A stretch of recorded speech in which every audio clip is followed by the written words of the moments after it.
This is Anything for You. Sweet Haven Farm, Sweet Small Town Romance, Book 4. Written by Jessie Gussman. Performed by J. Dice. Chapter 1. The words elephant and wedding really didn't belong in the same sentence, even if the wedding in question was being held in a barn. At least, that was Jillian Powell's experience. But what did she know? She spent most of her life in the Mexican circus, where the word elephant and pretty much any other word in English or Spanish would have been perfectly normal. Possibly mundane, even. At her current location, in central Pennsylvania at the wedding of her good friend and dubious relation Avery Williams, though, elephant definitely did not fit. "What did you say that noise was again?" Avery leaned over and whispered in Jillian's ear. The brass ensemble that had been playing in the background while the guests had started eating had taken a break. The low murmurs of the guests had jerked into stunned silence when Heidi, the elephant, had trumpeted just a few seconds ago. Jillian's palms started to sweat and her heart shivered like leaves that had been blown from a baobab tree by the lonely and sad trumpet of an African bush elephant. "It's Heidi," Jillian whispered back, surprised her voice only shook a little. Heidi and her sister, Hazel, had been part of Jillian's act when she'd been in the Mexican circus. Not that she was going to go into her history with the elephant that currently stood below them in the long-unused barnyard. That wasn't exactly the most pressing question on anyone's mind anyway. How did the elephant get here might be the top question in most people's minds. Jillian, however, was more concerned about the best man. No, she wasn't attracted to McKoy Rodning, although with his square jaw, strong nose, and broad shoulders, he probably was attractive. Maybe she did spend more than the average amount of time thinking about him, only because of her recently opened dog kennel, or maybe because of her general distrust of government employees. But her current level of apprehension stemmed from the fact that McKoy Rodning was the animal control officer, and it was pretty much his job to question why an elephant would be trumpeting, independent of the brass band, at Avery and Gator's wedding. And there she had it. Elephant and wedding in the same sentence, once more, sounded no more harmonious than they had the first time. "And you know Heidi?" Avery whispered, the pucker between her brows not matching the bright smile she flashed the curious guests who had slowly started conversing in low tones, throwing occasional concerned glances up at the wedding party table. "Yes." Jillian rubbed her wet palms together, trying to remember she was wearing satin and not denim, and could not wipe her hands down her legs like she longed to do. Hopefully, the sweat that gathered in her armpits wasn't noticeable as long as she kept her arms pressed firmly against her sides. The musicians began filing back to their seats. Avery pushed her half-eaten piece of cake away from the edge of the table and gave Jillian a nervous smile. "If you leave before this dance, it will be noticeable. But I think once it ends, you could slip out and take care of whatever you need to. Maybe I can get Gator to distract McCoy. You two just enjoy each other. I can handle it." It's not like she hadn't learned plenty of survival skills growing up in the circus. Although how one would take care of an elephant problem in central Pennsylvania presented a quagmire she wasn't sure her skill set could handle. Avery squeezed her hand, her shiny pink nails sparkling in the romantic barn light. Thank you for spending this day with me." Jillian's smile was genuine as she squeezed back. Avery had been a great friend to her. Guess this is where I try not to step on your toes. Gator spoke, and Avery's head swiveled to him. He had stood and held his hand out to her, his eyes full of love and admiration, even if his request to dance had been less than romantic. His jeans and plaid shirt looked new, though they weren't typical groom attire. They suited the barn wedding, and they suited Gator even more, just as the lacy white dress suited Avery. Unfortunately, the coral satin dress Jillian wore might look fabulous next to her brown skin and black eyes and hair, but she would feel slightly more comfortable in a bikini standing at the South Pole than she currently did in the dress and the 4-inch heels. She wore outfits like this when she performed in the circus. Well, maybe not with the full skirt that fell below her knees, but definitely with heels this high. She could hold a hoop for the dog act, hang by her hair above the audience, twist herself into a pretzel, perch a monkey on her shoulder, and ride the lead elephant's trunk around the show ring with no more nervousness than if she were sitting in bed, reading a book. But somehow she felt she needed the security of comfortable jeans, worn sneakers, and a soft T-shirt to face Mr. McKoy Rodning, animal control officer and the only one currently in attendance at this wedding who had the power to remove Heidi before Jillian could figure out where she came from, who brought her, and what she was going to do with her. If he knew the secret that her hosts, the Finkenbinders, didn't know, Avery didn't even know, he could have her sent back to Mexico. But she didn't have the security of comfortable clothes, and he stood beside her, one hand behind his back, one hand held out to her, bowing slightly. The manners in his posture were impeccable, but the look in those powerful blue eyes was speculating. Their relationship was not exactly harmonious.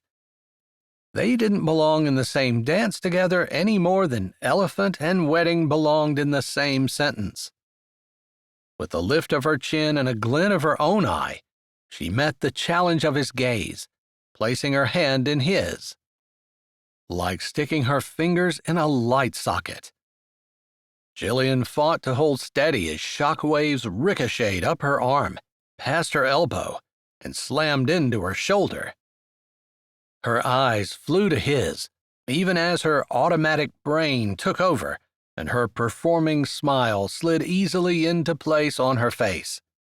The net might have broken, but she would smile all the way to the ground. Her fingers, long and slender like the rest of her body, rested lightly in his large, calloused hand. The touch was light, but that crazy electricity that zapped between them felt stronger than the poles that held the big top up. Her performance mask solidified on her face. "Thank you," she said as she rose gracefully. Something flickered in his eye as she straightened to her full height, her eyes square with his chin. Her stomach jumped in answer. Nervousness. It had to be. Had he recognized that noise for what it was? He led her to the dance area, where Avery and Gator already danced to the dulcet tones of the brass ensemble. She'd have to distract him so he wouldn't ask about the noise. But how? All she knew about McCoy she'd heard from the town gossips. He was the dog catcher, straight-laced, followed the law to the T, solid, dependable, still lived in the house he grew up in. Boring. She could try to talk about stocks and bonds. That sounded boring enough to suit his personality, except she couldn't hold even a remotely intelligent conversation about that. Maybe he was the kind of man who dominated conversations and tried to show by his verbosity how erudite he was. It was too much to chance. He stopped and she turned, her skirt billowing out, brushing his leg. Something about the soft satin of her skirt brushing the rough denim of his pant leg mesmerized her. and she watched as the material seemed to flow, smooth as cream over strawberries, across his strong leg. She'd been required to do a lot of things in her time as a performer, but talking wasn't one of them. Her brain seemed to freeze as his large hand came up to settle with a whisper on her waist. His lips didn't turn up, and he looked as serious as a pallbearer at a funeral. Apparently, he wasn't any more eager to dance with her than she was with him. She'd just opened a dog kenneling business here on the farm, and so far he'd left her alone, but that didn't mean he wouldn't be visiting.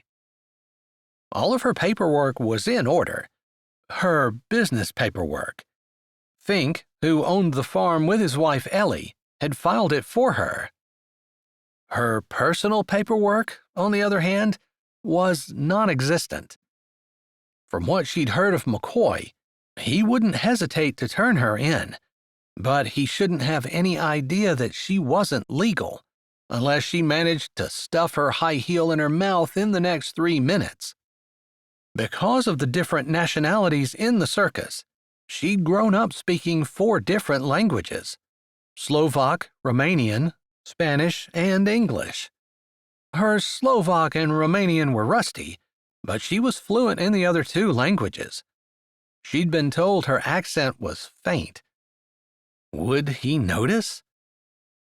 All of her upbringing had been focused on giving the audience a performance that made them feel their money was well spent. It was time to put her talent to use. He tilted his head as though listening, then opened his mouth. He was going to ask about that noise. She was sure of it. She had to speak first. She had to distract him. "Did you know that all monarch butterflies winter in one general area in Mexico?" His mouth froze halfway open. His brows slowly formed a V, and if she'd read the look in his eyes correctly, he had just decided she was eccentric, if not slightly nuts. Perfect. He wasn't thinking about elephants anymore. "It's beautiful to visit in the winter and see them almost covering every tree or bush within that certain square mile or 2. He blinked. The circus had been playing a week-long show near the mountain on which the butterflies spent the winter, and she'd gone with her mother and several others to see it. "There's a lot of deforestation going on near that area, and scientists are afraid the monarchs will lose their home." "Surely Mexico has laws in place to prevent that from happening," McCoy said with typical American naivete. Americans thought Mexico was like America. "In Mexico, the person with the biggest bribe wins." She remembered just in time she wasn't supposed to sound bitter. "Sounds like a nice vacation," he said, ignoring the uncomfortable idea that monarchs might become extinct. Not surprising. They swayed gently to the music. McCoy wasn't trying any fancy dance moves, which fitted exactly what she'd heard about his personality. He seemed uncomfortable in front of the guests, too. She'd exhausted her monarch trivia, and he had that look in his eye, like he might be asking about the noise that had sounded suspiciously like an elephant trumpeting. McCoy might not be her favorite person, but normally she wouldn't purposely do something that made someone uncomfortable. For Heidi, she felt like she had no choice. "Did I tell you I used to be a dancer?" It was a rhetorical question, since they'd never spoken before 5 minutes ago. He shook his head, his mouth still slightly open. She gave him a little smile that might have had just a hint of deviltry in it. "I'm going to spin. Hang on." A look very close to panic flashed across his face before she moved, grabbing his hand and stretching out their arms, then spinning herself up next to him. Their faces were only inches apart before she spun out, bending backward. She wasn't quite as flexible as she used to be, and her head was less than a foot off the ground, rather than the mere inches it would have been in her circus days. The guests clapped. She straightened slowly and twirled under his arm, turning completely around several times. Her skirt billowed out, but she refused to acknowledge it brushing his jeans. It wasn't herself she was trying to distract. This time, as she twirled into him, he caught her, probably on accident, with his arm around her waist. Her unconventional childhood had also taught her never to waste an opportunity. She bent over his arm, careful not to lift her leg up too high. She hadn't been expecting this, and her undergarments were not sufficient for that kind of show. The song faded out on a low chord. She bent backward one last time, seeing Avery and Gator smiling before they kissed. The guests clapped. She straightened. McCoy offered his arm, which surprised her for some reason. His cheeks were red under his tan, and he didn't look her in the eye as she took it, and he led her back to her seat. She'd been trained since birth to be in complete control of her body at all times, so McCoy would never guess when she tripped and spilled the punch sitting on her table down the front of her dress that it wasn't an accident. "Oh, no," Jillian said with a glance at Avery and Gator, who were oblivious, wrapped up in each other's arms. "I'd better go blot this so the stain doesn't set." She'd had plenty of experience in the circus of sewing costumes and getting stains out, and it didn't matter how much blotting she did, that stain was never coming out of her dress. But she was willing to sacrifice her pretty bridesmaid dress on the altar of saving Heidi. McCoy jerked his head up and stepped back so she could go around him. The restrooms in the renovated barn were around the corner at the far end in what used to be the granaries. There were no windows in the small single-user bathrooms, but there was a window at the end of the hall between them. Jillian opened it, hitched her dress up, and climbed out. Chapter 2. McCoy pulled his shirt sleeves down and adjusted the cuffs at the end of his wrists. It wasn't a task that required his eyes, and they stayed hooked on Jillian as she walked away. Floated away was more like it. He'd never met a more graceful woman. Funny how that glass of punch seemed to jump up onto her dress. He grabbed several napkins off the table and blotted up the few drops that had made it to the ground, trying to get his breathing under control while waiting for his brain to wake up from whatever spell the woman had put it under. He'd never been so bewitched by a lady in all his life. Monarch butterflies, backbends as graceful as a ballerina, and he, a clumsy clod whose sole purpose throughout the dance was trying to breathe and avoid stepping on her toes. He kept his face toward the restrooms, watching for Jillian to come back out. The few times he'd seen her, her black eyes had always regarded him suspiciously, but today it seemed like she was hiding something. Then she deliberately tried to dazzle him with her supple grace and amazing dance moves. It had worked, to a point. He was just like any other man when a beautiful woman draped herself over his arm. At least, he figured he was. Not that beautiful women were rushing to drape themselves over his arms. But in theory. Funny, because Jillian had gone out of her way to avoid him every other time they'd gotten within 20 feet of each other. So, yeah, he was pretty sure she hadn't all of a sudden developed a thing for him. Maybe she just liked to dance. Couldn't be fun dancing with someone like him, who had 2 left feet that didn't know how to do much more than shuffle around the floor. She had enough talent for both of them. 2 teen girls whose family owned and bred Roddies on the other side of Love, the nearest town to Sweet Haven Farm, giggled as they went down the hall to the restroom. There was only one room for ladies, so Jillian would be hurrying back soon. He'd keep his eye on her when she did. The woman was hiding something. His job had taught him to recognize all the tells. "There's that big, strong dog catcher," Mrs. Paulson exclaimed as she hobbled over, her walker clacking in front of her. He hated it when people called him the dog catcher. He did a lot more than round up strays. But he couldn't get upset with Mrs. Paulson. She'd paid him to mow her grass when he was younger, his first job. Plus, she was a friend of his mother's. "I want to dance with you." Mrs. Paulson clinked to a stop in front of him. "Let me help you, Mrs. Paulson." He offered his hand as she settled her walker off to the side. Telling her no wasn't an option, but he could keep his face pointed at the restrooms. The band started up, a brisk, upbeat song.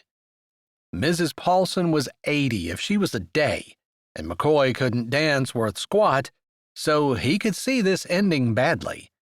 But he gamely stood while Mrs. Paulson put her arms around his waist. He put his hands on her shoulders. The faint scent of eucalyptus oil mixed with spaghetti sauce drifted up to his nose. Her white hair swayed in the breeze as she leaned on him and did an old lady-type hop. "My Billy knew how to tear up the dance floor," Mrs. Paulson shouted over the music. McCoy nodded. He wasn't much of a shouter. Couldn't dance, didn't shout. Maybe Isabella, his ex-fiancée, had been right when she'd called him boring. That had been a little over 10 years ago, before they were out of college. She'd spent their junior year in Germany. She'd taken his engagement ring with her, but she'd left it in a pawn shop in Paris after meeting a big, blonde German dude who looked a lot like McCoy, although their bank accounts didn't have anything in common. McCoy had figured it boiled down to money and didn't pay much attention to the boring comment. Not true. For the last 10 years, he'd pretty much given up on impressing a girl, since his idea of a good time was sitting on his front porch with his uncle who'd raised him and watching the sun go down. A really exciting evening might having them doing that while eating ice cream. Jillian would consider him boring. He wasn't sure where that rogue thought came from, but he squashed it. He didn't give a fig what Jillian thought. Just then, the two teens who had gone to the restroom came back out the hall, their heads still bent together, laughing. McCoy's eyes scanned the dance floor. Jillian was not among the guests. Mrs. Paulson did an extra high hop and landed on his cowboy boot.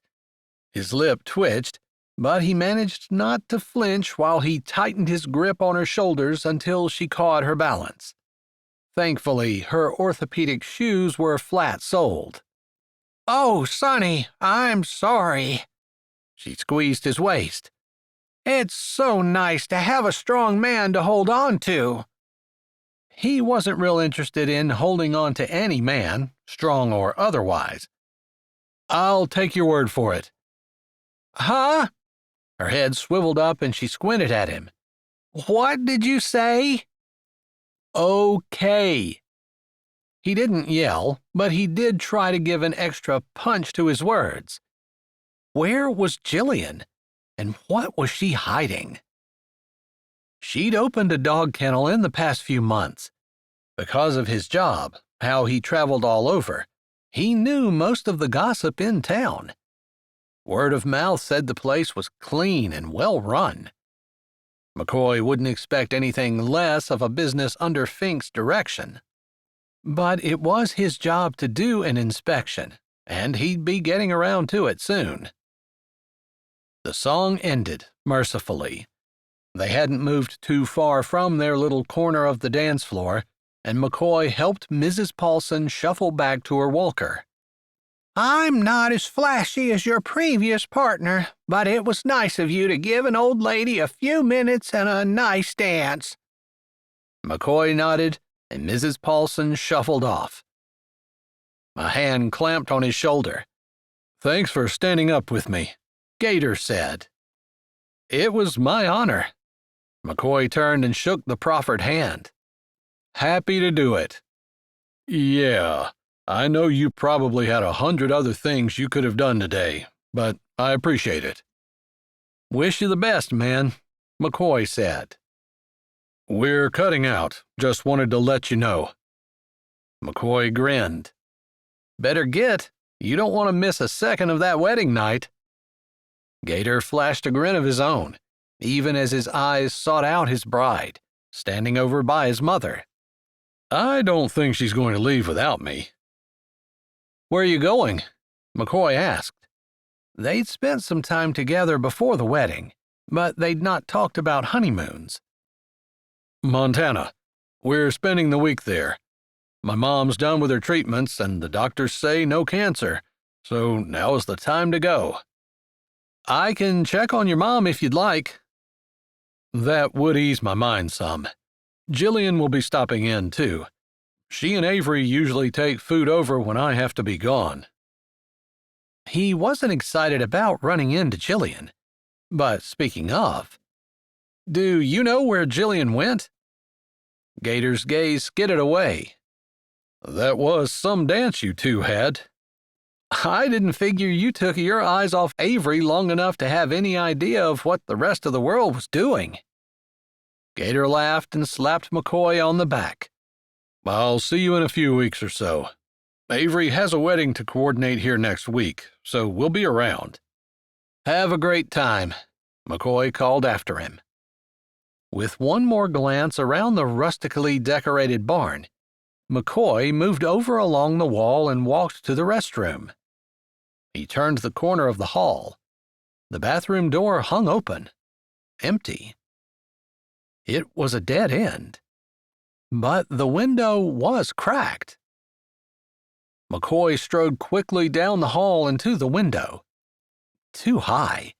No way someone could go out and survive that fall. He pushed the window down and locked it before turning and peering into both bathrooms. Dark and empty. He could have missed Jillian. Maybe when Mrs. Paulson stepped on his toe.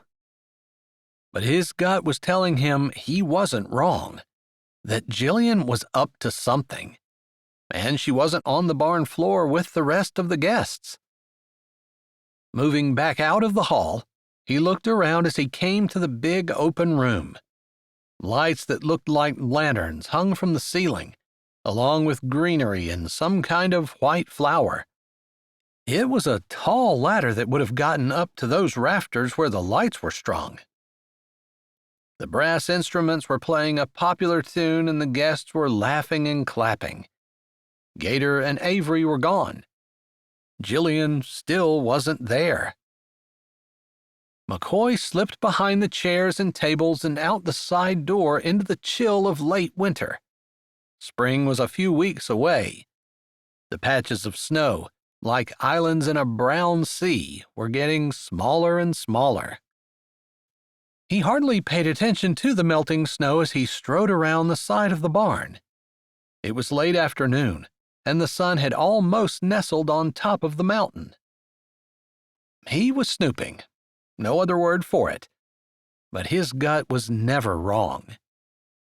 Faint barks came from on down the hill where a low building, surrounded by chain-link fence, sat beside a large field of Christmas trees. He could see a couple of the large dogs running out of their dog doors, barking and running back in. None of the animals were tethered, and they all looked healthy. He was sure that everything was code, but he'd be around to check. Rounding the corner of the barn, he went down a steep hill and came to a long metal gate. He paused and listened. He thought he could hear a voice, soft and low. The memory of Jillian's voice, sweet and lyrical, with a hint of some accent he couldn't trace, brought an unexpected longing to his soul. He shook his head. Her crazy talk about butterflies, of all things. She gave new meaning to the definition of small talk. Weren't they supposed to talk about the weather? At least she hadn't talked about the latest TV shows. He wouldn't have been able to say as much as he had. Unlatching the chain that held the gate shut, he opened it and slipped inside, closing and latching it behind him, cognizant of the number one rule of farm living: close the gate. The barnyard was muddy, and he stepped carefully, trying to keep his good boots from getting ruined. The talking came a little clearer and louder. Suddenly, an ear-killing noise rent the air around him. He wasn't expecting it, and he actually started to duck, although he'd never been in a war zone. He'd also never heard an elephant trumpet in real time, but he'd watched enough documentaries that he was pretty sure that's what it was. Except he was under a barn in central Pennsylvania, and elephants weren't native to any state in the Union. Pythons had invaded the Everglades. The climate wasn't right for elephants. It came again. This time McCoy didn't duck, but the sound made his ears ring. "Would you please stop? You're scaring her."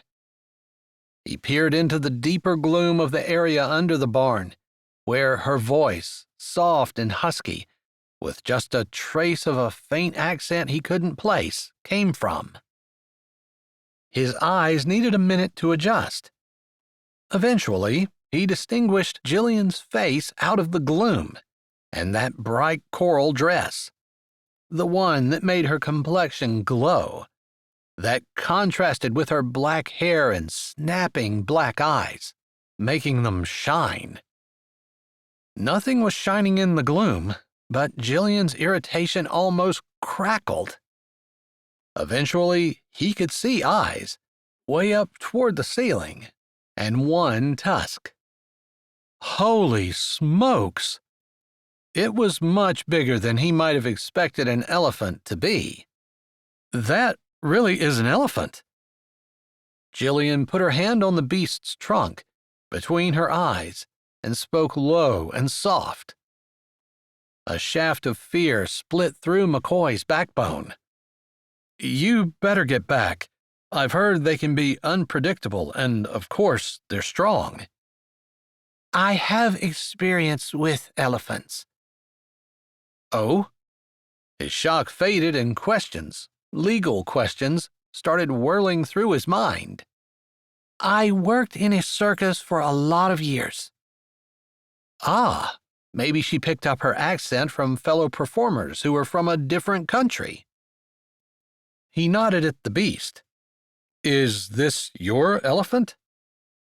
His eyes had gotten more accustomed to the gloom, and he could see her hesitation, the way her hand stopped rubbing the elephant's nose, the way she bit her lip. She shifted. "Yes." Something off there. "You have a permit?" He'd have to brush up on the actual law since, although he was the animal control officer for this area, he'd never dealt specifically with a privately housed elephant before. "No," she said. "Do I need a permit?" "Yes, of course you do." He tried to sound like he knew what he was talking about, since it was his job after all, although he was completely faking it, since he didn't really have a clue. Still, while there were differences between the types of animals and specific regulations, most exotic animals required a permit and certain space and water specifications. "I'll get one," she murmured. "How long have you had it?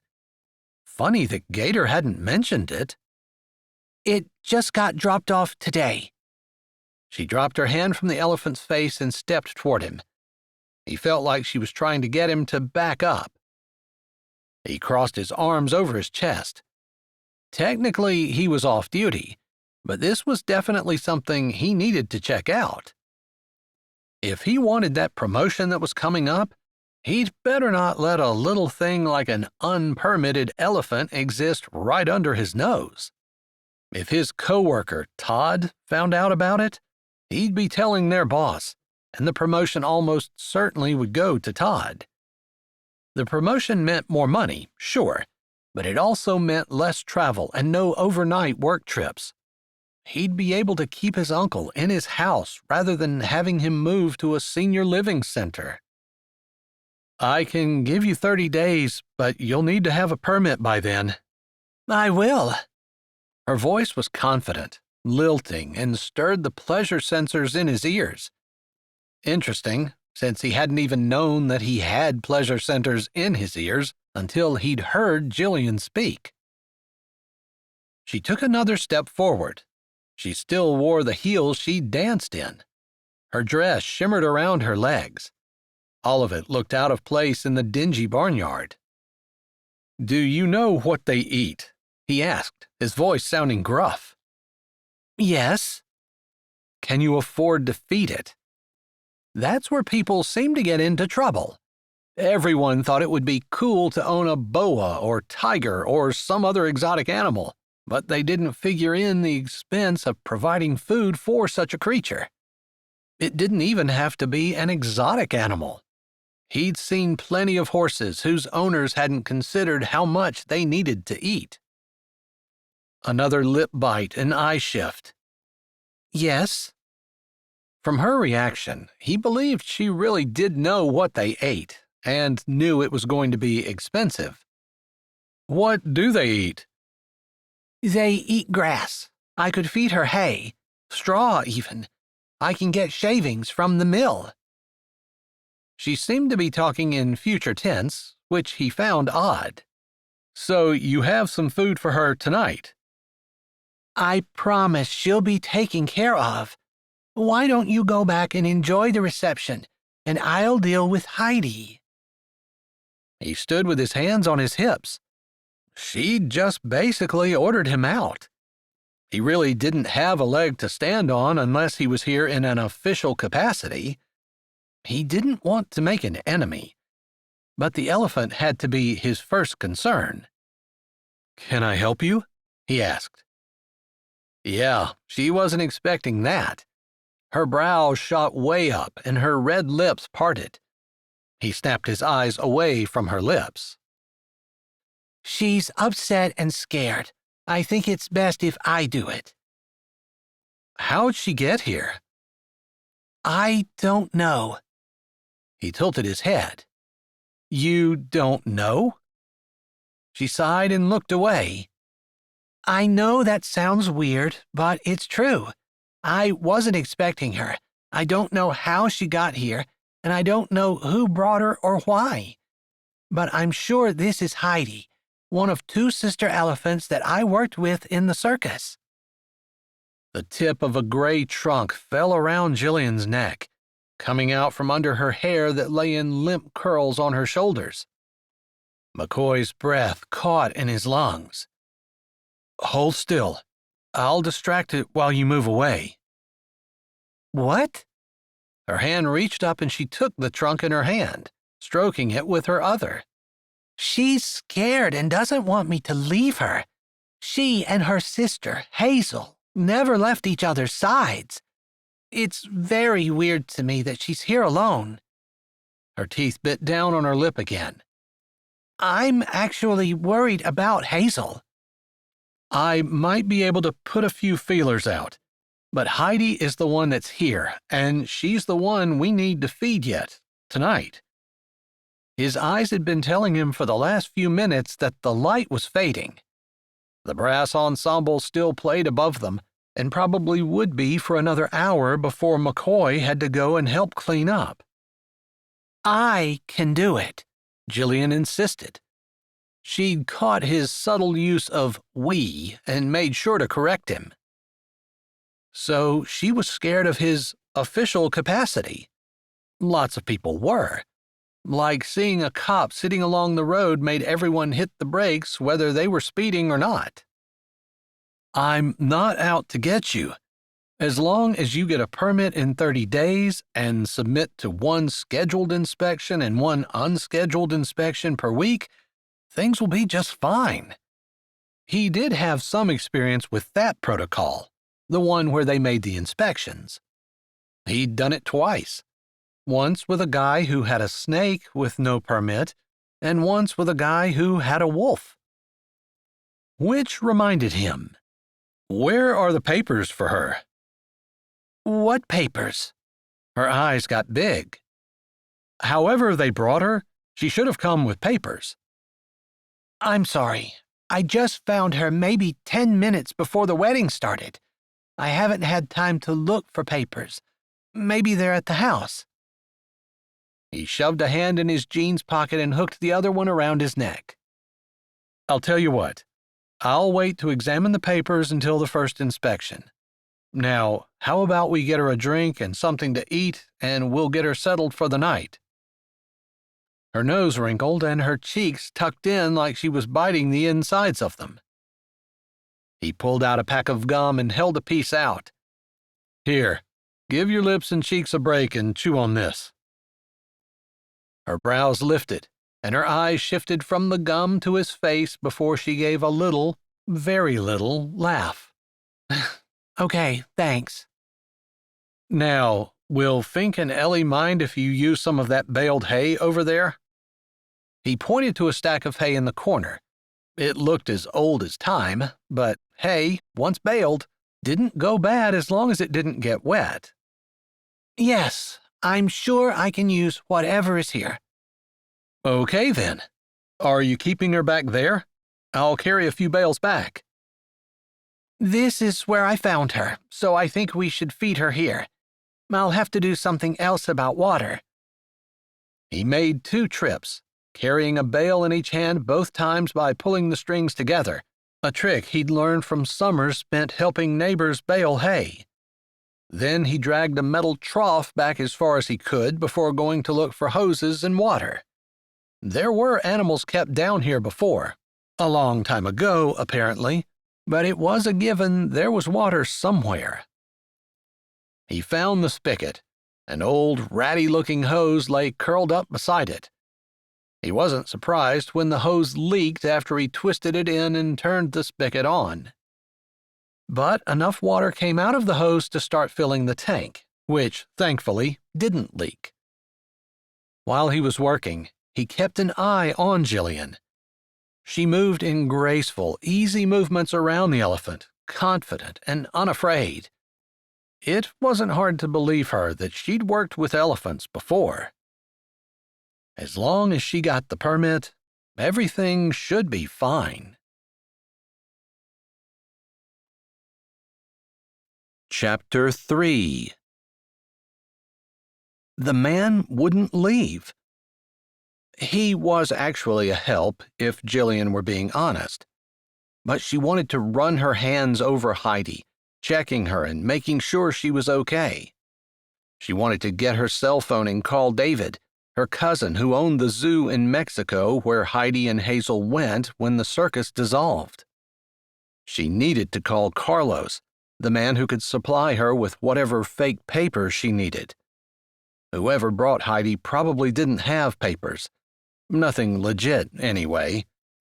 Mexicans didn't always understand America's endless need for reams of paper, nor their need to constantly prove legality of something. The water trough was almost full, and she opened her mouth to ask McCoy to shut it off, but he was already moving. She ran her hand over Heidi's rough skin. Come on, sweetheart. I'm sure you're thirsty. She splashed the water a little, not much, lest Heidi think they were playing the splashing game. It's too cold here most of the time to do that. Heidi loved the sound of her voice, so she spoke just to keep her calm. She was definitely going to have to talk to Fink and Ellie tonight after the barn was cleaned up, after McCoy left. She had too many secrets for her to be getting buddy-buddy with a government worker, especially one that played by the rules.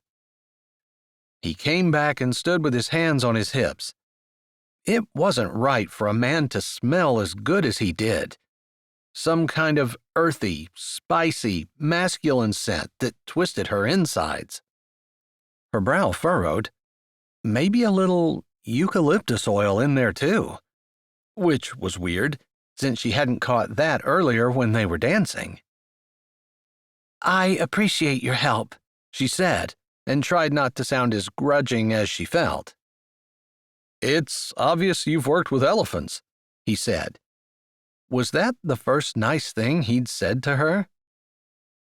For almost 20 years. She bit her tongue. She didn't want him to dig too deeply into her background. In the circus? Yes. Which one?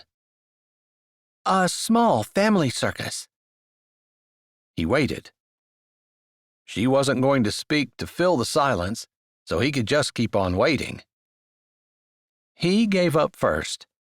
I'm going back up. I'm on cleanup duty. That'll be starting here soon. I have the same duty. She hadn't thought he'd be helping, but she should have known. I'll be up shortly. Be careful. It's getting dark. Like she couldn't see. He hesitated.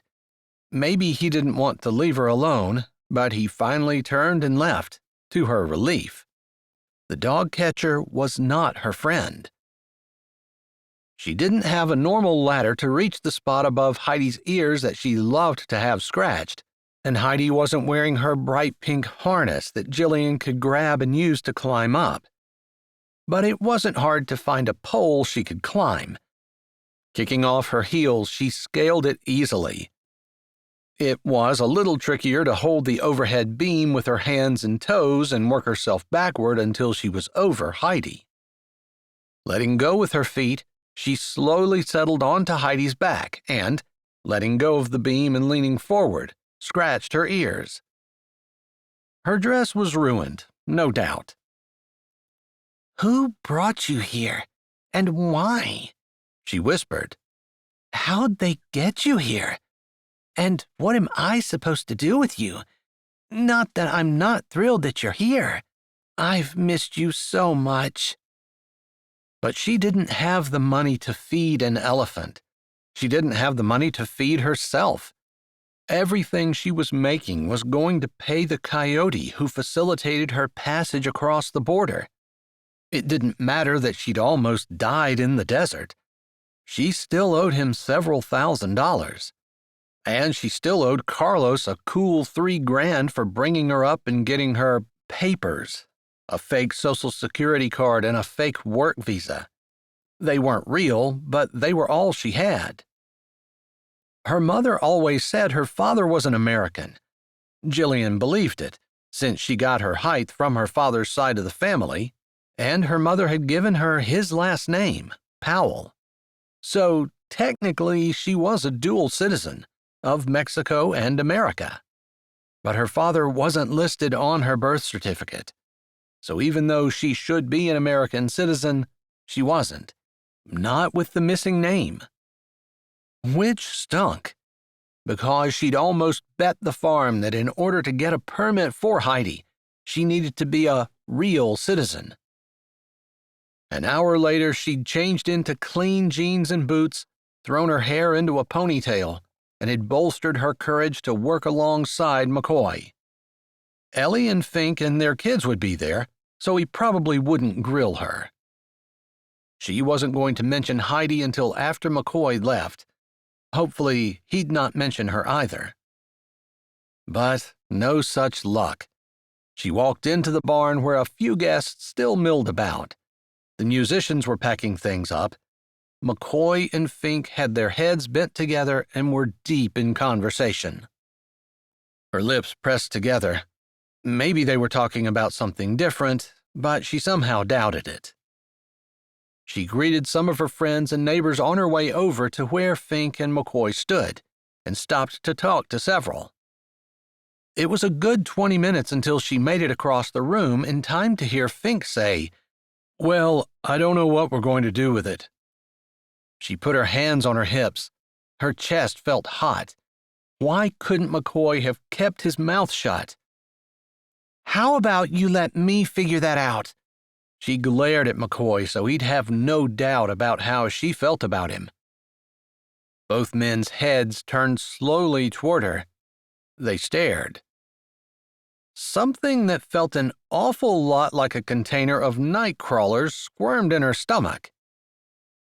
You weren't talking about the elephant, were you? She asked in a much less assertive tone. Fink's brows shot up, almost smacking into the lights that were hanging from the ceiling. McCoy's lip pulled back. "No," he said. "We weren't." Oh. "We," Fink emphasized the we, looking at McCoy, "we're talking about the resort that we're going to begin construction on. We're waiting on one more permit, and when Avery and Gator come back, we're going to break ground." McCoy crossed his arms over his chest. He was almost smirking. "And I don't know what we're going to do with the dirt we're going to have to move," Fink finished. "Now, what's this about an elephant?"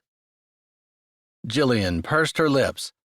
She hadn't wanted to talk about it now, but she was the one who'd just put her foot in her mouth. One of the elephants I used to work with at the circus is currently below us in the big pen. I don't know how she got here or why or anything other than I'm sure it's Heidi. Fink, poor guy, looked a little shell-shocked, but Ellie had come over and put her arm around him. Did you just say there was an elephant below us? She asked. Yes. Oh, wow. The boys are going to love this.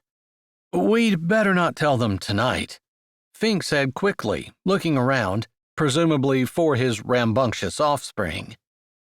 You're probably right, as always, dear, Ellie said with a bit of a glint in her eye. Jillian suspected Ellie wouldn't tell the boys, but she'd be below in the barn herself, checking out the elephant. Jillian had opened her mouth to offer to take Ellie down. Heidi was sweet and calm, but she was upset over her move and more than likely missing her sister. She probably wouldn't get violent, but Jillian would feel horrible if she did. But Fink beat her to speech. "I can see what you're thinking, and no, absolutely not." Ellie's eyes widened. What? She tilted her head. Ellie had definitely perfected the totally innocent look. "You want to go see the elephant," Fink stated with a glower. Ellie blinked. Oh, honey, what a great idea. I'd just love to. She moved closer and smiled sweetly up into Fink's face. You'll come with me, right? I'll take you both down if you want, Jillian offered. "Let's wait until after we have this cleaned up and the boys are in bed," Fink suggested, obviously no match for his wife's feminine wiles. Okay, honey. Ellie grinned, and Fink put a hand up and cupped her cheek for a moment. Jillian started to move off, but Fink's voice stopped her. "Don't you need a permit or something for that?" Yes, I do. I'll have to look into getting something tomorrow. She chomped on the gum that McCoy had given her. Is it okay for us to keep her, at least until I can figure something out? She'd love to keep her for real, but she wasn't under any delusions that she'd be able to afford it. Plus, surely Heidi would want to be somewhere other than stuffed under someone's barn. "As long as we're not breaking any laws, that's fine." He gave McCoy a look. "I'll actually have to look the particulars up. I don't deal with elephants very often." McCoy shrugged. Fink and Ellie smiled. "You do that and let us know. In the meantime, I'm sure Jillian will know how to take care of her. Is it going to be too cold for her tonight?" Jillian chomped harder. I don't know. "Well, if we need to, she can go down to the training room in the dog kennel. There's plenty of room there, You'll just have to clean it up in the morning." "Thanks," Jillian said. She hadn't thought of that. They'd converted an old shed into dog kennels, with kennels and dog doors all around the outside. On the inside area of the building, there was a big room that she used for the dog obedience classes that she just started a few months ago. The floor was cement with a big drain in the middle. It would be easy to clean and disinfect. That's what they designed it for. She looked over to see McCoy studying her. His dark blue gaze made her want to squirm, but she didn't allow herself that luxury. She'd hoped to hide things from him, knew she'd still have to, and he wasn't the kind of man who would let things slide. He'd play by the rule book. Unfortunately, she might not be able to do that. She needed him on her side. She touched her tongue to her lip and gave him her coyest smile. He blinked. Exactly the reaction she was going for. Now she needed to see his cow eyes. Except, instead of his eyes glazing over and his brain going on hiatus, his eyes narrowed, his lips pressed together. She yanked her eyes away. Typical government employee. If she had the money, she could bribe him. Otherwise, she'd be on his hit list. She grew up skirting the edges of Mexican law. She could handle one little dog catcher in Pennsylvania. The next morning, McCoy walked into the kitchen wearing a pair of gym shorts. The sky was just starting to lighten with the promise of the sunrise. Uncle Roy already had the coffee brewing. He sat at the table with the morning paper, his glasses perched on his nose, and his dogs, two scruffy mixed breeds, whining at his feet. "Morning, old man," McCoy said as he grabbed his coffee mug from the cupboard. "Morning, whippersnapper," Uncle Roy said without looking up from the paper. It was their standard greeting every morning he was home. He poured a cup of coffee. He drank it black. He shuffled to the door. "I'm taking your dogs out." "Wait," Uncle Roy barked. McCoy froze with his hand on the doorknob. "Yeah?" Usually, Uncle Roy barely communicated until he'd had 2 cups of coffee and read the paper, every word, including the comics, especially the comics, from front to back. "Twisty said to make them sit before you let them out." "Oh?" McCoy said. Twisty was some old neighbor lady who checked on Uncle Roy when McCoy was out of town. Sometimes she even came on days when he was working in the area. Apparently, she was a drill sergeant with dogs. He wouldn't know since he'd never met her. "Yeah," Uncle Roy said. "Sit," he barked out. McCoy hid a smile. Uncle Roy wouldn't speak softly when a shout would do. But to McCoy's surprise, both mutts put their butts on the floor. Maybe Twisty knew what she was doing. He'd like to meet her, and he'd told Uncle Roy as much, but some people were put off by his job, and he figured that maybe she was one of those. "Now you reward them by letting them out," Uncle Roy said as he rubbed his mustache. McCoy opened the back door. "Okay, guys." That's all it took, and the dogs leaped up, bounding out into the large fenced yard. Standing on the porch, leaning against the post, McCoy watched the sun explode in color and slowly fade as the sun peeked over the mountain. By the time he made it back in, Uncle Roy was just folding up the paper.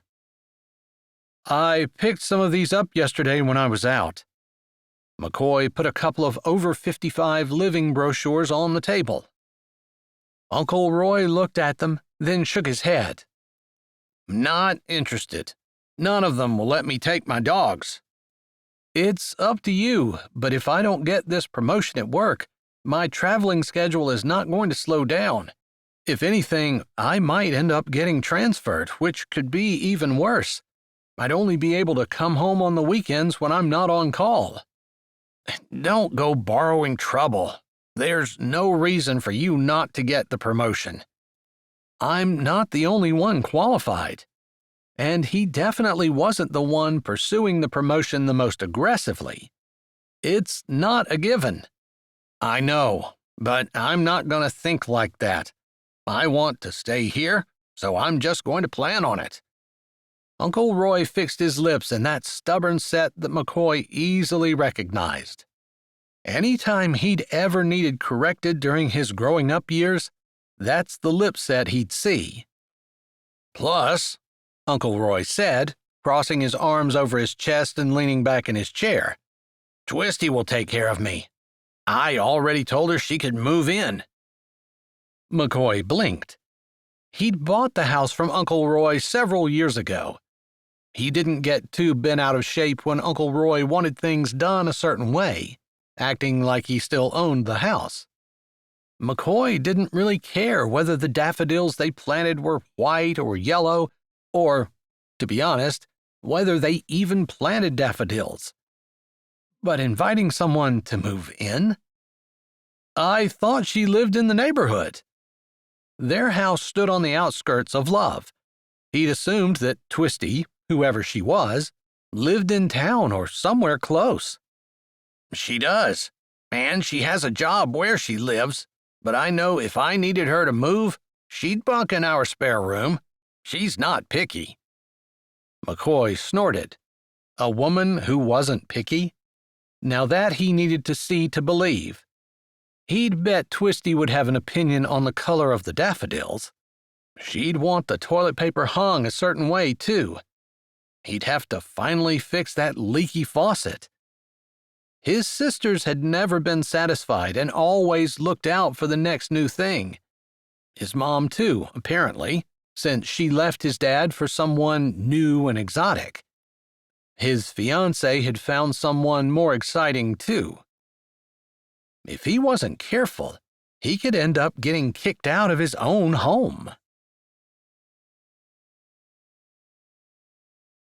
Chapter 4. Jillian put her head down on her small, apartment-sized table. First thing Monday morning, she'd tried to see about the permit, and she'd been right. In order to apply for a permit, a person had to be a United States citizen. She'd had plenty of experience with elephants, which was another requirement, but she didn't really have anyone who would be a witness to it. She supposed she could get a hold of her cousins in Mexico, but since the circus had been put out of business, they'd lost touch. Still, family was family, at least in Mexico. In America, not so much. But she couldn't complain, because her claim to being related to Ellie's deceased husband's family was dubious at best, and relied heavily on word of mouth, since his name had never made it onto her birth certificate. She pushed the papers aside and grabbed her cell phone. Carlos was in her contacts. She pulled him up and left a message about needing fake papers for her elephant. Hopefully, he'd be able to do his job and figure out exactly what she needed. She'd fed her dogs and Heidi. She had some time before her first private obedience lesson, so she grabbed her headphones and headed out for a jog. There wasn't much happening at the Christmas tree office this time of year, and there were no cars there. It wasn't far from Fink and Ellie's house, where Ellie was probably dreaming up decorations for this fall while Fink and their 3 boys were in school. The drive was gravel and her feet crunched into the stones until she hit the blacktop road and kicked her speed up a notch. It was early, not quite 8, and the cool spring air felt refreshing on her face. Her problems with Heidi, with owing the coyote who'd helped her across the border, with owing for her ride from Arizona, not getting a permit, and McCoy's impending visit all wanted to run in a loop around her head. But she shoved them aside. Her jog was about relieving her worries, not reliving them. She searched for something pleasant to think about. McCoy's blue eyes came into her mind. The short blonde hair, the broad shoulders. How he'd helped her instead of giving her a hard time. The way his eyes had darkened when she danced in his arms. Maybe she'd better think of something else. They weren't friends and were quite likely to end up enemies before everything was said and done. Mrs. Stewart, who lived in the first house on the outskirts of Love, was out on her porch in her pink housecoat. Jillian waved as she jogged by. Mrs. Stewart called out a greeting. The neighbors tolerated Jillian, but like many small towns, were distrustful of strangers. Rightly so in some cases. Jillian had heard some of them talking about her not being quite right. She supposed that anyone who'd grown up in the circus would not be quite right. Maybe the circus would still be performing, but they couldn't afford the bribes the government workers were charging. There were also issues with drugs, although Jillian had stayed far away from that. Bribes and drugs were both big problems in Mexico. Here in America, it was papers. Papers for her, papers for Heidi, papers to do pretty much anything. If she had to choose between bribes and drugs, or papers, she supposed the papers were the lesser evil. Not by much. Uncle Roy had Chatty and Bubbles on leashes, and from the look of it was attempting to practice the obedience lessons she'd been giving him. She slowed to a walk. Chatty had wrapped her leash around his legs, while Bubbles jumped up on Uncle Roy's knees. Normally, she didn't jog on Mondays, since she had obedience clients in the morning, so Uncle Roy's mouth dropped when he looked up and saw her. "Twisty," he called. "Gotta help me, girl. These beasts are getting the best of me." "I'm coming, Uncle Roy." She opened the gate on the white picket fence and slipped through. With the fence and the big branchy maple in the front yard, the wide, comfortable-looking front porch and fenced backyard, Uncle Roy had the house of her little girl dreams. Her big girl dreams consisted of a house that was paid for. She didn't give a flip what it looked like, although the white with green shutters would have been her favorite. "Dogs are pack animals, Uncle Roy. You have to be clear about who is in charge." "I was trying until this confounded thing wrapped his leash around my legs." Chatty was a girl, but she didn't bother to correct him. She put her hands on her hips as she approached, then took one hand and lifted it like she was pressing down. Both dogs laid their ears down and sat. Jillian reached around his leg and untangled the leash, petting Chatty on her little white head while she did so. "It's a miracle every time you do that." His words made Jillian's lips quirk up. Uncle Roy was real. There was no pretense in him. Sure, he was a little louder than a person had to be, but he spoke his mind, which could sometimes be a bad thing, except Uncle Roy almost always had good things spinning in his brain. "They just need to know you're the pack leader." "I think you won that election." "Then you're my vice leader." "I showed my nephew the trick you taught me." Jillian fingered the leash in her hand. "Which trick?" "The one where I make them sit before he takes them out." "Oh, yeah? Was he impressed?" "Sure was. I told him you were going to move in." Jillian couldn't imagine that went over well, although she wasn't sure what kind of man lived with his uncle at his age.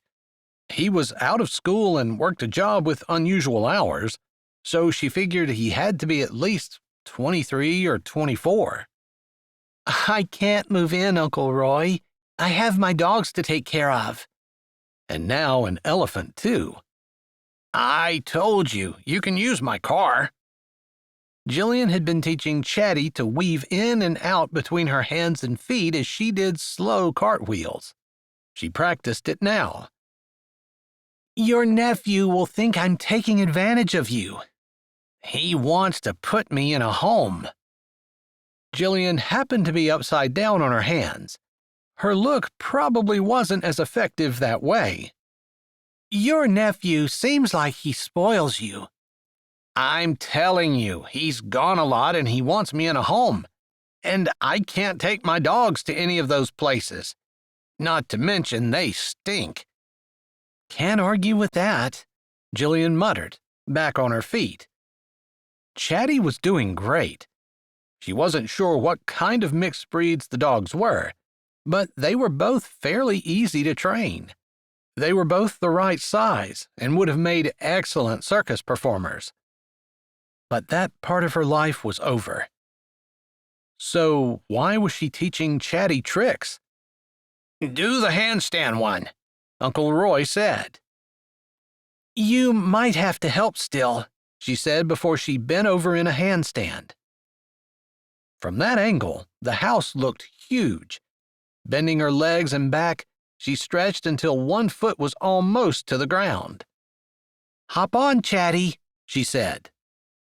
Chatty was the better behaved of the two, usually, and she stepped up on Jillian's ankle. Jillian slowly straightened her leg, and Chatty adjusted her position until Jillian's leg was straight up and Chatty was perched on the bottom of her sneaker.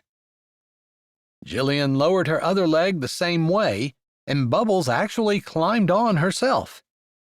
A few seconds later, Jillian was on her hands with both dogs perched on the bottoms of her sneakers. They did it, the old man shouted, without any help. He did a fist pump. She turned her head slightly to give Uncle Roy an upside-down smile when movement caught her eye and she straightened her head. Blonde with a square jaw. She didn't have any trouble recognizing the man who stepped out on the porch, but her brain didn't want to accept it. Of course, the next time she saw McKoy Rodning would be when she was upside down with two dogs perched on her feet. Lovely. Coming down, she said. They had some other things they did occasionally, but she was done with tricks. Something about the serious look on his face, or maybe it was the olive green uniform that broadened his shoulders and emphasized his muscular legs, or the black boots that were braced apart on the porch, or the way he had his hands crossed over his chest. Whatever it was, it gave Jillian the idea that he wasn't amused. The audience was not getting their money's worth. And she was wrong about the age of Uncle Roy's nephew. McCoy must be almost 30. His look had made her a little weak in the elbows, but she managed to get her feet on the ground and straighten up without dumping the dogs or herself on the grass. She cleared her throat, not sure what to say. Let me guess, Uncle Roy. This is Twisty. His voice was low, maybe a little annoyed. Sure is. I didn't know you were watching. Uncle Roy turned to McCoy with a big grin. She sure is something, isn't she? Jillian frantically tried to remember what all she'd told Uncle Roy. Hopefully, he didn't decide to spill her life story. Had she told him she was in a circus in Mexico? She didn't want McCoy to start wondering if she were a legal citizen. I have a class soon. Gotta run. She threw a quick wave at Uncle Roy. Hey, wait! I want to introduce you to my nephew. We've met. McCoy's voice was flat. We were in the wedding together on Saturday. Jillian felt she had to explain. She wasn't sure what that hooded look of McCoy's meant. I should have gone, but I didn't want to miss bingo. Uncle Roy patted Chatty's head. McCoy crossed his arms over his chest. You mean you didn't want to miss Bertha Windot's lemon cookies? Those two. Uncle Roy winked at Jillian. She had to smile. The man was sweet, and he loved his dogs. That showed a lot about a person's character, in her opinion. Well, I better be getting on. Take care, Uncle Roy called. Jillian couldn't help but notice that McCoy didn't call anything out as she left. It was almost like he was angry with her. But she didn't do anything. They'd not really spoken Saturday night as they'd helped clean up, so nothing had changed. Unless he'd somehow discovered the truth about her. But he couldn't have. It wasn't like her name was in his computer with a big black X beside it, alerting everyone that she didn't belong here. She jogged along the sidewalk of love until she came to the post office. Taking a small breather, she walked back and forth along the steps until she could head in without panting. Jillian Powell, I figured you'd be in this morning. Love's postmistress, Janie Davis, bustled behind the counter. She had a pin stuck in her hair and her glasses on a chain around her neck. Jillian nodded. It's a nice morning. It's about time we get some decent weather around here. It's been winter for about 5 years, or seems like it anyway, Janie said. My fingers are getting itchy to get to digging in the ground. Yeah. Jillian didn't have that affliction, but she didn't want to get into a moral argument about the superiority of people who worked the ground versus people who didn't, so she kept her expression bland. I heard tell there were some strange noises coming from the barn basement on Saturday. Janie had put her glasses on her face as she flipped letters in her hand, and now she peered over them. Some folks in here are already this morning saying that the old barn is haunted. Her voice lowered, and she said haunted with a special shiver in her voice. Janie fixed a level stare on Jillian. Jillian pulled her show face, the one she used when someone else was performing. Oh, I hadn't heard anything.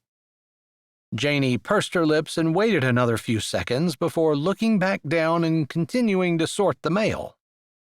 But I did hear the wedding was nice. It was. Beautiful. And Avery and Gator are so happy. Jillian was happy for them, too. Maybe a small part of her longed to have what they had. McCoy's face popped into her head. Not with him.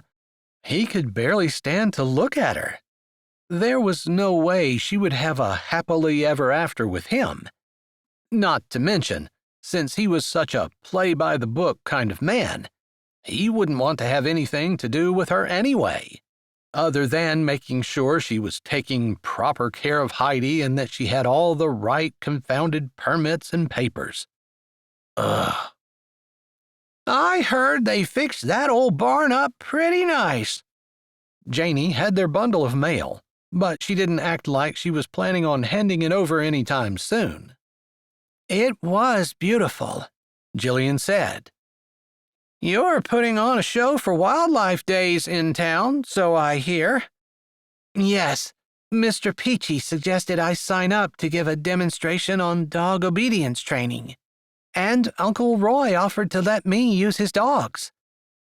Could she snatch the packet of mail without offending Janie? Probably not. Her fingers twitched, but she held them firmly on the counter. If you can train those rangy mongrels, you can train anything, Janie said with a shake of her head.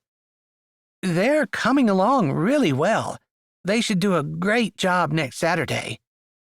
I'll believe it when I see it. 'Twill be good for your business if it's true. Jillian gave her a friendly smile. If she were going to grow her obedience business, she needed to court potential customers. My demonstration is at 1 in the afternoon on the library lawn. Make sure you come see it. So, Janie tapped the mail on the counter. My daughter-in-law has a golden retriever that won't get housebroke. She piddles on the kitchen floor every night. You handle things like that in your dog training business? Or do you just do tricks? Jillian's lips pressed together, but she didn't let the annoyed words out of her mouth. She waited until she could smile pleasantly. I absolutely can help her house train her dog. I'll tell her. Sure. Tell her to give me a call and we'll set something up. Jillian couldn't help the happy little thrill that skipped down her backbone.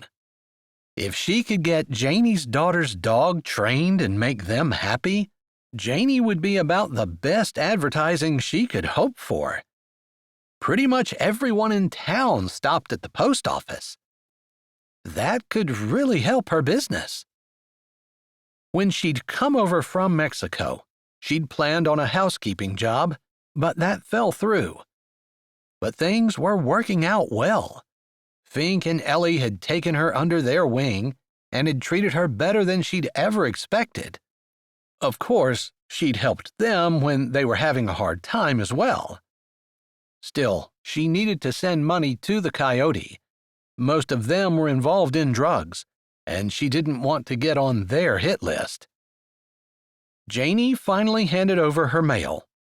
Jillian jogged down the steps and headed down the road that would loop her back to the farm, with two main things on her mind: expanding her dog training business so she could get the Coyote paid, and getting something figured out about Heidi and keeping McCoy satisfied until she did.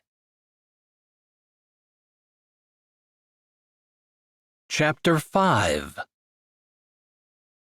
Tuesday afternoon, McCoy made his first unscheduled visit to the farm. He stopped at the old farmhouse first, just because it seemed polite to let Fink and Ellie know that he was there. He didn't think they had much to do with the elephant. They certainly didn't have previous experience with it. He parked next to the porch and got out. He deliberately waited until school would be out, so Fink would be home. Fink and Ellie's 3 boys were playing in the yard. They called out a greeting and yelled, "Mom and Dad are in the house," as they chased each other around, a rangy-looking dog nipping and following at their heels. McCoy couldn't remember their names, but he yelled a thanks and took the porch 2 steps at a time. Fink opened the door just as McCoy lifted his hand to knock. "Come on in. You're just in time to join us for our afternoon snack. Ellie always has something good ready when we get home."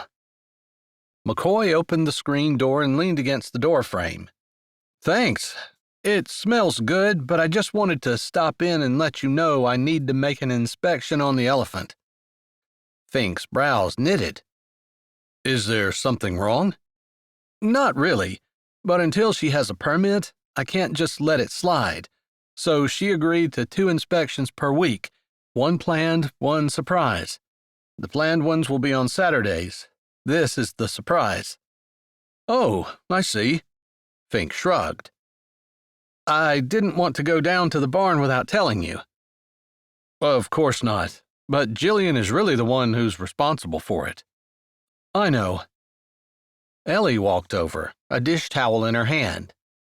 "She's at the dog kennel just finishing up a group lesson. She'd probably like to accompany you. The elephant seemed very nice, but it obviously knew Jillian." McCoy had hoped that Jillian would go. His experience with elephants was limited to Gator's wedding. If McCoy ever got married, which was unlikely to happen, he hoped that the most memorable thing at his wedding was not an elephant. "I have to agree with Ellie," Fink said, with a loving smile at his wife. "You better take Jillian along." "I'll stop at the kennel and see if she'll go. If it's okay, I'll leave my truck here." "Sure," Fink nodded. "You don't have to ask. If the inspection is your job, just do it. You can probably get Jillian's number to let her know when you're here or whatever." "Does she stay here?" She's got her stuff down at the little house where Harper lived before she moved to Chile. Fink nodded in the direction of what McCoy would call the mother-in-law bungalow. Oh, he'd thought she'd lived in the house with Fink and Ellie. It didn't matter. He wasn't going to her house. Thanks. I appreciate your hospitality. Some people were downright ignorant to him, like he was inspecting their property just to make life hard for them. He appreciated the people who treated him like a fellow human just doing his job. No problem, Fink said, his scholarly face smiling. If Jillian can't go down with you and you want someone to go along, let me know. I don't mind being your backup. McCoy smiled and waved as he backed out of the door and let it close behind him. The dog kennel was down past the barn. McCoy had to walk past the tiny house that Jillian lived in. He gave it a few curious glances. What kind of woman worked in a circus, trained dogs, helped old men out, and kept an elephant on the side? If he was looking for eccentric, which he wasn't, Jillian definitely fit that bill. But he couldn't think about her like that. Yeah, there was a magnetism in her dancing, black eyes that pulled at something deep inside of him. However, not only was she trouble, but a woman like her would definitely agree with his former fiancée. McCoy was boring. He didn't need Jillian to say it for him to know it was true. The area around her house was tidy. A small rocking chair took up most of the room on the covered stoop. Lace curtains hung in all the windows.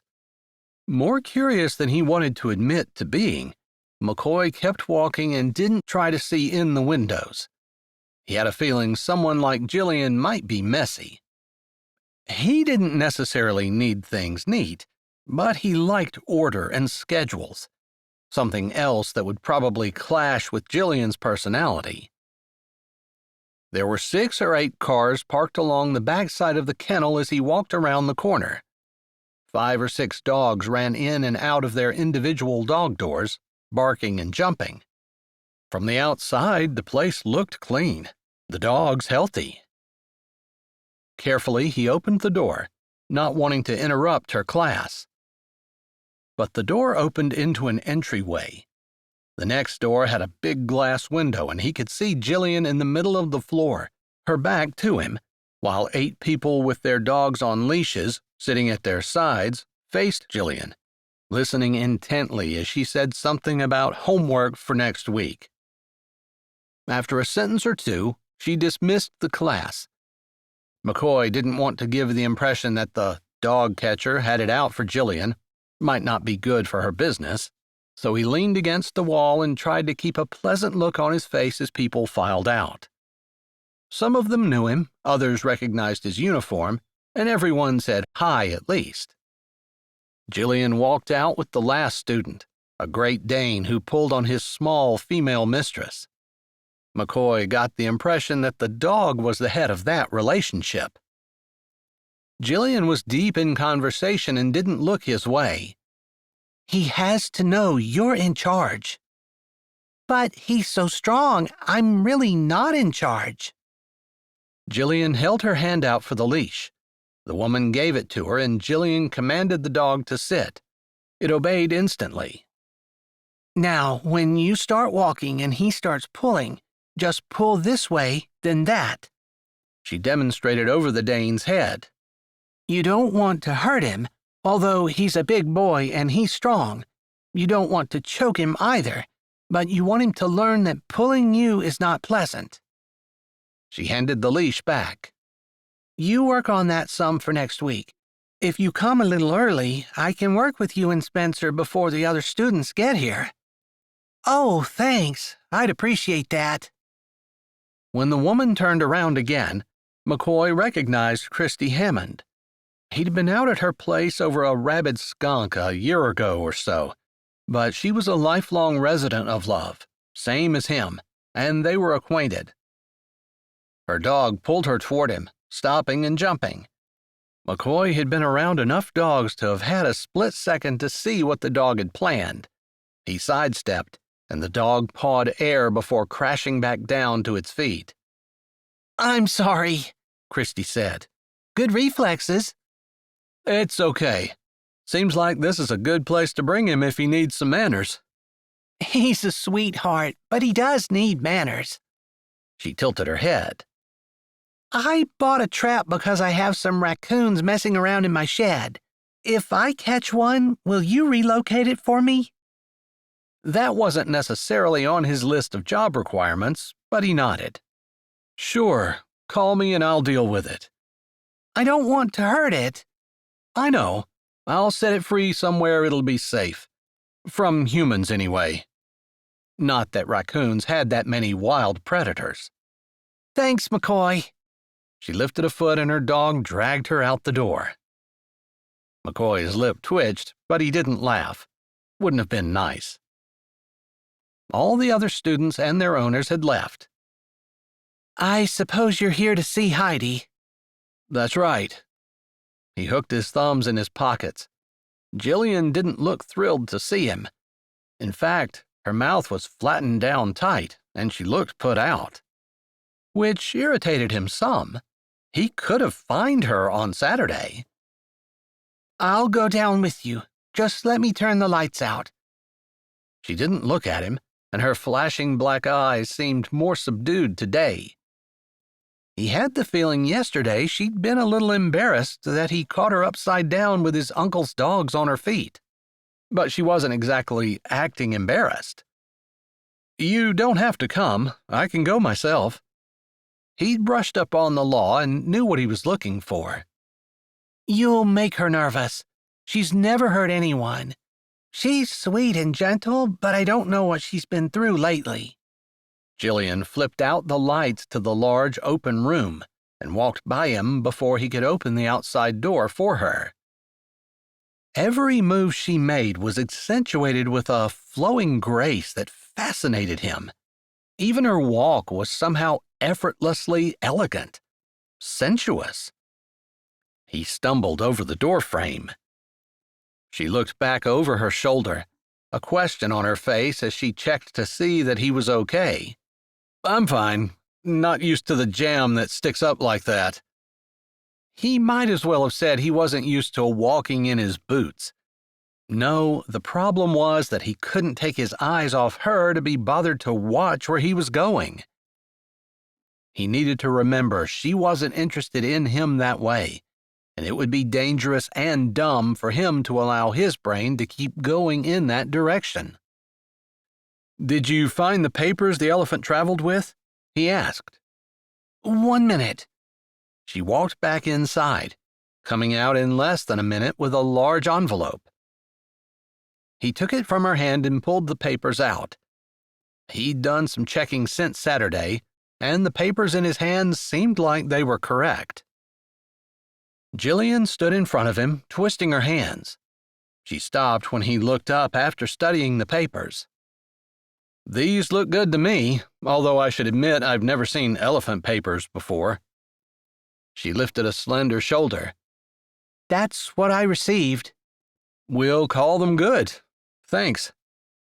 He put the papers back in the envelope and handed it to her. She disappeared back in the building and returned just as quickly as the last time. The lot was empty as they walked through it and around the building. The dogs in the kennels still barked and paced. McCoy didn't try to hide the fact that he was checking out the kennels, which were as clean as any kennels he'd ever inspected. "Do they meet with your approval?" Jillian asked, with a bit of defiance in her voice. "You obviously do a good job." McCoy turned to her and spoke sincerely. Her brows raised. She wasn't expecting his praise. Why would that be? The kennels were clean, and he wasn't afraid to say so. "Thanks," she mumbled, her eyes going back in front of her. "You know I'm not out here to get you," he said, because he felt like that's exactly what she thought. She pulled her cheek in, chewing on it again. McCoy reached for the pack of gum he always kept in his pocket. He'd had a tobacco habit when he was younger, and the gum was a help when the rogue urge to light up hit him. He held it out. She glanced over, then her gaze shot up to his, her eyes wide. "Peace offering," he said, hoping for a smile. Her lips pressed together, one side twitching up. "Or maybe I'm just trying to rescue the inside of your cheek, which you seem intent on eating." Her teeth flashed and her black eyes sparkled. She tossed her head, but took a piece of his gum. No one has ever called me on it before, but you're right. I do have a tendency to chew on my cheek. She shrugged. "We all have bad habits, I suppose." He'd never met anyone who didn't. Often a visit from him brought out the worst in people. Her face might have smiled, but her shoulders had not relaxed. She still held him in suspicion. He didn't feel like their relationship was easy enough for him to ask why. For some reason, he wanted that right. They reached the barn, and a rumbling sound greeted them. "She hears us," Jillian murmured. "I didn't know elephants made a sound like that." "They'll chirp, too." His face must have shown his disbelief, because she glanced at it and said, "Not like a bird. A little deeper and fuller, but still definitely a chirp." "You've spent a lot of time with elephants." He'd gotten that impression on Saturday when she moved with such confidence and security around the large animal. "Yes." "And when I start asking about it, you become monosyllabic." "I'm a private person." She didn't say, "and you're prying," but she didn't need to. The accusation hung between them. Well, there were questions he'd need to ask for his job, and she'd have to answer those. But she couldn't be more clear that the extent of their relationship would be him in an official capacity. If only his eyes didn't want to devour her every movement. And if only he didn't have 100 questions on his tongue that had nothing to do with his job and everything to do with wanting to know more about her. She led him around the barn and into the barnyard, where he could see that she'd been reinforcing the old wooden fences with larger posts and beams. He had known that the half-rotted-looking fences wouldn't pass an inspection. "You've been doing the fencing yourself?" Posts, beams, and a spade, along with what looked like a solid steel digging bar that was older than he was and probably almost as heavy, lay against the stone barn foundation. "Yes. One of the requirements is that I have a solid, secure area to keep her. This is much bigger than the required 1,500 square feet, but I wanted her to be able to be outside in the sun if she chooses." That was quite a job for one slender woman. "Did you tell Fink and Ellie that you were doing this?" "In general terms. They are both busy, Fink with his job and Ellie with the kids and planning on the farm for this year. I know they'd help, but I couldn't ask. They've already done so much for me." Her voice got fainter and she looked away. "I can't see in under the barn. I'm going to need to walk in." He was sure it was clean and that Heidi had feed and fresh water, but it was his job to check. He couldn't neglect it, although it was getting harder and harder to not want to treat Jillian like a job. Her determination to make that fence, one strong enough to stop an elephant, by herself, made him admire her and want to help. But that would be completely unethical, helping to build the fence he needed to inspect. It wasn't written in his contract that he couldn't help, exactly, but common sense dictated that it didn't make sense. "When do you think you'll have the fence finished?" he asked as she opened the gate and let him through. She shrugged and pushed a strand of hair back out of her face. "I've been working on it every chance I get around my clients and taking care of the dogs in the kennel." Her hand started to fall back to her side. His brain didn't form the cohesive thought, but he reached out and grabbed her wrist, turning her palm up. She tried to pull it back, but his fingers tightened.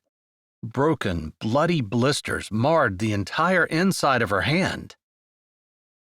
His stomach cramped.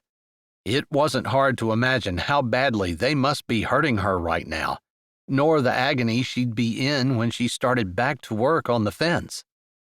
Just picking up that monstrosity of a digging iron would shoot pain clear to her shoulder. Her long, graceful fingers were red and inflamed. The soft skin that touched his hand was white and delicate. Some kind of strong emotion backed up in his chest. It came out in anger. "Don't you believe in gloves?" he growled. "I didn't have any." She looked at him oddly, like she couldn't figure out why he'd be upset about her hands. His teeth ground together. "There's a hardware store in town, less than 2 miles away. They have a shelf full." "I wanted to get it done." Her feet were planted in a defiant posture. "It would take 10 minutes to drive there and pick up a pair." "I can't drive." McCoy froze. She didn't have a license? His brain started whirling over the possibilities. Maybe in the city a person could get away with no license, with all the public transportation available. But around here? There was no subway, no bus stops. A taxi would cost a day's pay. And Uber? He supposed that might be a possibility, but he doubted it. She pulled, harder this time, and he let her hand slip out of his, the softness and warmth gliding over his calluses like skates on ice. He dropped his hand and fisted it at his side. "You can't drive, or you don't have a car?" "I don't have a car or a license." Her words seemed to be pulled out of her, and she had started to walk away, telling him the discussion was over. He'd never met someone more stubborn or more determined to keep her secrets to herself. He supposed he couldn't expect her to trust him. Following her back, he squinted into the darkness as his eyes adjusted to the light. The elephant flapped her ears as Jillian murmured softly to her. The long gray trunk came out and tapped down Julian's hand as she held it out. Jillian walked closer and stroked the elephant's side. McCoy came near enough to see the water and feed were clean and full. There were several big piles of dung on the floor, but they were all shiny and new-looking. Jillian kept the place as clean as her kennels, and it was obvious she loved the elephant. Just as obvious was that the elephant loved her. McCoy couldn't blame it. Chapter 6. Jillian's hands burned like the digging iron was red hot, but she couldn't stop. McCoy had been very interested in the fence, and it was a requirement, permit or no permit. Her fake papers had fooled him, although the guilt that she felt as he said they were good enough almost choked her. Carlos had done a great job, and she would make sure to tell him so, but it didn't make her feel any better about deceiving McCoy. Yeah, he did seem like a person who played by the rules, but there was something very appealing about a man who lived by a moral code. She wished she were worthy of that kind of man, but in order to keep Heidi, she was afraid her lying had only begun. She lifted the digging iron up, trying to ignore the pain that burned up her arms and traveled down, clear into the small of her back. Her entire body hurt, but she needed to get this fence done.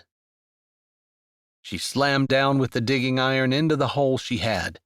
It was almost deep enough to set the post. "Let me." Shivers raced down her back at the sound of a familiar, deep voice. A big hand wrapped around the handle of the iron between her two. She stared at it before lifting her face and meeting those deep blue eyes. His expression was serious, and his body crowded hers. She let go and stepped back. "These aren't going to take the pain away." He held up a brand new pair of gloves. She blinked, part of her wanting to refuse, but after a few seconds, she took them. He reached into his pocket. "But this might make it bearable." A small tube of painkillers lay in his hand. Her eyes went from the tube to his face and back again. His lip was turned back, like he hated giving her the pills, but he probably knew she wasn't going to stop. She'd never thought of taking painkillers. They were for headaches, cramps, and maybe the flu. "Thanks," she said, taking the small vial. He pulled a bottle of water out of his pocket. He'd changed from his olive green work uniform into jeans and an old black t-shirt that clung to his back and rippled as he moved. The water was unopened. She took it and swallowed the pills with several large gulps. "Sit down and give them a few minutes to kick in." He jerked his head over to where Heidi stood in the corner, watching. "Back when I was a kid, I spent a few summers baling hay and fixing fences. Back before the factory farms put the family dairy farms out of business. I have a little experience anyway." He'd begun working before he'd finished talking, and she'd backed away to give him room.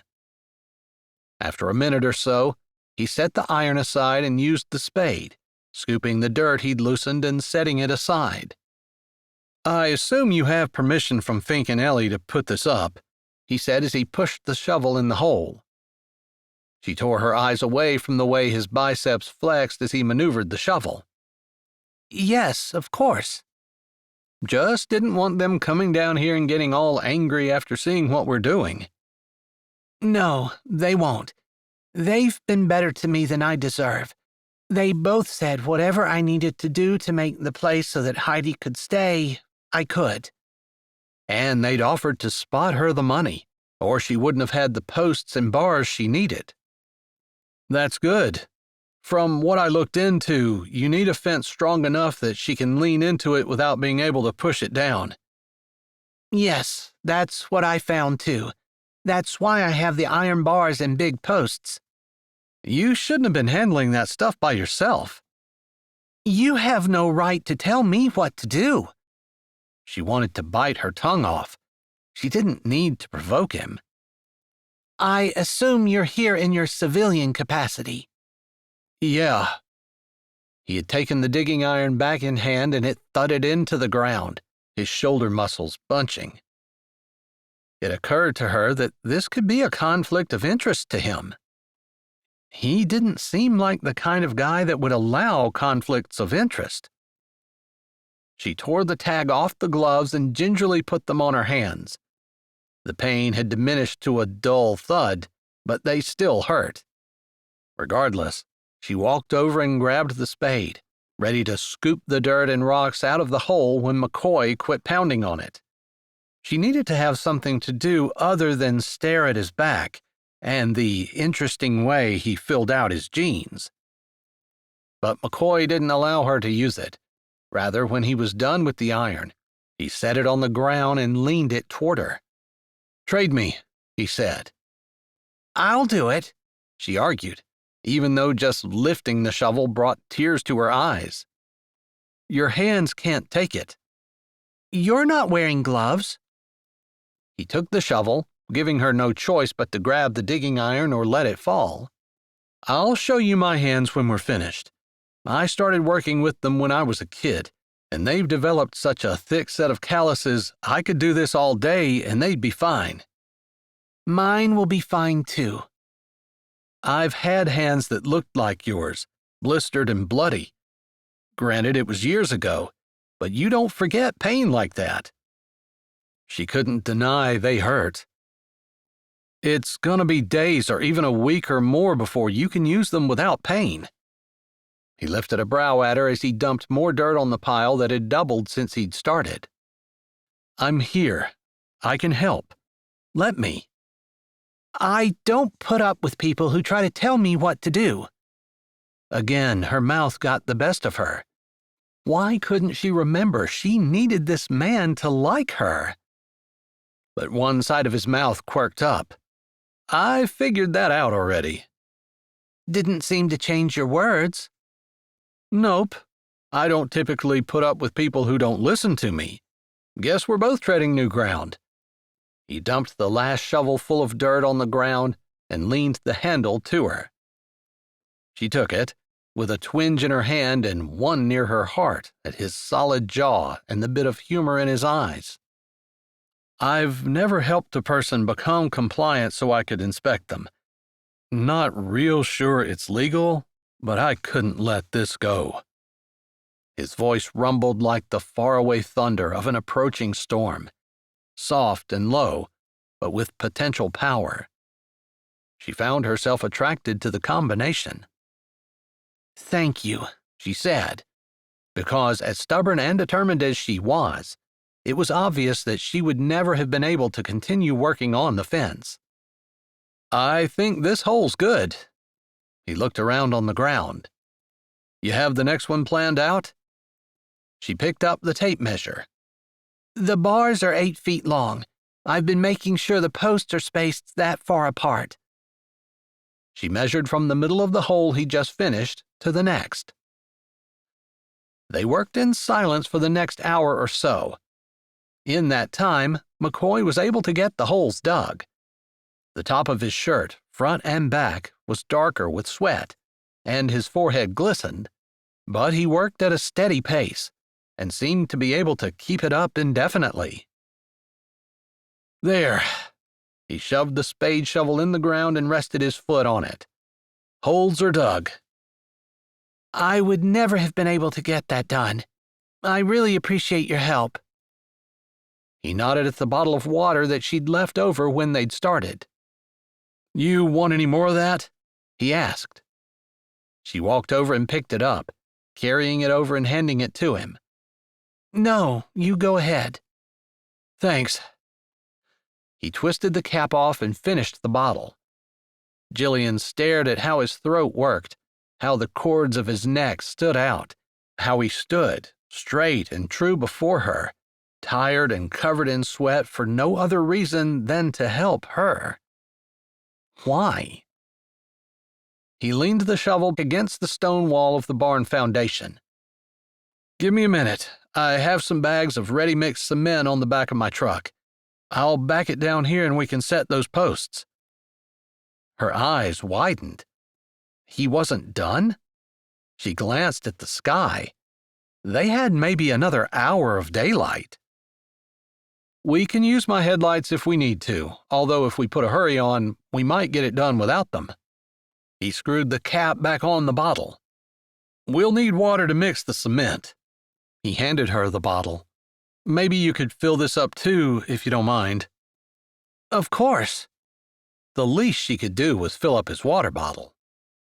He strode off, and she hurried around to get the hose out and screw it on, wincing at the pain in her hands. She took her gloves off to fill the bottle, and her blisters were oozing goo. Her hands had stiffened from the time of inactivity, and now it was painful to even try to bend her fingers. She couldn't imagine how it would feel without the pain meds. How soon until she could take more? She had just finished carefully pulling her gloves back on, the hose screwed onto the faucet and lying in a coil at her feet, when McCoy's pickup backed around the corner, the tailgate down and bags of ready-mixed cement lying on the back, with a wheelbarrow upside down over them. Hurrying over, she opened the gate to the barnyard so he could back through.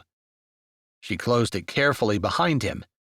As far as she knew, Heidi hadn't tried to push against the rickety fence, or really hadn't even come out from under the barn much, seeming to prefer the security of having walls around her over the open space of the barnyard. As used to being in an enclosed space as Heidi was, that made sense that she'd need some time to get used to the new surroundings, especially without her sister and constant companion to comfort her.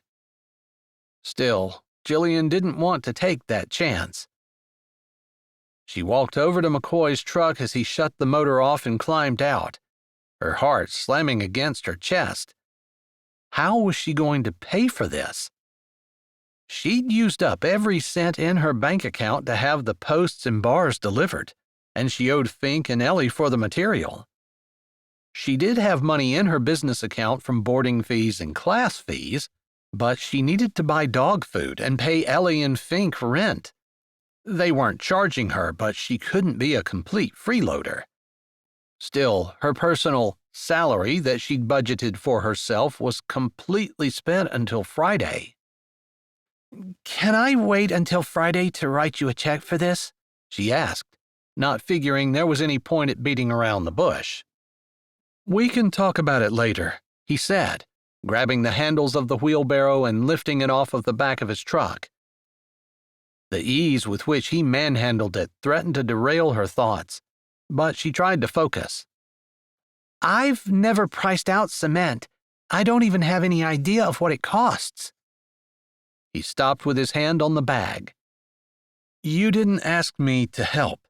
I came here and pushed my way in. I'd hardly ask for money for doing that. Now, what I wouldn't mind is if you stopped giving me those suspicious glares like I'm about ready to rip your grandmother's purse off her shoulder and run off with it every time you see me." She put a hand on her hip, flinching a little from the pain. "Where I come from, government officials usually make decisions based on how much money a person has." "That's not the way it happens here. Not with me." "I've been figuring that out, but I can't just shove my experiences aside." He dumped the opened bag of ready-mix concrete into the wheelbarrow, then looked up at her, gray dust coating his shirt and arms. "Where are you from? What city? Did you report the crooked officials?" She shook her head, panic bubbling in her stomach. He couldn't find out she wasn't a citizen. "I know it sometimes takes justice a while to work, but don't let that keep you from coming forward. Do you have proof?" Why had she said anything? No proof." His dark eyes narrowed, and he stared at her. "If you work for the government, as I do, you're a servant of the people, and you should remember that, because the government represents the people." He used his fingers to do air quotes around government. She curled her toes, because it was too painful to move her hands, but she needed to fidget a little. Obviously, the man practiced what he preached. He was here, wasn't he? She'd been judging him too harshly. McCoy gave her another searching look, then shook his head. "Before I put the water in this, I want to run a string to make sure we get these posts level." He went to the back door and rooted around, bringing back an orange string and a longish thing that Jillian thought might be a level. He put her to work holding the string, then the level, until he was satisfied. "It's not going to be the straightest thing in the world, but it's going to look straight anyway." "It's going to be straighter than it would have been if I would have done it, since I wouldn't have gone to those lengths." He grinned. "Did the lady just say she was happy I was helping?" Jillian knew her mouth was open, but it took her a few seconds to find her voice. Was the straight-laced government employee flirting with her? "Maybe." Possibly he could tell from her tone how uncertain she was. The idea of flirting with him to try to get him to overlook her situation with Heidi, or at the very least her citizenship situation, had crossed her mind. But he hadn't struck her as the type of man who would break rules, even for his own family. That wasn't the only reason she hadn't tried, though, because it didn't sit right with her either. She didn't want to be that kind of person, even though she'd seen it work for others. She supposed she'd rather be deported than be a deceiver. He didn't say anything more, but turned and grabbed the hose, squirting water in the wheelbarrow on top of the dry, ready-mix cement. "Don't you have to measure that?" she asked when he quit squirting. His broad shoulder lifted. I guess you're supposed to. It's just kind of common sense, though. Jillian wasn't sure she saw the common sense aspect, but she didn't say anything. He showed her how to set the post, then had her hold it while he poured the cement around the base. It was full dark. McCoy had turned his truck around and they were using the headlights by the time they set the last post. If she had to, she could mix the cement by herself, using common sense to estimate the amount of water, which made her smile. It wasn't a skill she ever thought to have. "What's so funny?" McCoy asked as he wheeled the wheelbarrow back from rinsing it out. Nothing, really. We don't have a fence, but we're closer than we were. McCoy glanced down the line of posts before lifting the wheelbarrow and putting it upside down on the back of his pickup. Yep. He slammed the tailgate shut. "I'm not going to be home tomorrow night. If you can wait until Friday, I'll give you a hand with the metal rails."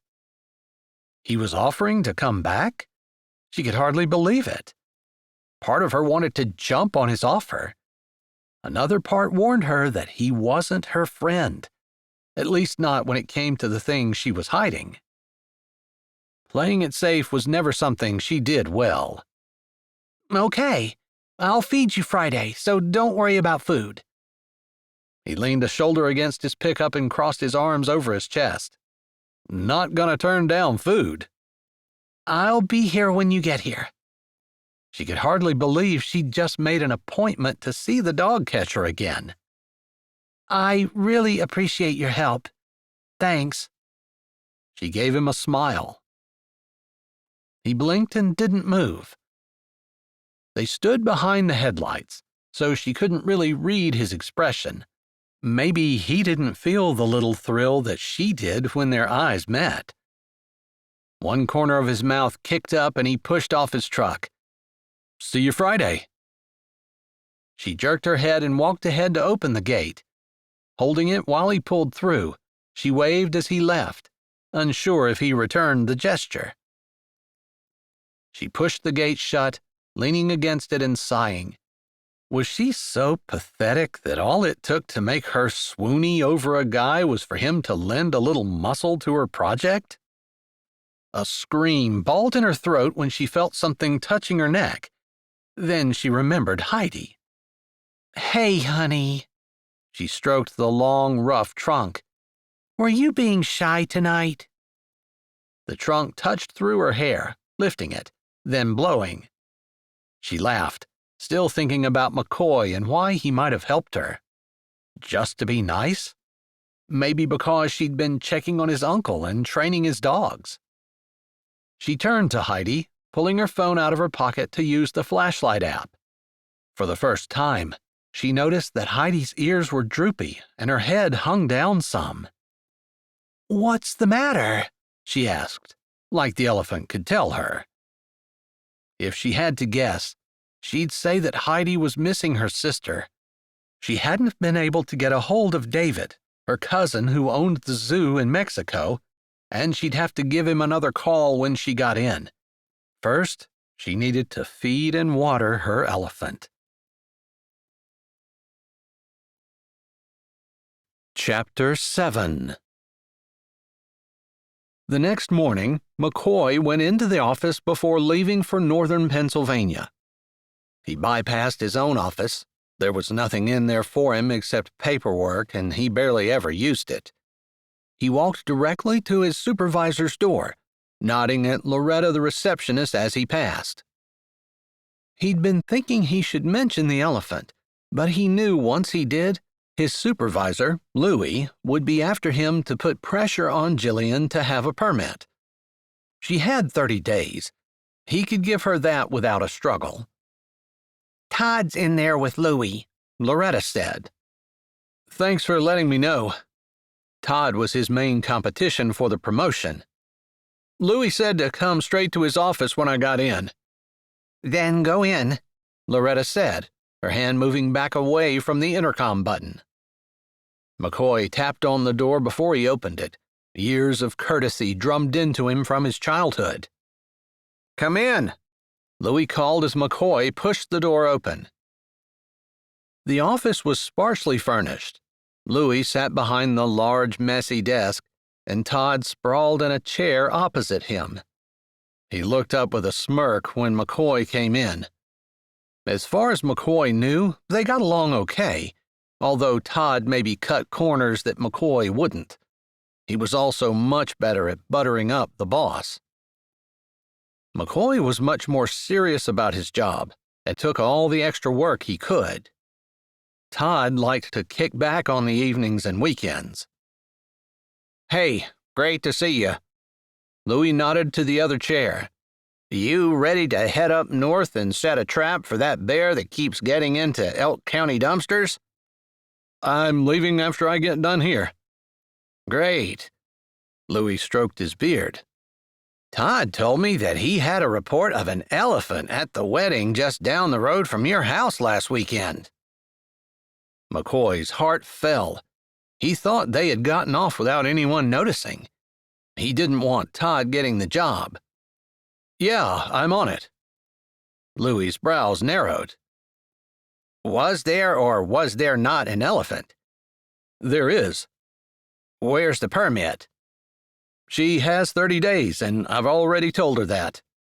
"You make a report about it?" McCoy's lips flattened. "Not yet." Todd smirked. "She must be cute." McCoy's jaw hardened, but he tried not to react. It's what Todd wanted. Todd knew he was straight as an arrow.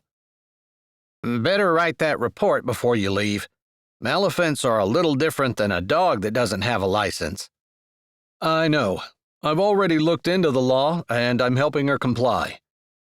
More than helping her, he was building her fence. That was probably crossing the line he'd spent his life trying not to cross, and he wasn't going to mention it in front of Todd, if he mentioned it at all. He probably would have helped any one of his neighbors build a fence. Thing was, he wasn't expecting to enjoy it. He'd found out last night that along with the odd attraction he felt toward Jillian, he actually liked her. She'd worked alongside of him and had pretended the whole time that her hands weren't killing her, when he knew doggone well that they had to hurt like heck. How could he not admire grit like that? Then that little smile she'd given him before she left. A man could take a smile like that every day of his life. Louis's hand dropped down from his beard. "I need a permit. You're right, she has 30 days. In the meantime, I want you out there every week." "I'm on it. Actually going twice a week. One scheduled inspection, one unscheduled. Just did an unscheduled yesterday, and everything looked fine. Except for the fence, which was still going up." Louis's eyes sparkled and his beard parted as he smiled. "Figures you do double duty." Maybe I need to go inspect the elephant," Todd said, a speculative look on his face. McCoy was walking a fine line. If he was too defensive, Todd would be suspicious, but he didn't want Todd hanging around Jillian. He didn't stop to question why. He shrugged. "Up to Louis. If you want to take it from me, go ahead. But it's a mile from my house." "But you're not going to be home tonight. Maybe the little elephant handler needs some help putting her big animal to bed." Todd didn't smile, but he lifted a suggestive eyebrow. McCoy looked at Louis, who was shaking his head. "No, if McCoy has this under control, we're good. You take care of your assignments, Todd." He stacked some papers on his desk and moved a folder. "You two know you are the only ones in the running for my position when I move up to regional. They'll be announcing which of you are taking my place soon." He stroked his beard again. "I'm not sure when." McCoy shrugged, although part of him was eager to know. If he got Louis's position, he wouldn't have to leave Uncle Roy alone at nights. Louis looked at McCoy. "Elephant report. On my desk." His gaze moved to Todd. "Get to work." McCoy walked out, Todd on his heels. As soon as the office door was shut, Todd said, "Is she cute? She must be young. Married?" "Didn't ask."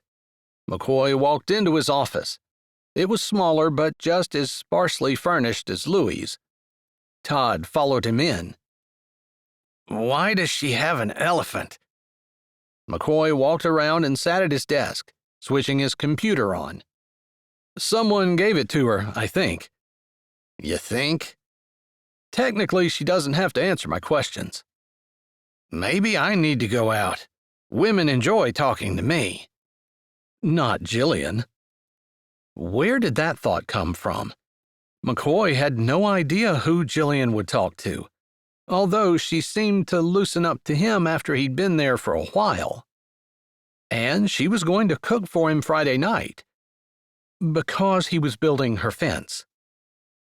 He pictured her snapping black eyes and her sweet smile. Yeah, he was probably too boring for the likes of her, but he could enjoy Friday night, even if he did have to build a fence first. He pulled up his computer program and started the report, eager for Friday. Jillian paced in her kitchen. Her second Friday class had left an hour ago, and she almost had supper put together, but she was unsure what time McCoy was coming. She hadn't asked and didn't have his number. 5, 6, 4. The wall clock said 3:30. Rather than stressing, she figured she could try her distant cousin, Augusto, the person loosely in charge of the animals in the circus, for the 100th time. He'd not returned any of her calls, but if anyone knew why Heidi had been dropped off on her doorstep, it would be Augusto. He answered after her second ring. "Bueno." After having been around her American family so long, the customary Mexican greeting felt off. "Augusto, it's Jillian."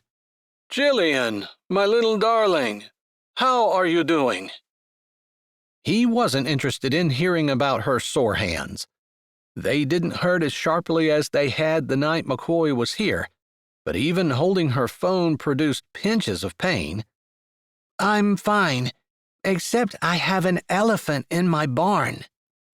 "Are you working in the circus?" His voice was smooth and held no hint of surprise. She leaned her head against the cold glass of the door window. "No, it closed. I know you know that. You were there." "But a new circus, no? You are working in a new circus?" She looked out at the dog kennel. "No, I'm done with the circus. I'm training dogs." "What about your hair routine, bending into shapes?" "It's over, Augusto." "Then you don't need Heidi?" Jillian almost rolled her eyes, pretty sure that Augusto knew she wasn't in a circus of any kind and didn't need an elephant. "Where's Hazel?" "I think someone bought her. I will have to check with David." She hadn't been able to get a hold of David. "What am I supposed to do with Heidi?" "She's in the U.S. and none of us can get her permit." "I'm not any different than any of you. I can't get her a permit either." Jillian wrapped one arm around her stomach. Augusto wasn't any help at all. "You have an American father. You can do it." "I don't even know my father's name. I'm not an American." Augusto sighed. "We cannot take Heidi back to Mexico. We couldn't take her over the border. You need to keep her." "Will you find out who bought Hazel?" Maybe the person would want a second elephant, although why they wouldn't have bought two in the first place was too logical of a question. A headache throbbed behind Jillian's eyes. "I will try." "Call me when you get it, please. I can't get a permit. Not to mention, I need to find someone who can afford to feed her." McCoy's truck pulled down past the old farmhouse. It slowed as he approached the bend for the barn, but then he came straight, heading toward her small house. "I will check," Augusto said. Thanks. They hung up. In a few seconds, McCoy's boots thumped on the porch.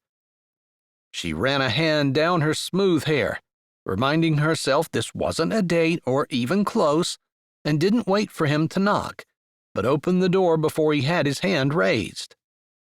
"Hey," he said. His scent drifted to her, warm and male and intriguing. He had changed out of his uniform and wore a white t-shirt with clean but worn blue jeans and boots. His cheeks were smooth, like he'd shaved before he'd come, and his square jaw and deep blue eyes made her heart race. She fought the urge to fidget. Come on in. He stayed on the porch. "Will it hold? We could probably have the fence done before dark." Okay, that wasn't exactly romantic. She was getting all bothered by his scent and his eyes and those biceps, and he was worried about the fence. Exactly what he'd come for. She felt like a dope. Sure, it's in the slow cooker. Let me turn it down. You can still come in. You don't have to wait on the porch. And now she was babbling. She snapped her mouth shut. Turning, she let the door open so he could choose whether he wanted to wait on the porch or come in. Whatever. She turned the slow cooker down and headed out. He leaned against the door jamb, straightening as she approached. "You sure it's not a problem to wait?" I'd like to get the fence done. He didn't move from the doorway. "How are your hands?" Fine, she said. His lips pursed. He remained in her way.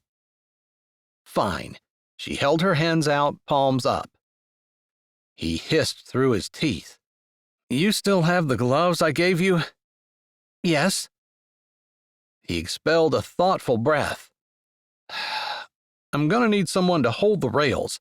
Do you think you can?" Yes.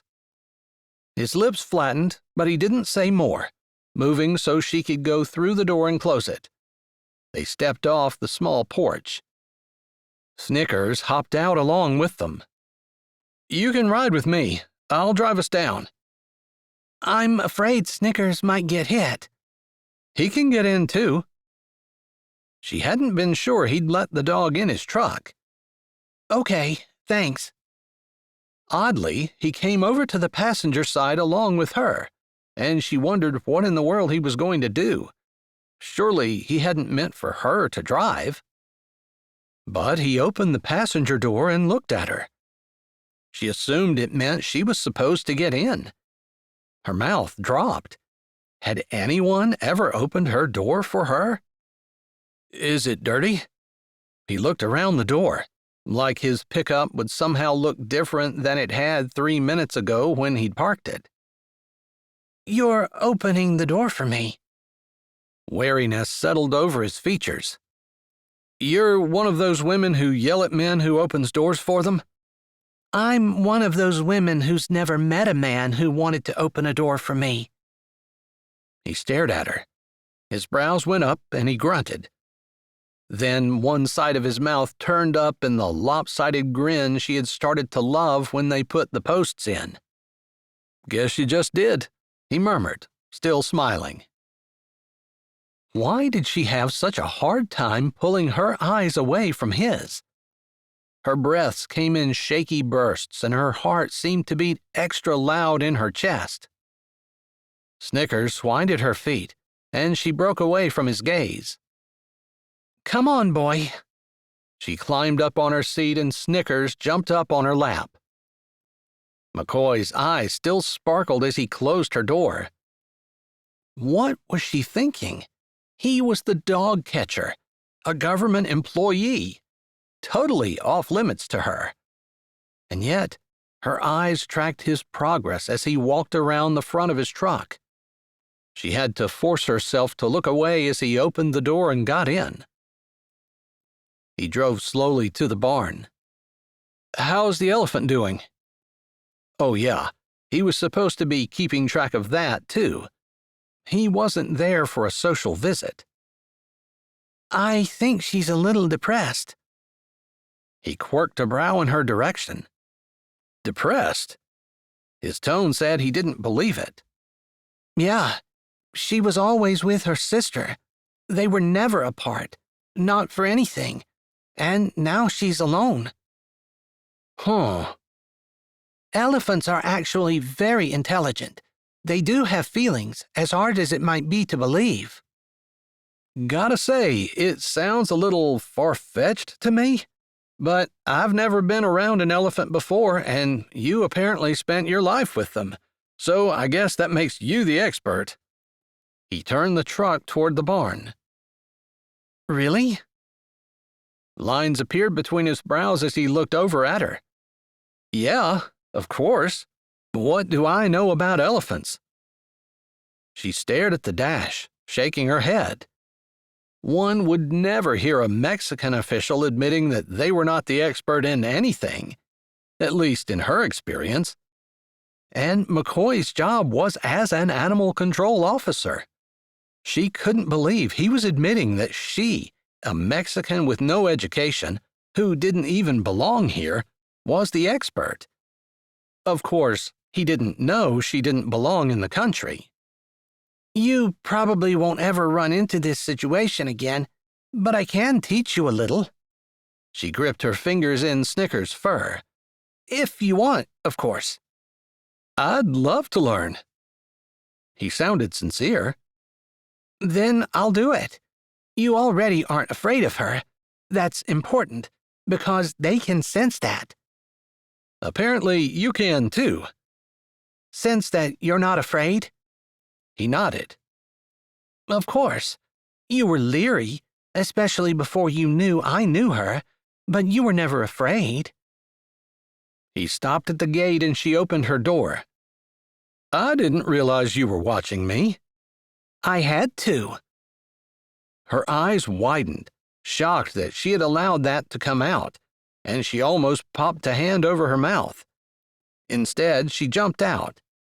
Snickers landed beside her and she closed the door before he could ask about her odd statement. Chapter 8. McCoy hadn't forgotten what Jillian had said by the time the last rail was fitted and attached. Why had she felt she had to watch him? To protect her elephant? Surely she knew he wouldn't hurt it. But nothing else made sense. Unless she thought he was going to hog-tie the beast and throw it in the back of his pickup, hauling it down to the shelter. Maybe. In his experience, women weren't always logical. His mother certainly hadn't been, choosing to leave his hard-working, steady father to chase after some hard-drinking, big-partying man. She wasn't with that guy anymore, but she never had come home. Eventually, his dad had found another woman and moved to Florida to marry her. She'd left him as well. His dad had said he wasn't moving again. Still, for Jillian, it seemed like an odd thing to say, and the expression on her face meant she hadn't meant to say it. She had been wary of him at first, but he assumed it was because of his job. He thought she'd been getting more comfortable and realizing that he was a human, just like her, nothing to be afraid of. But maybe that wasn't it. Could she be being nice to him to try to get special favors because of her elephant? Not the fence. He'd volunteered to do that himself. But maybe that gave her the idea? If not, why did she feel she had to watch him? And why didn't she want him to know? He didn't know the answers, and he wasn't sure he wanted to. He preferred thinking that she kind of liked him. Nothing beyond friendship, of course, but he could handle being friends with someone like Jillian. She'd pulled her weight this afternoon, despite her sore hands. He'd tried to make sure she didn't do anything to hurt them more, but she had resisted his efforts to give her easy jobs. He admired that. McCoy, come here. He put the last of his tools in his toolbox and slammed the lid shut. The sun had settled below the mountain, but it was still light enough to see. He stepped under the barn roof. Walk slow. Jillian's voice, with its lilting accent, came from back in the corner. He followed her command, arriving at her side as she stroked the elephant's trunk. Her head is hanging down some, and her ears aren't up. They're kind of droopy. That's what makes me think she's depressed. That, and see her eyes? It looks like there are tears in them. He couldn't really tell that about the head, but he could see that the ears weren't flapping back and forth, but kind of hung down. He could also see that her eyes did indeed seem to have tears. Interesting. And you think she's missing her sister? I'm almost sure of it. What are you going to do about it? I want to find her. You're going to have 2 elephants? He could hardly believe it. No, I can't afford to feed one. Maybe the person who has her sister wants another. Or maybe whoever sold her sister to him knows someone else who would like an elephant. Well, the second idea seems like a possibility, but if whoever bought her sister wanted a second elephant, he probably would have gotten them both together. Unless they weren't together when he bought them. I'd want to see where he's keeping her and how he's treating her anyway. But you're probably right. She stroked the trunk again. Would you like to touch her? I know you said I wasn't afraid, but I do remember hearing horror stories about elephants who attacked their handler or went berserk in a crowd. She's not really acting like herself, and any wild animal is unpredictable, but I wouldn't suggest it if I thought there was going to be a problem. She normally loves attention. Okay. He wasn't sure about this, but he trusted her. Give me your hand. She held her own hand out, palm up. He placed his hand in hers. It was warm and rough. She used both of her hands to hold it. Moving Heidi's trunk gently, she helped Heidi sniff McCoy's hand. Her trunk patted up his arm and over his face and hair. He held himself frozen in place.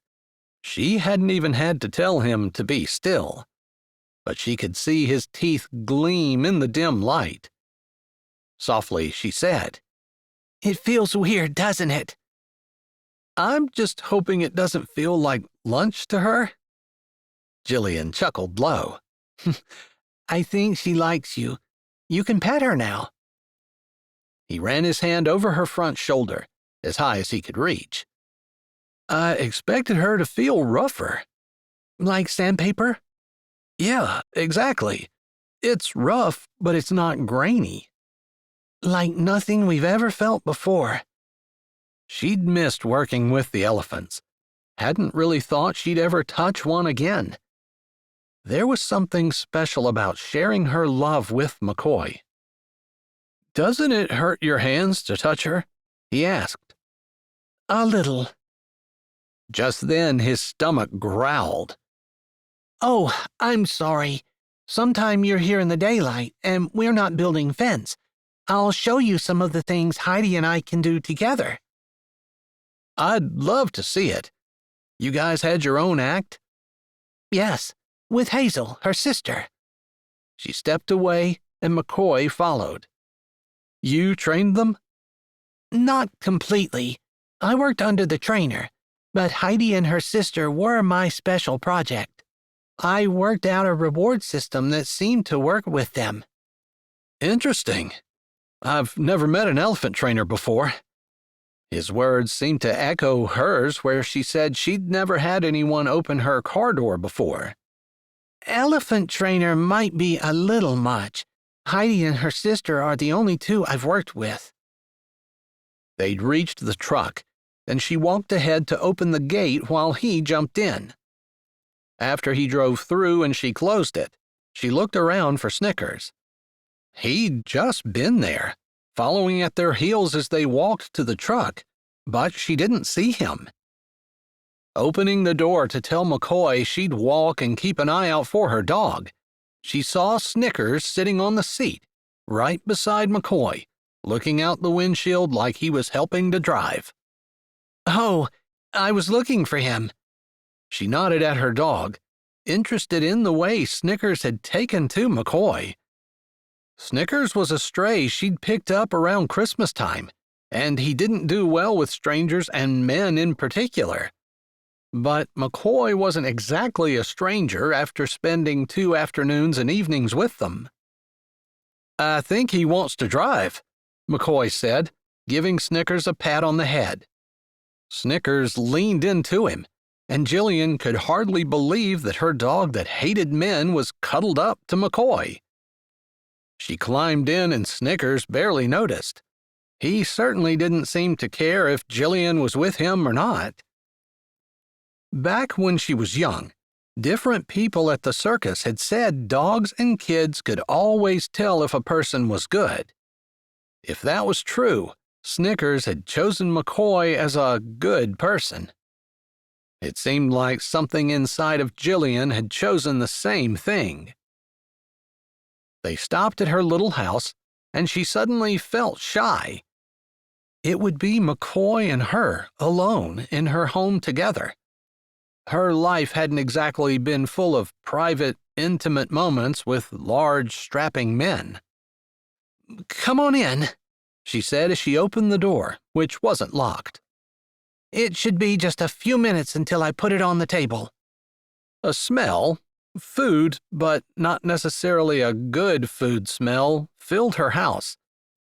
She hardly ever used her slow cooker, and it smelled like maybe she hadn't turned it down enough. "What can I do to help?"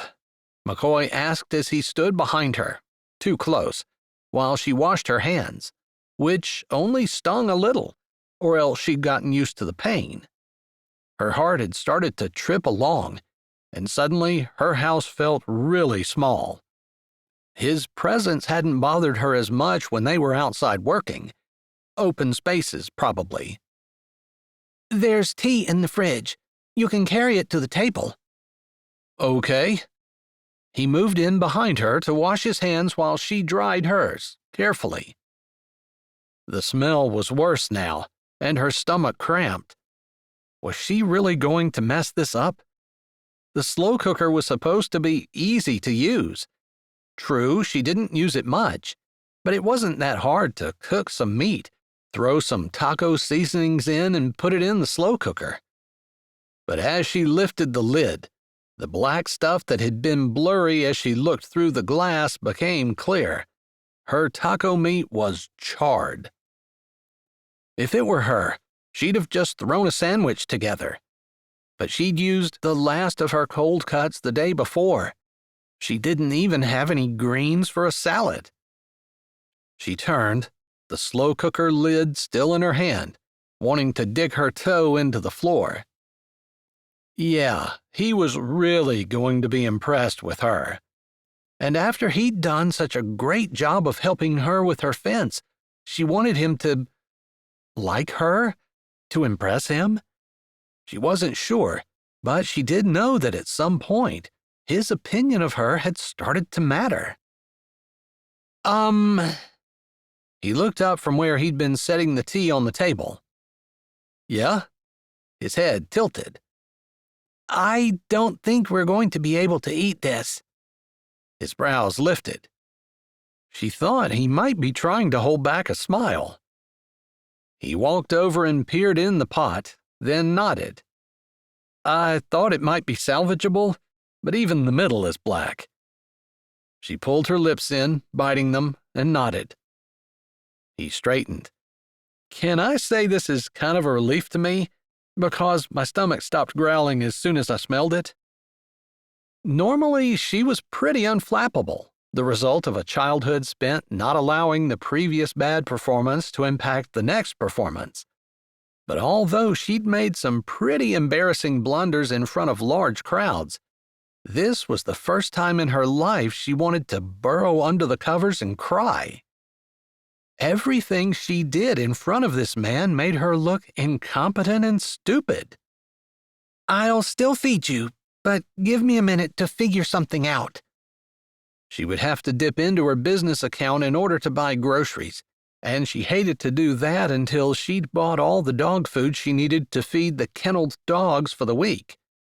There was also the possibility that one of her obedience clients would cancel and she'd owe a refund.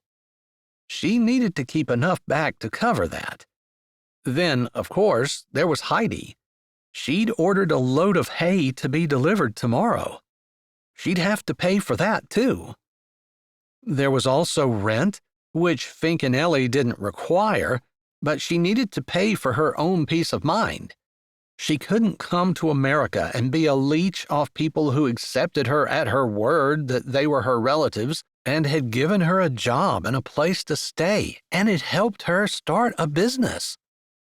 "Hey," McCoy's hand lifted like he was going to touch her, but it dropped. "It's okay. Sometimes things don't work out. Plus, it wasn't really fair that you worked on the fence and had to cook supper."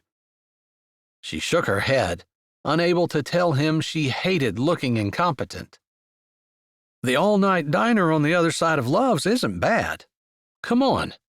He touched her arm. It felt like a shock went through her skin and up to her collarbone, and she jerked. "Sorry," he said, like he thought she didn't want to be touched. "No, it was me." She hated that cliché. She also hated what she had to tell him.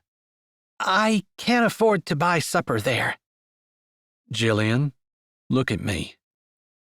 She lifted her eyes for the first time since she'd picked up the lid.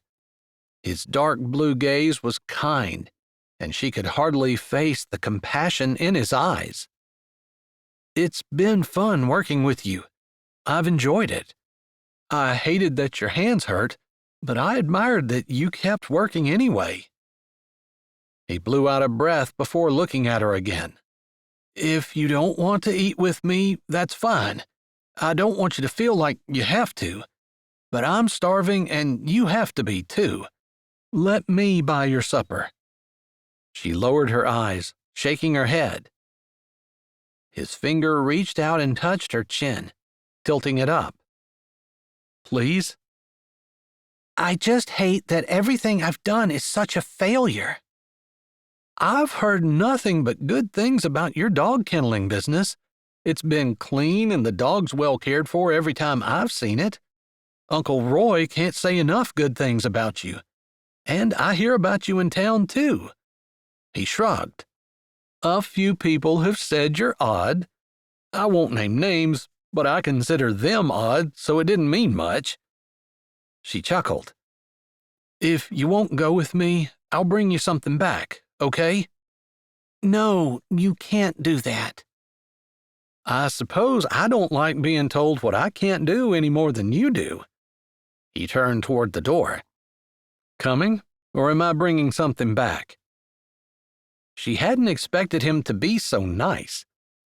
Telling herself that she would pay him back as soon as she had the money, she nodded. "I'm driving." "Or else we're walking because I don't have a license or a car, remember?" He stopped with his hand on her doorknob. "I'd forgotten. You'll have to tell me about that. I don't think I know anyone else who doesn't have their driver's license and a car. Not around here." He held the door and she walked through. "I'm not originally from here." Oh, there she went again. The truth was always on the tip of her tongue, waiting to hop off.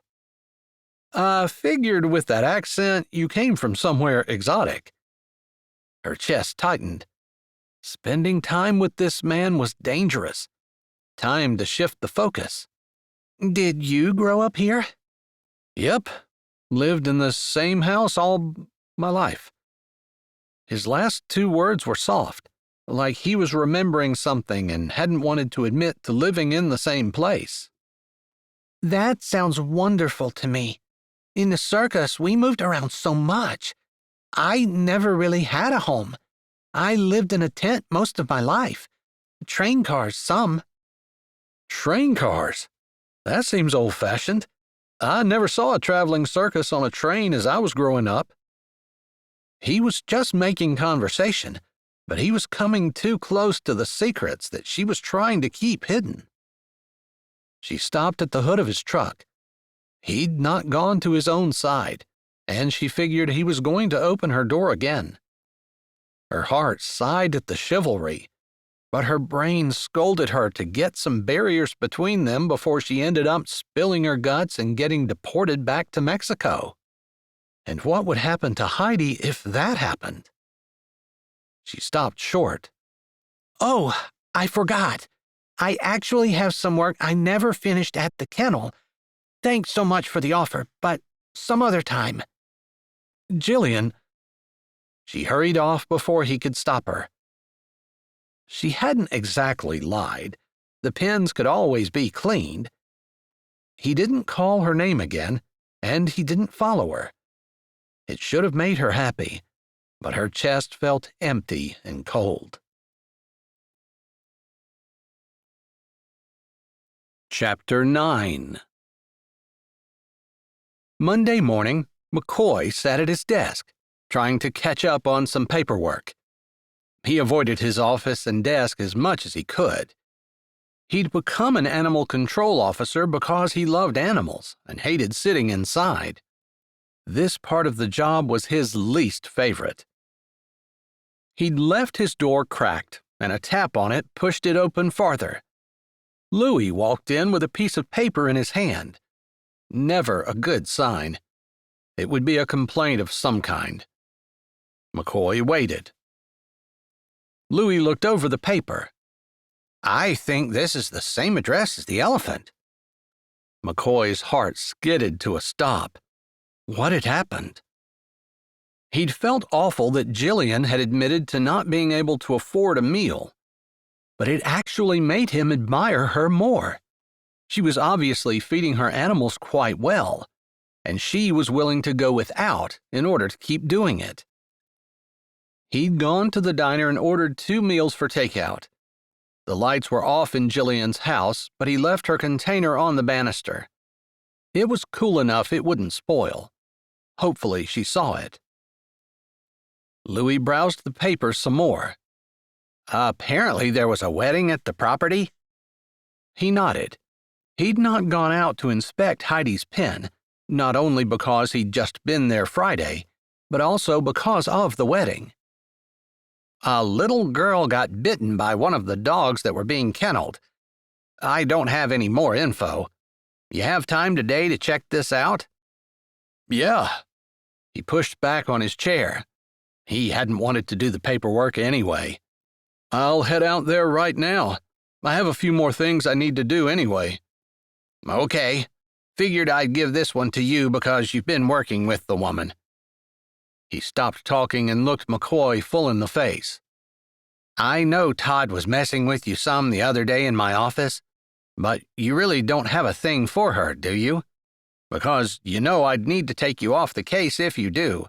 A man gets tangled up in a relationship and his rational thought suffers. No, I'm not having any trouble thinking rationally. She hadn't wanted to eat with him. That was a pretty big clue that there wasn't any attraction or interest on her end. He'd spent the weekend convincing himself that there was no interest on his end either. It wasn't true, but it was just as well. A woman who'd traveled as Jillian had wouldn't be interested in a homebody like him. He couldn't believe that he'd actually blurted out that he'd lived in the same house all his life. His fiancée hadn't been impressed with that little detail of his life. Good. Louis handed McCoy the slip of paper and walked out. It was a little over a half an hour from the office to Sweet Haven Farm where Jillian's kennel was. He pulled slowly into the drive, waving at Avery as she walked up the steps to the big farmhouse. She'd be living with Gator, of course, but he thought she was still in charge of the receptions at the barn. She'd have been the one setting things up and supervising on Saturday. He wanted to talk to Jillian first. The dog was under her care. He slowed when he went by her small house, but the place looked unoccupied, so he continued on to the kennels. She was out cleaning them. Part of his body dreaded having to confront her about the girl's bite. The other part of him jumped up and down in excitement to have an excuse to be near her again. He stopped and got out. She glanced up, her eyes widening in surprise. She probably hadn't heard him approach over the barking of the dogs. Her eyes swept down his body and back up, noting the uniform. Wariness leapt into her expression, and her chest expanded like she was taking a big breath. She set the shovel aside and let herself out of the kennel, striding over to him. He liked that. She wasn't trying to hide, and she didn't make him chase her down, but confronted her problem head-on. "Hello, Mr. Rodning." Her soft musical tone sounded perfect to his ears, but he hated that she put that distance between them with the Mr. "How's Heidi?" "She's doing great. I got a load of hay delivered here early Saturday morning, and I'm checking with a couple of tree trimming companies to see if I can get some branches to supplement her diet." He nodded. That was a great idea. It would probably be free, too. Unlike hay, which was expensive, especially this time of year. "Glad to hear that. Maybe, since I'm here, I can do the unscheduled visit, if it suits you." She pushed the hair that had escaped from her ponytail back off her face. Her face was flushed from the work she'd been doing, and she looked slim in her t-shirt and soft-looking blue jeans. He noted she wore the work gloves he'd bought her. Her hands were probably still tender. "I don't think it will work today. I have a class starting in about 30 minutes. He tried for his best professional look. "Okay. I don't want to make you late, but we have a report of a little girl getting bitten by one of your dogs. Can you tell me what happened?" The wary look on her face intensified, but her voice stayed level and she looked him in the eye. "Sure. She was attending the wedding at the barn with her parents, and she slipped away. Apparently they didn't notice. She came down here and stuck her hand in between the chain-link fence." She pointed to what looked like a husky mix. "I don't think the dog meant to hurt her, but he was probably excited." "Was she bleeding?" "No, nothing punctured the skin. There was one small indentation in her finger that could have been made by a tooth, but nothing else." She lifted a shoulder. "I have the parents' number." "Do you mind giving it to me?" "Not at all. I told them that they'd probably be getting a call from my insurance agent, if no one else, because they decided to take her to the ER." "Okay, great. So they'd be expecting a call. Hopefully they told the same story Jillian just did. Thanks." He stood, thinking about whether there was anything else he needed to ask before he turned to go. "McCoy." His heart flipped at her use of his name. "Yeah?" "I'm sorry about Friday night." He didn't say anything, didn't allow the excited beating of his heart to change the expression on his face. She twisted her hands together before taking her gloves off and slapping them on her leg. "I ran away and it wasn't nice of me." She bit her lip. "Thanks for the meal. It was my breakfast the next morning." "You're welcome." He looked over her head, needing to address her apology. "It's probably better that way." "Yeah." His phone buzzed, and he was tempted not to look at it, but he didn't have anything else to add, so he pulled it out of his pocket. "You might as well let her know that I've gotten 2 complaints about the elephant. Wedding guests." McCoy closed his eyes. It seemed like everything was against Jillian. He hated to add to it, but she needed to know. "This is my boss." He held up his phone, keeping the screen pointed toward him. "People from the wedding must have seen Heidi. They're complaining, apparently. I'm not sure about what, but it doesn't matter. We have to investigate all complaints." "I see." "I know you have a class. I can walk down to the barn, make sure she has food and water and that our fence is holding."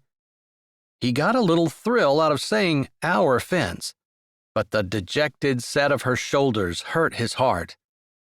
She swallowed and nodded. "That's fine." "You know, Jillian, not to make your life harder, but it might not be the best idea to have an elephant near where there are going to be wedding guests possibly wandering around. I know she's a very calm animal, but she's big enough that things could get ugly fast." "I understand." She wouldn't meet his eyes, instead focusing on the gravel under their feet. Her shoulders were turned away, like she wanted to leave but was staying for politeness. "I'm sorry." She nodded. "Is that it?" "Yes, for now." "Do I need to go to the barn with you?" He hated to leave her, didn't want to be the person who made her feel bad, but he'd already done more for her than he should, more than Louis would think was acceptable. "No." He gritted his jaw. "Is there a wedding this Saturday? We can schedule my next visit, since I can count this one as the unscheduled." "No, but wildlife days are Saturday and Sunday afternoon. I'm doing some presentations with your uncle's dogs." She looked up, giving him a ghost of a smile. "That's right. He was giving his own presentation on snakes. How's Friday?" "That's fine." "I'll see you then." He left, because he had to. Chapter 10. Tuesday morning, Jillian stopped at Uncle Roy's house to work with his dogs and to check on him. She wasn't sure exactly what McCoy did during the week when he didn't come home, but supposedly it related to his job somehow. Regardless, she enjoyed visiting with Uncle Roy, and she enjoyed working with his dogs as well. They had a nice visit before she jogged to the post office and then back home, where her day didn't exactly go as planned. It didn't surprise Jillian when McCoy's truck came slowly down the drive on Wednesday morning. She'd been expecting it since her confrontation with a student and his handler at her Tuesday night obedience class. She quit cleaning the pins and waited for him to stop and get out. "This is getting to be a bit of a habit," he said by way of greeting. If only he weren't here because of more complaints. He looked fabulous in his uniform, strong and confident. But she knew there was kindness and consideration there as well. The combination was addictive and attractive. She had to remind herself he was off limits. "I should get you your own parking space. Put up a sign that says, 'This space reserved for animal control officer.'" He smiled, but it didn't stretch to his eyes. "I guess you know why I'm here." She nodded. "Can you tell me what happened?" She shoved a hand in her pocket and leaned a shoulder against the metal building. The dog's barking frenzy had died down enough for him to be able to hear her. "I have a pit bull in my Tuesday night class. I know they have a reputation, but they're actually great with people and really sweet." Dumb, too. But it wasn't really their fault. They'd been bred to fight, not to use their brains. "But he's not so keen on his fellow students. I had to ask his handler to leave after he started showing aggression toward the Irish wolfhound in the class. I didn't want a dogfight on my hands." "Of course." McCoy nodded. "They left, but the handler shouted a few insults on the way out, complaining that the place smells and is dirty, that I'm a fake and fraud. That insult had smarted, because it was so close to the truth. He said he was going to report me. I have the names and numbers of the other students in the class if you'd like to confirm my story. Yeah, I'll take them. His lips pressed together. We've been getting so many complaints about you that my supervisor is thinking about making a trip out here. She bit her cheeks. He pulled the ever-present gum out of his pocket. She gave a shaky laugh before taking a piece. Is that something I should worry about? Your supervisor coming out? One side of his mouth pulled back and he crossed his arms over his chest. He's not happy about the elephant not having a permit. He's on me to push you about it.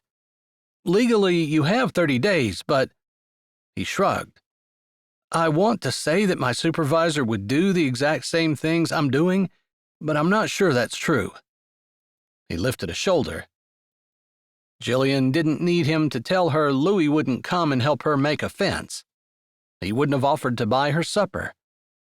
Maybe McCoy was playing favorites. Jillian bit her cheeks despite the gum he'd given her. His chest tightened. She pulled something deep inside of him. Whatever it was, it made him feel protective of her. It also drove him to seek her out, to run his eyes over her face, to want to touch her and make her life easier. He didn't want to give up his authority to Louis, and especially not to Todd. McCoy wanted to be the one to be here for Jillian. Maybe that was a good reason for him to walk away. But should I worry about him coming out? Jillian asked again. I'm going to do what I can, and no, you don't need to worry. Something like relief eased the lines in her face. He only hoped he could live up to that promise. Saturday was a beautiful, warm day. The forsythia bushes were in full bloom, early tulips and late daffodils colored lawns while the grass was an almost electric shade of green. Fresh, new earth scented the air, even over the roasting hot dogs and fried food smells that soaked through the town of Love. It was Wildlife Days, and Love didn't do small celebrations. Enough people milled around that Love could almost be mistaken for Pittsburgh, minus the hills and rivers and skyscrapers. Jillian would never confuse the small town she'd fallen in love with a big city, though. Everyone knew almost everyone else, and if they didn't, they smiled and greeted each other anyway. Sure, she was looked on with a bit of suspicion, since she wasn't born and raised in the area, or maybe she would be looked at like that no matter where she went. At any rate, there were a ton of people gathered around as she held on to Chatty and Bubbles. Snickers was off-leash, sitting under a stay command. One could never be 100% sure about how an animal was going to behave, but Jillian had as much confidence as a person could have in Snickers. Uncle Roy sat in a lawn chair in the front row. Jillian had offered to see if Avery or Ellie would pick him up, but he said McCoy was coming and would bring him. Sure enough, 30 minutes before she was scheduled to begin, Uncle Roy had hobbled over, his dogs on leash. McCoy walked beside him carrying the lawn chair. Their eyes met, his dark and brooding, but a small smile had tilted his lips up. She had to return it. The air had seemed to sizzle around them, and the noise of the townspeople faded as they became the only two people in the world for several long seconds. Uncle Roy had said something and broken the spell, but Jillian was having a harder and harder time convincing herself that there was nothing between herself and McCoy. What wasn't hard was convincing herself it wouldn't last. She knew nothing could ever come of it. Jillian tried to keep her mind off McCoy, who was somewhere nearby doing something with his job. Maybe Uncle Roy had mentioned snakes. Several small children gathered around Bubbles and Chatty, petting them while the dogs tried to lick their faces and snuggle up. They loved the attention and were great with kids. Jillian bent down, answering questions and making sure the smallest children weren't pushed over. She took a second to check her watch. The parade was over. More people were gathering, and it was time to start her demonstration. Okay, we're going to get started. This was much better than the circus, where she had to wear a frilly costume and everything was done to the beat of fast-paced music. People settled back and Uncle Roy smiled from the front. As she put the dogs through the tricks she'd taught them, she explained several main principles of training. People seemed interested, and she hoped it helped them as they worked on training their own dogs. The most popular part of her demonstration seemed to be when she combined her contortionist routine with the dog's obedience. Maybe because people didn't typically see that. Whatever the reason, when she was finished, people begged to see them again. The dogs were game, so she obliged the crowd. Instead of working an hour, she ended up doing 2 hours of demonstrations, another hour of questions, and more tricks. She had a feeling the audience at the end was an entirely different audience than at the beginning, because who could watch that long? But they were just as engaged, which warmed her chest and made her feel light and bubbly inside. Uncle Roy watched the whole time. After telling the audience she was really done this time, she walked over to him. What do you think? I think you're the best thing that's ever happened at Wildlife Days. His whiskered face split into a grin. I think I even learned some things, and they were my dogs. He shook his head. I can't believe they were my dogs. Why can't I get them to do that stuff at home? She smiled. I know you can. It just takes practice. The more you work with them, the better you understand them, and they understand you. Sounds like a marriage to me, the old man said with a twinkle in his eye. Jillian kept her smile, although part of her had despaired over ever getting married. I don't have any experience in that area. I can tell you it ain't easy. He rubbed his hand over his face. Mabel and I couldn't have kids. Then God took her early. Guess I'm kind of glad McCoy's parents had such a hard time, and he ended up with me. Jillian couldn't deny she was curious. Someone said he'd lived in your house all his life? Yeah, I bought the house from his parents about 20 years ago, about when Mabel died. His mom ran off, and his dad was struggling. He has sisters, you know. No, Jillian hadn't known. They didn't stick around either, looking for something more exciting than this one-horse town. So he's the only steady one in his family? My little brother, his dad, isn't bad, but he moved to Florida to be with his new wife and family. She left him, but he doesn't want to come back. He patted Chatty, who had made herself at home in his lap. She really wanted to hear more about McCoy's family, but he probably wouldn't appreciate her digging. Do you want to walk around a little? She offered. Nah. He kept his hand moving on his dog's head. I've seen all this 100 times. McCoy's co-worker is relieving him in a few minutes. I'll go home with him. Someone tapped her on the shoulder. Do you think you could teach my dog to do all that stuff? She turned, her response natural on her lips. Sure. Pretty much any dog can learn the basics. The girl, maybe in her late teens, nodded. Jillian realized there was a line of people waiting to ask her questions. She hadn't expected this. Let me pour some water for Snickers and come over here so I can sit down.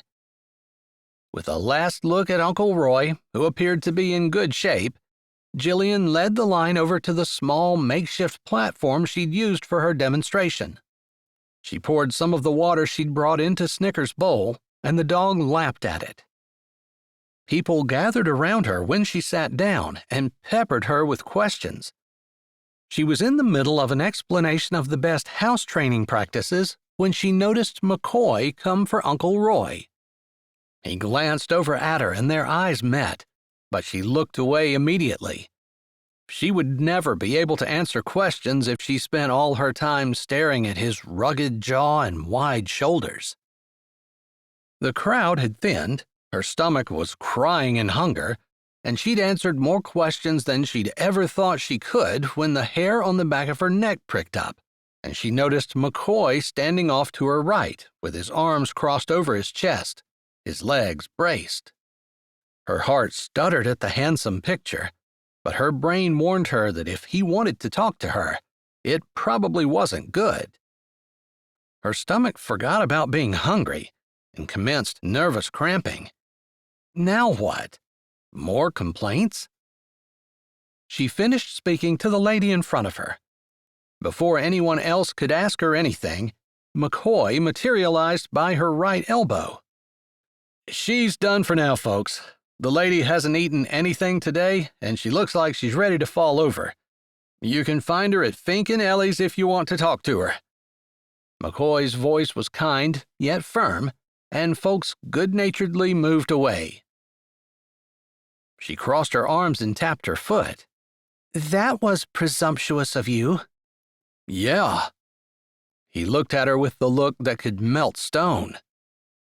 Her body was not immune, but she tried to resist. "You're not going to apologize?" "No." His breathing was steady, and his eyes didn't flinch. "I think you should." Her voice didn't come out like she wanted it to. Rather, it was more of a whisper. "You are hungry, you are tired, and you need a break." His lips flattened. "There's nothing to apologize for." "I can make these decisions on my own." She was arguing for no good reason. It was actually nice to have someone take care of her. The circus had been like one big family, and she missed that aspect. But she had always been on her own with taking care of herself. McCoy swallowed and his eyes moved to a point over her shoulder. "I'm sorry. You look exhausted." His eyes met hers again. "Walk with me for a bit and let me get you something to eat." Her stomach spun like a cotton candy machine. She should tell him no. She should leave. There was plenty of work to do at home, even though she'd canceled her Saturday classes because of the festival. "Okay." His lip curved up. "Really? No argument? You must be pretty hungry." "I am. How did you know I hadn't eaten all day?" "Just figured."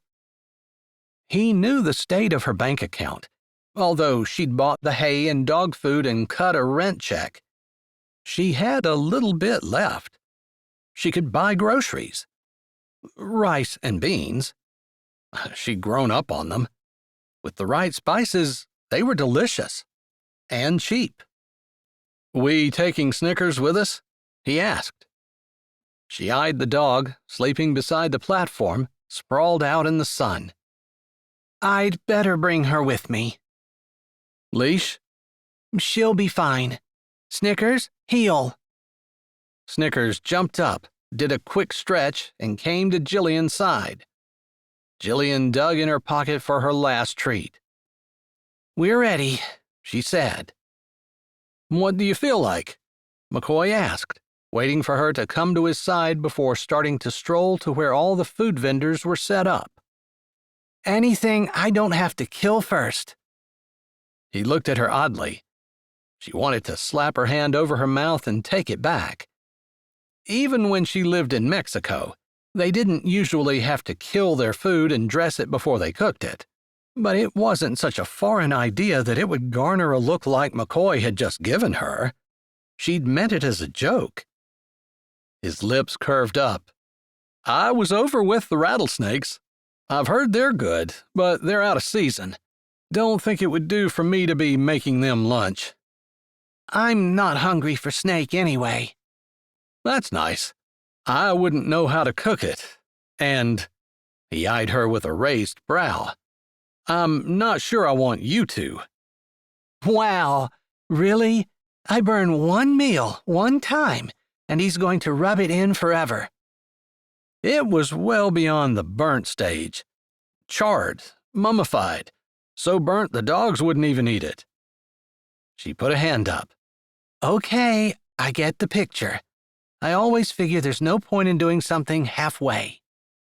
Yep, there was no halfway about it. It was burnt the whole way through. So, you're a great cook? She asked. There was no way she was winning that argument. He wasn't wrong about how badly she'd burnt it. Passable, I'd say. I can make coffee, boil pasta, grill hamburgers. He tilted his head. Is there anything else? Samita with Milanese, Pizzole, Cochinita Pible. And suddenly she realized she was being way too transparent. French fries? He snorted. Gah. She tried to move on, but he remained motionless, his head tilted to the side. So, I don't think your accent is purely Spanish, but I'm assuming you speak the language, since you said those things, whatever they are, with what sounded like native authenticity to me. Yeah, how could he not pick up on that? Hey, hot sausage. I could go for a sandwich. She pointed to the nearest booth. Hot sausage wasn't her favorite, but it made McCoy's eyes light up, and he finally started moving again. They stepped in line, which wasn't overly long, since the lunch rush had ended hours ago. Should we get something for Snickers? McCoy asked. I think she's fine. She ate this morning before we came, and I just gave her a drink of water.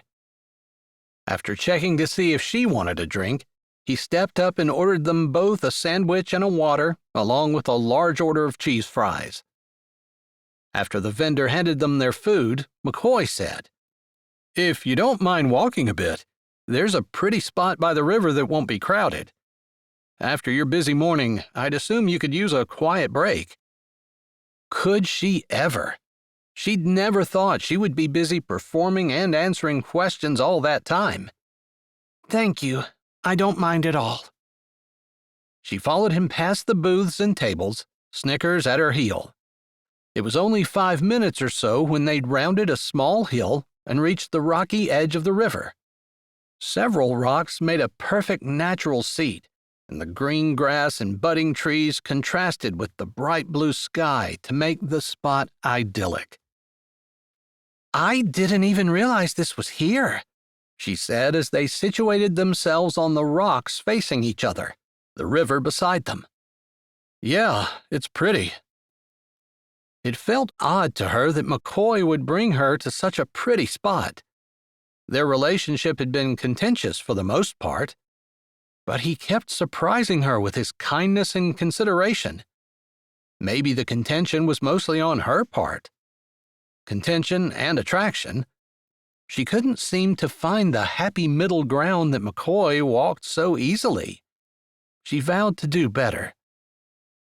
She had eaten 2 bites of her sandwich before she blurted out, Do you bring a lot of girls here? His eyes snapped to hers. They widened before his lips pulled back, like he was resigned to divulge information he didn't necessarily want to talk about. I was engaged in college. It ended badly, kind of like my parents, only we weren't married. I've been focused on my job since. She nodded. She hadn't really meant anything about her and him, necessarily. Just if this was something he did regularly. She didn't want to be one of many, not with McCoy. But she didn't really understand what made her feel that way, so she let the subject drop. How's the permit process going? He asked. She stared at her sandwich, her insides rioting. Fine, she said. She took a fry and popped it into her mouth. The permit process wasn't happening at all, because it said right on the website that one had to be a citizen to even apply. She hadn't gotten any phone numbers from her contacts in Mexico, but she wouldn't stop working on it. In fact, as soon as she got home, she would call again. She didn't want McCoy to get in trouble when the 30 days were up and she hadn't even applied. Heidi needed to have a home before then. It's a beautiful day.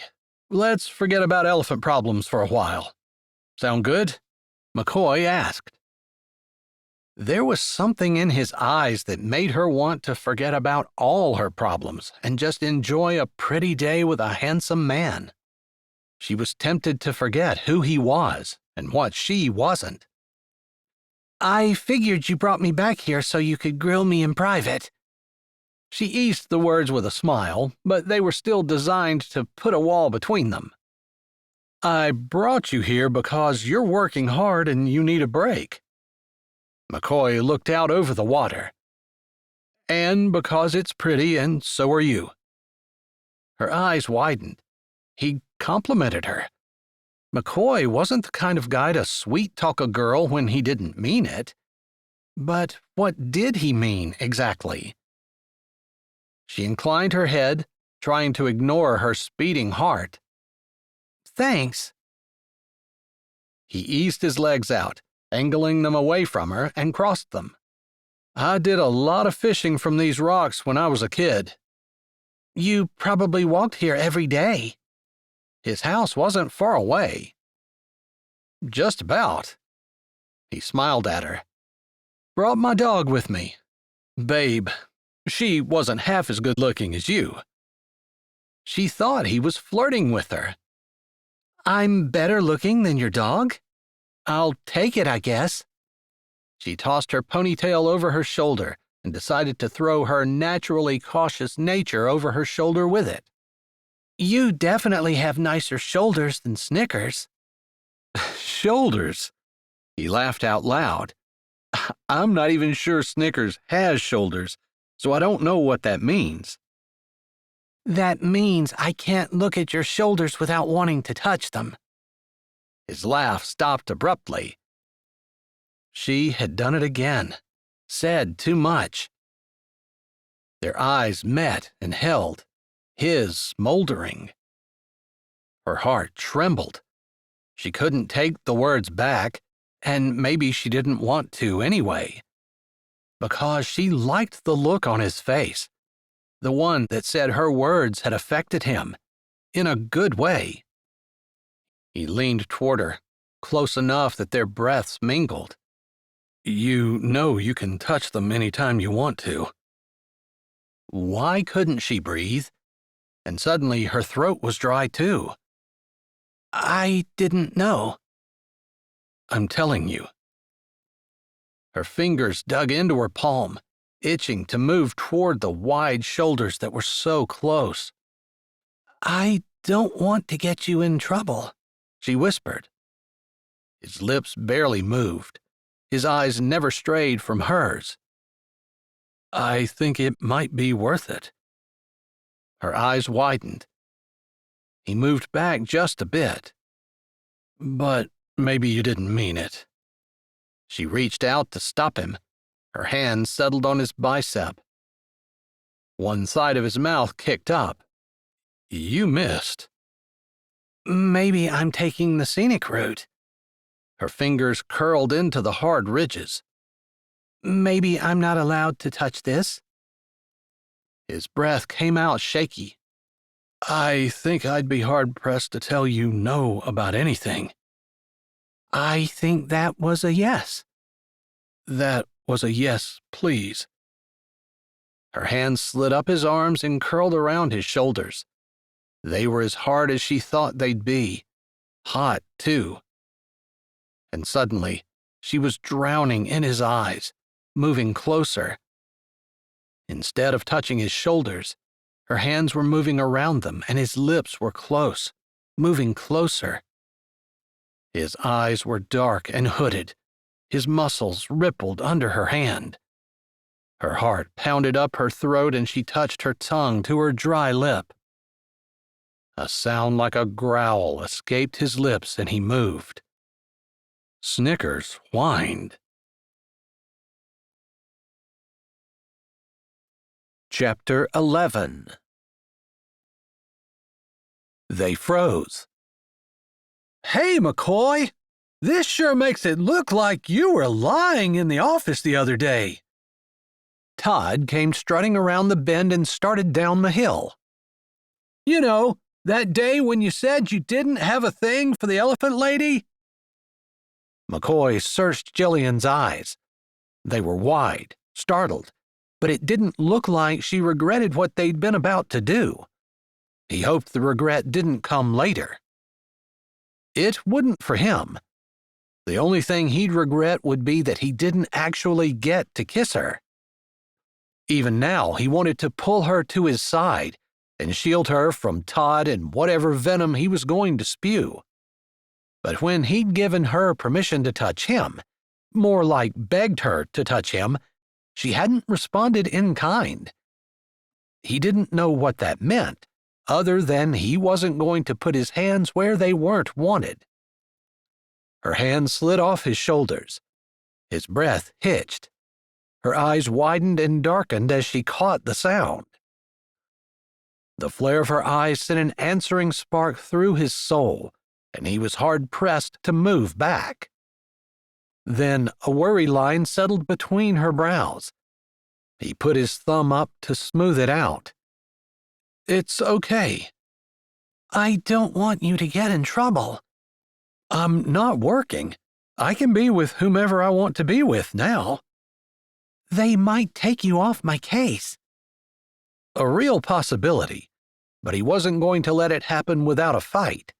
"I don't think so." He straightened up and turned toward Todd, who was closing the last 20 yards between them. "You lost? It's a public area. Maybe I wanted to come down and see the lovebirds." McCoy ground his back teeth together and didn't say anything. "I think Louie would be interested in hearing about this." McCoy shrugged. "If you take yourself out of contention for the supervisor position, I won't tell him." Todd hooked his thumbs in his pockets. "There's nothing to tell. It's a Saturday afternoon, and I'm spending it with Jillian.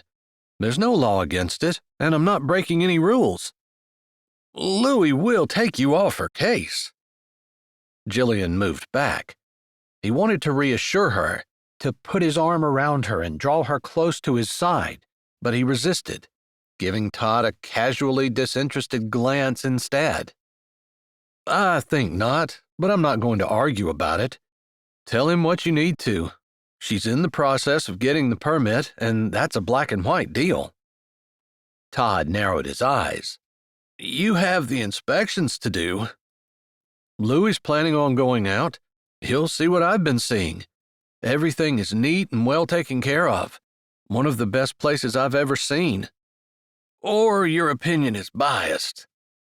"It's not," McCoy said flatly.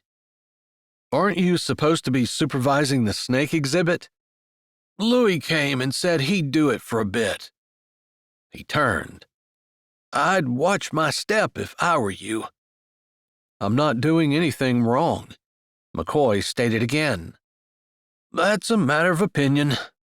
Todd walked back the way he'd come. McCoy watched him disappear around the bend before turning back to Jillian. "Sorry about that." It'd be awful to have to work with him every day. She wrinkled her nose. He hooked a hand around his neck. "It's not been bad. They kind of pitted us against each other with the promotion, and that sparked a competition. Plus, we don't spend much time together. The department is spread pretty thin, and we go out solo most of the time." You really want the promotion? "It would enable me to be home every night. Uncle Roy is getting to the point where he can't stay by himself. I think he'd go to a retirement community, but he doesn't want to leave Bubbles and Chatty." He supposed they weren't going to talk about their almost kiss, even though that was the top thing on his mind, far more than dogs or Uncle Roy or even his job, which probably meant he shouldn't be thinking about it at all, because there was no room in his life for a woman. But Why not? Maybe Jillian was the only woman in the world who didn't think he was too boring to be with. She liked his shoulders, of all things. That was a start. He's pretty attached to them. It took McCoy a minute to remember where they were in their conversation. His uncle's dogs. They keep him company when I'm gone. She looked out over the water. A million questions ran through his head. He wanted to find out everything about her. Why she spoke Spanish, where she grew up, what she did in the circus. He could listen to her talk all day. But Todd had broken the spell that she'd been under anyway, because she picked up her garbage and said, "I'd better get back up. Thanks so much for the food." She started to stand. "Jillian?" She blinked, and her gaze landed somewhere near his collarbone. "You looking at my shoulders again?" He couldn't help but tease. A little smile tugged up the corners of her mouth. "Maybe," she said softly. "Don't leave." Even to him, it sounded like begging. "It's for the best." "You can tell me you don't feel anything?" He motioned between them. "It doesn't matter what I do or don't feel." She lifted a shoulder and shook her head. "It just wouldn't work." His heart beat like he'd come face to face with a bear. "I think it would." "There are things that will keep us apart." She clenched her hands in her lap. "What? Tell me what?" "I can't." He put his hand over top of hers. "I can't overcome the problems I don't know exist." "This isn't anything you can do anything about." "You can't tell me, or you won't." Frustration made his words harsher than he intended. He finally found a woman that seemed perfect. He admired her work ethic, her drive and determination, her compassion for the animals in her care where she'd go hungry to feed them. And she was so beautiful she made his eyes hurt. She seemed to like him okay earlier.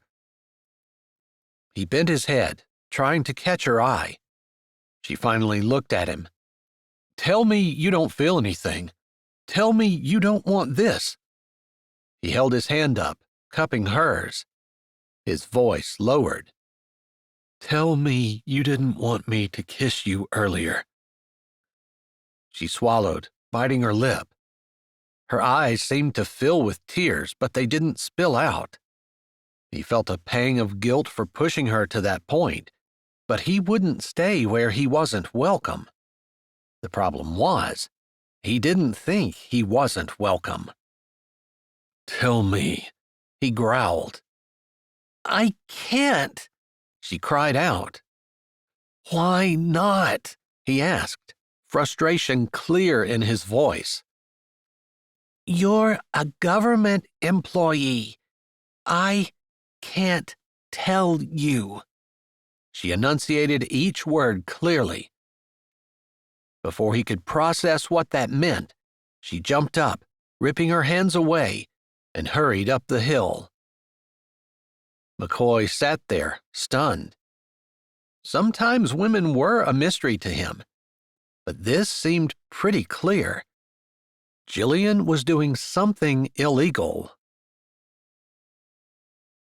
Saturday night, after Jillian fed all her dogs and Heidi and cleaned their pens, she spent half an hour on the phone trying to figure something out. She couldn't tell McCoy that she hadn't even started the permit process. He'd been so sure of her. He was risking his position at work by his faith in her. She hated that she wasn't what he thought she was. Her body still trembled when she thought of how close he'd come to kissing her. Her hands still tingled with the feel of his shoulders and arms. She hated that he'd practically begged her to give them a chance. It had been one of the hardest things she'd ever done to not give in and pretend that she wasn't hiding everything she was from him. Part of her wanted to go to him and ask for another chance. Surely he wasn't looking at a long-term commitment anyway. The problem was, she couldn't have a fling with McCoy. He was the kind of man a woman wanted to hold on to, marry, have a family with. That was probably not what he was looking for. After he found the truth out about her, it definitely wasn't what he would want with her anyway. She sat outside on her porch, listening to the peepers down at the pond and watching the full moon track across the sky. The air was heavy and warm, feeling like thunderstorms might go by in the night. A beautiful night to share with someone. What was McCoy doing? She shook her head and tried the number Carlos had given her one last time. Supposedly a millionaire in Brazil had bought Hazel, and this was supposed to be his number. No luck so far. But it was better for her to keep trying and get sent to a voicemail that hadn't been set up than for her to sit here dreaming about McCoy and what would never happen between them. What she couldn't allow to happen. Hello? The cultured male voice startled her. Bueno, hello? She said, startled, because she wasn't expecting anyone to answer. This is Jillian Powell. I've been told you bought an elephant, a former performer in the Mexican circus. Hazel. She hadn't planned what to say, and it was coming out all wrong. Who did you say this was? The voice asked, with more of an English accent than Spanish. Jillian Powell. I used to work with the elephants in the circus. Hazel specifically, and her sister, Heidi. Yes, I've seen pictures of you. Very beautiful. Maybe Italian. She couldn't quite place it, but supposed it didn't matter. Do you have Hazel? She asked, unable to wait any longer. Yes, I do, actually. And I've been busy, but I wanted to get in touch with you. I was told you handled the elephants. Yes. The idea that he had wanted to get in touch with her surprised her into silence. I have an elephant, but I do not know how to work with her. She is lazy and just stands around. His voice held frustration. Jillian's stomach turned over slowly. Hopefully, he hadn't taken his frustration out on Hazel. She might be depressed. She and her sister were inseparable. I see. She heard a tapping in the background, like he was drumming his fingers on a desk. How long will this depression last? I don't know if she'll ever get over it. Elephants have very long memories. If I could find her sister, would she remember her?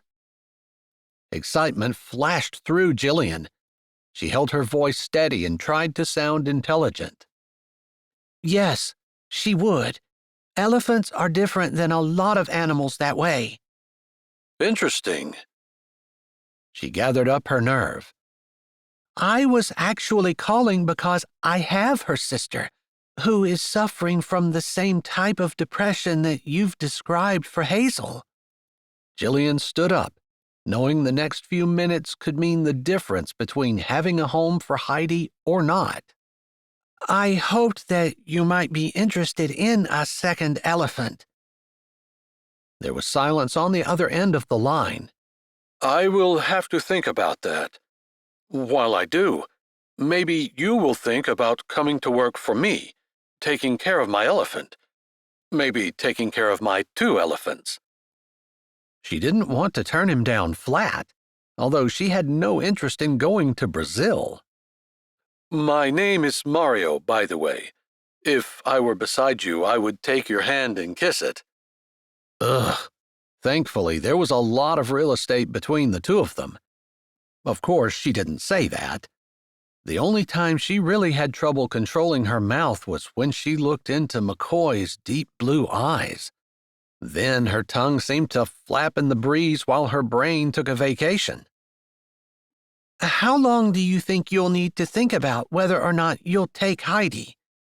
She wanted this too bad to be coy. How long do you think you'll need to think about whether or not you'll come and be my animal trainer? A few beats of silence ticked by before he added, I have several different kinds of wild animals on my estate. Do you have experience in anything other than elephants? She'd worked with everything from the dogs to the lions to tigers and bears in the circus, but she wasn't comfortable with any of them aside from the dogs and her sister elephants. She didn't want to get into that with Mario. No. She left it at that. Too bad.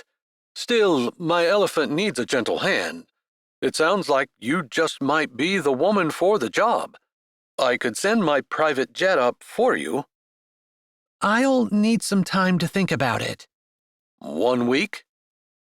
He hadn't talked salary or where she would live or anything, but as she thought about it, she figured, why not? Her business here was barely started, so it wasn't like she would be losing much. It might be worth it if she could be with Hazel and Heidi. She'd have to check Mario out, see if anyone she knew him and could give her the lowdown. Even as she thought about it, she could hardly stand the idea of leaving McCoy. She wasn't legal. He would hate her when he found out, but it didn't matter. She couldn't stop herself from not wanting to leave. Because of him. Chapter 12. The next Tuesday, McCoy stopped in at Sweet Haven Farm. It was his last stop before being done for the day. He'd planned it that way so he might possibly spend a little time with Jillian. She was attracted to him. She admitted that much. Maybe she would tell him the horrible thing that she was doing that wasn't legal. He could hardly believe it was as bad as she made it out to be. And maybe she had gotten the same idea as his ex-fiancé, that he was boring. Maybe she thought her having the elephant without a permit was enough to put him off. Not likely. But that was illegal. He was close to convincing himself that was it. As he drove down past the house, he could see Heidi was out. Jillian was on her back. A small crowd of people stood back by the gate, watching. McCoy recognized Gator standing with his arm around Avery. She leaned into him, and they couldn't have looked happier or more in love. Fink held Ellie in much the same way, while their 3 boys stood as still as he'd ever seen them stand, watching Jillian as she rode Heidi around the fenced barnyard. She'd placed hay bales in a crude circle, and Heidi followed the outline around. As they watched, Jillian stood, then slowly bent over backward.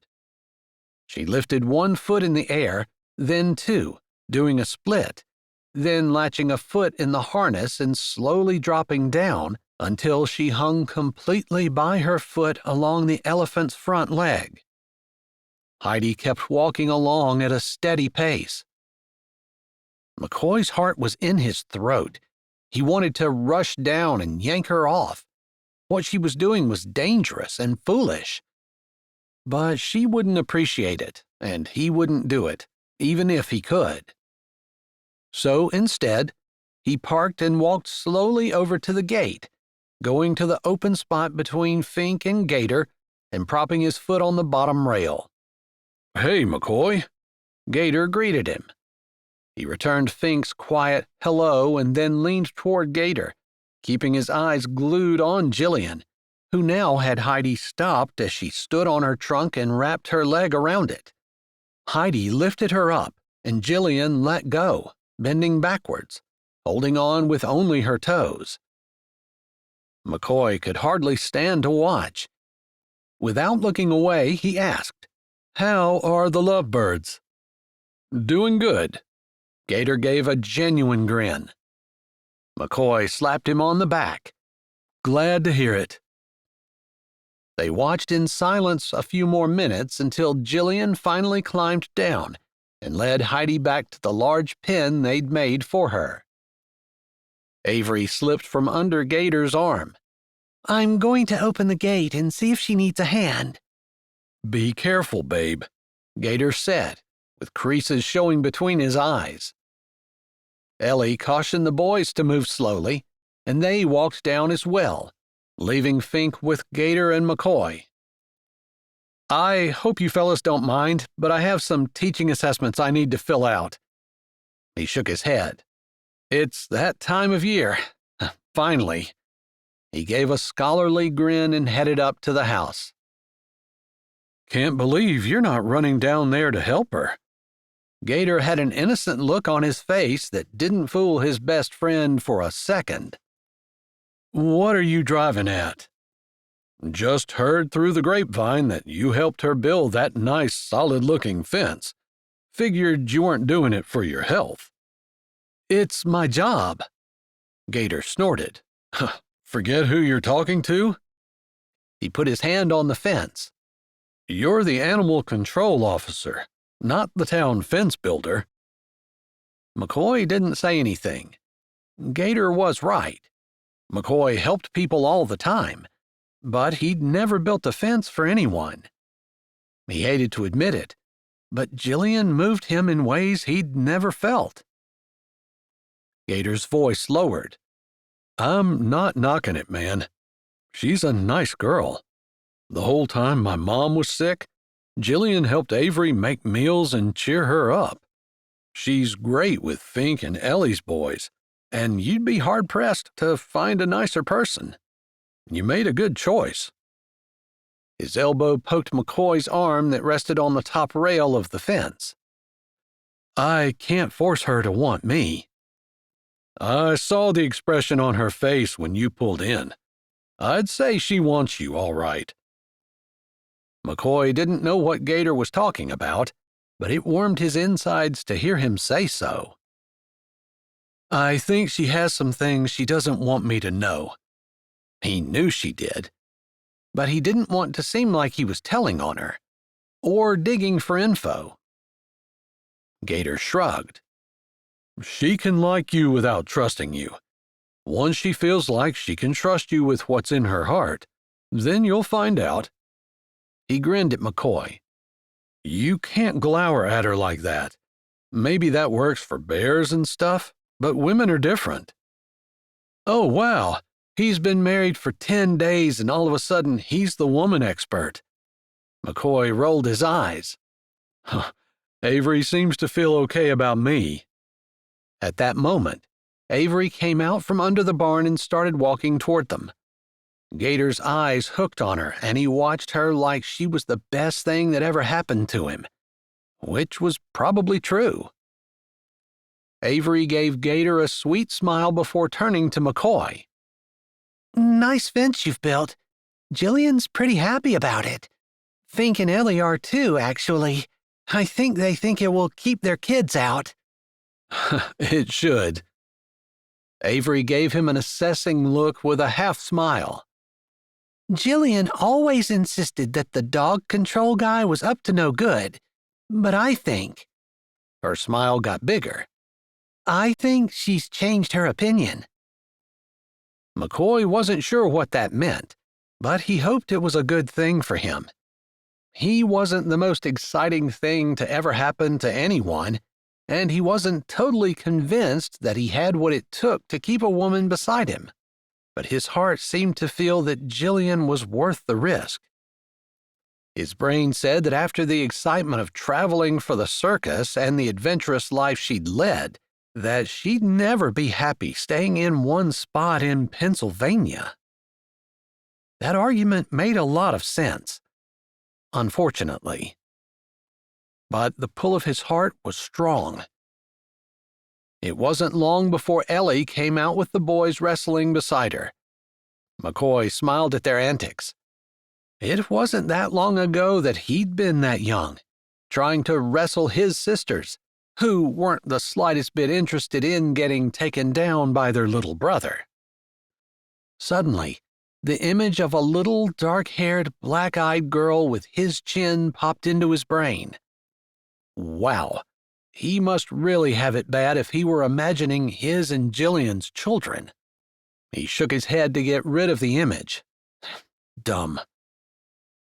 Ellie walked up to them with a pleasant look on her face. Jillian said if you wanted to do your inspection, she's cleaning the pen. McCoy nodded.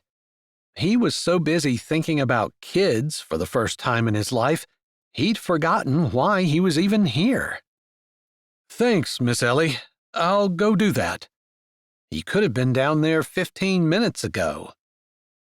Gator snorted as he left, but he ignored his friend. He wasn't acting completely normal, and it was because of Jillian and how he felt about her. She felt something for him, too. He just wasn't sure what. "Hey," he said as he entered the darker area under the barn. He didn't want to startle her. "Back here," she said. That was pretty impressive. He figured she'd know he was talking about her performance on Heidi. "That was just a little of the stuff we did together. I had a whole act I did with Heidi and Hazel. There wasn't much solo stuff." She stroked down Heidi's leg. "But Heidi remembered everything perfectly." "You looked good." He'd never been great with words, and now, when there was so much more in his heart than "you looked good," he couldn't get the words to come to his lips. She dumped a shovelful of manure in the wheelbarrow. "Thanks." The contradiction drew him.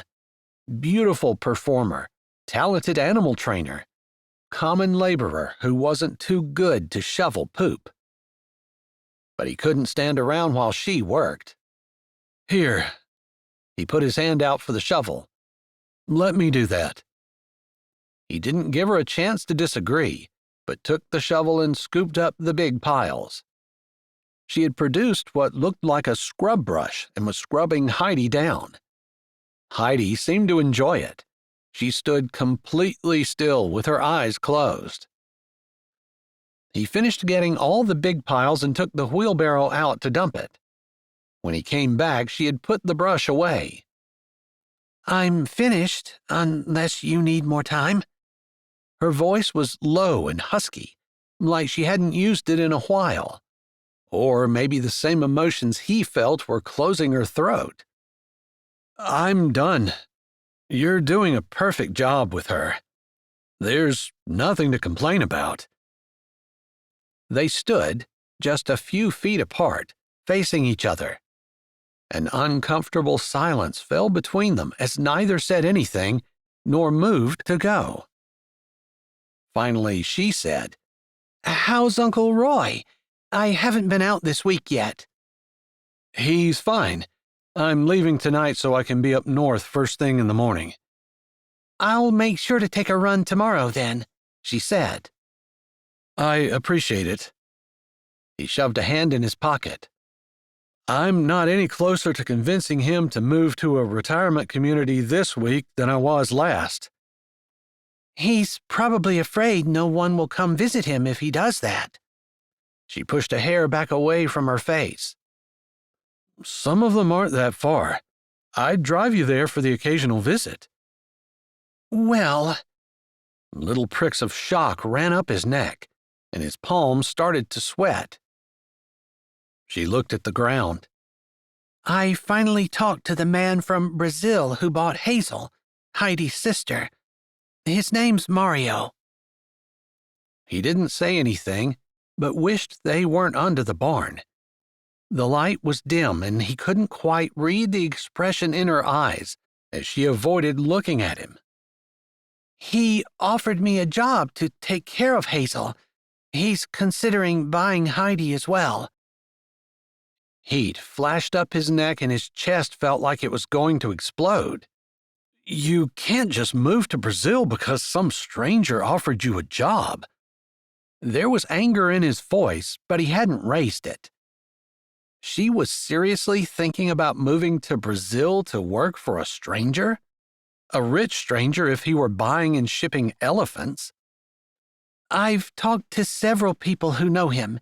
They say he's a decent fellow and treats his animals well. He offered you a job out of the blue?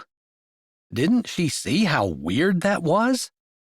He saw some pictures and videos of me. He's also talked to people who know me. A muscle ticked in his cheek. His words came out tight. His heart hurt. You're actually considering moving to Brazil? She shrugged. I like adventure. I've always been on the move. And it's not like I don't know the language. They speak Portuguese, I think, but that won't be hard to pick up since I'm fluent in Spanish.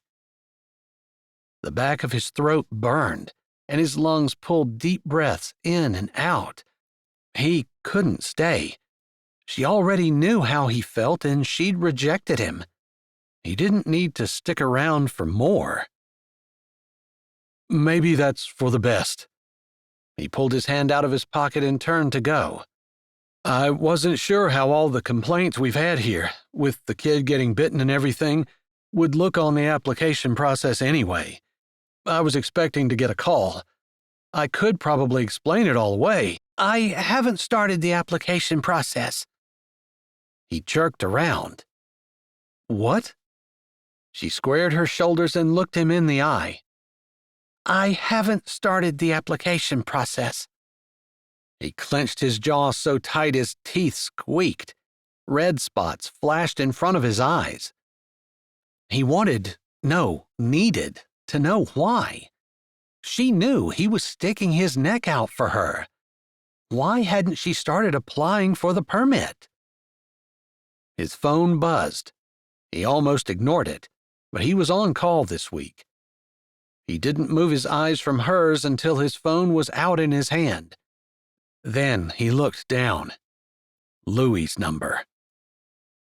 With his lips pressed tight together, he gave her one last look before swiping his phone and striding away. The next morning, Jillian's feet pounded on the pavement. She was much earlier than she normally was. Hopefully Uncle Roy was out of bed.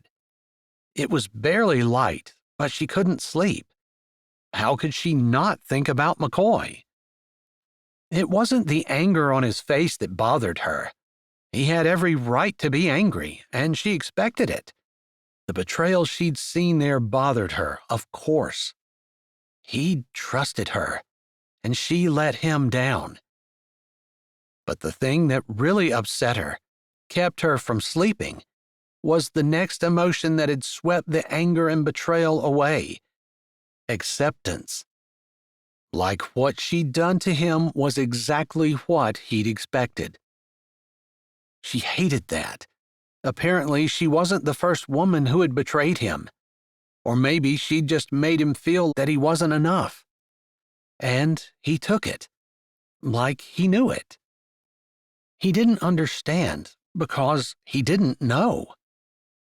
She couldn't stand that look on his face and knew the next time she saw him, she'd have to tell him. As much as she didn't want him disappointed or angry at her, it was better than him thinking there was something wrong with him. Uncle Roy was not out with his dogs when Jillian reached his house, so she paced his sidewalk for a minute or two until her breathing was under control and she could talk without panting. She walked up the steps and Uncle Roy opened the door before she could knock. "Hey, Twisty, you're early. Just in time for breakfast. Come on in." He had a big smile on his face and held the door open wide. Usually the dogs were yapping and jumping around his legs, but they weren't anywhere in sight. "Where are Chatty and Bubbles?" she asked as she stepped in. "The boy has 'em outside. Likes to watch the sunrise." Uncle Roy shuffled to the kitchen and Jillian followed. His paper lay spread out on the table, and the smell of fresh coffee permeated the air. McCoy is here? She asked incredulously. He'd said he was leaving last night. She hoped nothing had happened. Yeah, just got back in a bit ago. Guess he took a shower and is going to bed for a while. He put a hand on the fridge handle. I'll cook you some eggs and bacon. No, thanks. If you don't mind, I'm going to go talk to McCoy for a minute. Don't mind at all. Take your time. I want to finish reading the paper and I haven't even started the crossword yet. She walked over and put her hand on the back doorknob. Through the window, she could see McCoy, wearing only a pair of athletic shorts, standing with a steaming mug of coffee in hand, a bare shoulder propped against the porch post as he stared off at the orange and pink-tinted sky. The dogs frolicked in the far corner of the big fenced yard. She paused for a moment, letting her eyes drift over the muscle ridges in his back as he took a sip of coffee and set his cup on the banister before she opened the door softly. "Hey, Uncle Roy," he said without turning around. She didn't answer but closed the door behind her. Uncle Roy sat around the side of the table, and she couldn't see him once the door was closed. Moving forward, she feathered a touch on his shoulder. His head jerked around, his brows smashed together between his eyes that opened wide when he saw her. He froze. Her fingers stayed where they were, the skin of his shoulder hot and smooth under them. He'd said she could touch his shoulders any time. She could see the promise reflected in his eyes. It didn't matter that he was angry with her, that she'd betrayed his trust and deceived him into thinking she was applying for a permit she had no intention of getting. He'd made a promise, and he was keeping it. She'd known he would, but she wanted him to know she knew. The anger that had flared in his eyes when he'd seen her banked some, like her touch soothed it. She swallowed hard and took a breath. I didn't apply for the permit because I knew they wouldn't give it to me. His eyes narrowed. Yes, they would. You're the perfect candidate. You have experience with elephants, which is a requirement. Your enclosure is more than adequate. I know the money could be an issue, but we can figure something out. Her hand moved off his shoulder and touched his lips. It wasn't anger that flared in his eyes then. Her heart stampeded, and electric shocks tripped through her veins at the heat in his eyes. She could feel the answering flames in her own body. His hands settled on her hips, and she doubted he even realized they were there. He was too busy searching her eyes, her face, trying to find the answer to the question he thought was unanswerable. Her hands moved to his bare shoulders, and she stepped closer.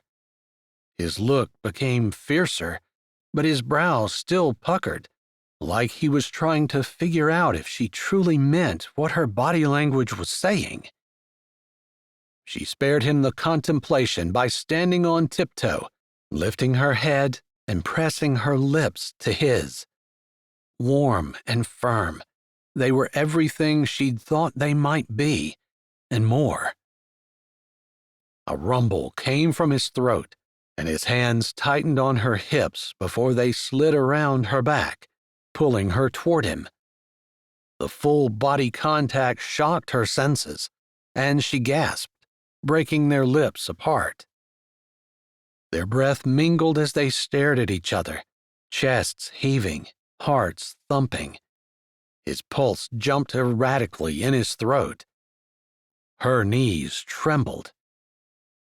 Her hands burned where they touched his hot skin, and his fingers sent a stream of sensation through her body from where they held her back as gently as he might cradle a baby. "Jillian," he whispered. Kiss me again." Her body moved closer automatically, even as her mind screamed no. She stopped, a heartbeat away from his lips. "I'm illegal." That wrinkle appeared in his brow again. "To me? You're illegal to me?" His voice held confusion, but he didn't pull away. His hand still held her, his body still leaned toward her. His lips almost brushed hers. She didn't want to go on, didn't want to ruin what she had, standing in his arms. But she opened her mouth and forced the words out. "No. I paid to take a tunnel under the Rio Grande and spent 5 days in the desert." The whole group of them had almost died. "I can't get a permit for Heidi because I'm not a citizen. I'm not a legal resident. Not even close." He didn't move as he processed what she'd just said. She could see as understanding started to dawn across his face. The line between his brow disappeared. His eyes widened before his brows lowered. Anger. Yes, that's what she expected. "The papers I showed you for Heidi were forged. I don't have legal papers for her either." His eyes widened, and a vein stood out on his forehead. Still, he didn't move, didn't let go of her, didn't push her away. A small shoot of hope started to bud in her chest. She slid both hands to his shoulders and stared into his eyes. The remembrance of his promise flashed, conflicting with his new knowledge of her. What she'd done, what she was. Oh, Jillian. Her name ripped from his throat. He leaned his head back, closing his eyes against the struggle that was happening in his head. Her fingers dug into his shoulders and her chest burned. She should never have put him in this position. He followed the rules. He enforced the rules. How could she ask him to break them for her? Being with her wasn't necessarily breaking the rules, but it was stretching the limits of what his conscience would allow. He wasn't faking the struggle that raged over his face, nor the tension in his muscles under her fingers, which cut straight to her heart. How could she make him choose? She couldn't. Her hands dropped and she backed away. His fingers flexed before relaxing and allowing her to slide out of his embrace. His jaw bunched, and his eyes, half open, filled with betrayal and longing, followed her movements. But he didn't speak. She could hardly stand his silence, worse than if he'd ranted at the top of his lungs. Anger she could deal with. The pain in his eyes? No. Chapter 13. McCoy got dressed and went in to work. He wasn't going to sleep anyway. Might as well be productive somewhere. He couldn't stop thinking about Jillian. When she said illegal, she'd meant herself. She was here in the U.S. illegally. He enforced the law. Sure, his area of authority didn't extend to what she was doing wrong, but the whole idea went against his personal code of honor. There were a ton of rules that he didn't like, yet every single day he enforced them. Some of them didn't make any sense. Why did a person have to be a citizen to have a permit to house an elephant anyway? What did it matter? But a rule was a rule. You couldn't break them just because you didn't agree with them. He knew that. He believed that. He lived that. Except now he was torn. Did knowing that Jillian wasn't here legally make him complicit in her crime?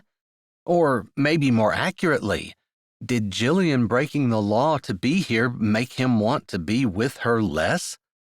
Was there something wrong with him because he didn't care? He couldn't believe that he'd gotten to that point, that he didn't care that every day she was breaking the law of the country he loved just to be here. He hadn't known that his feelings were growing that strong. But he wasn't a slave to his feelings. Never had been. He had never allowed himself to be ruled by how he felt. He'd lived by an outside moral code that didn't change according to his inside volatile feelings. Sure, it was a harder way to live, but even now, when his heart begged him to do something different, he knew it was the right way. But the right action? He wasn't sure. He was also bound by his word. He'd told her she could touch him any time. She'd tested that today, and she knew his struggle. Maybe that was why she'd walked away. He also couldn't say for sure that if he'd been born in Mexico that he wouldn't be trying as hard as he could to get into the U.S. Actually, no, he knew he wouldn't. He'd be trying as hard as he could to make his birth country a better place.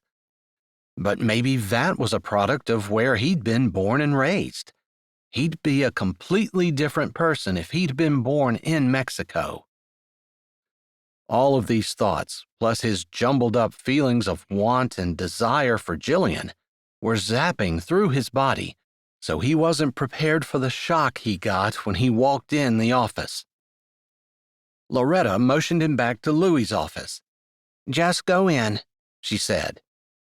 He'd texted Louie, so his boss knew he was coming. "Hey, come on in," Louie said as McCoy pushed the door open. Somehow he'd known Todd would be in there too. He walked in, feeling weary and heavy, like his skin was made out of lead. "We have a solution to the elephant problem." Louie glanced at Todd, who sat in the chair in front of the desk with a big smirk on his face.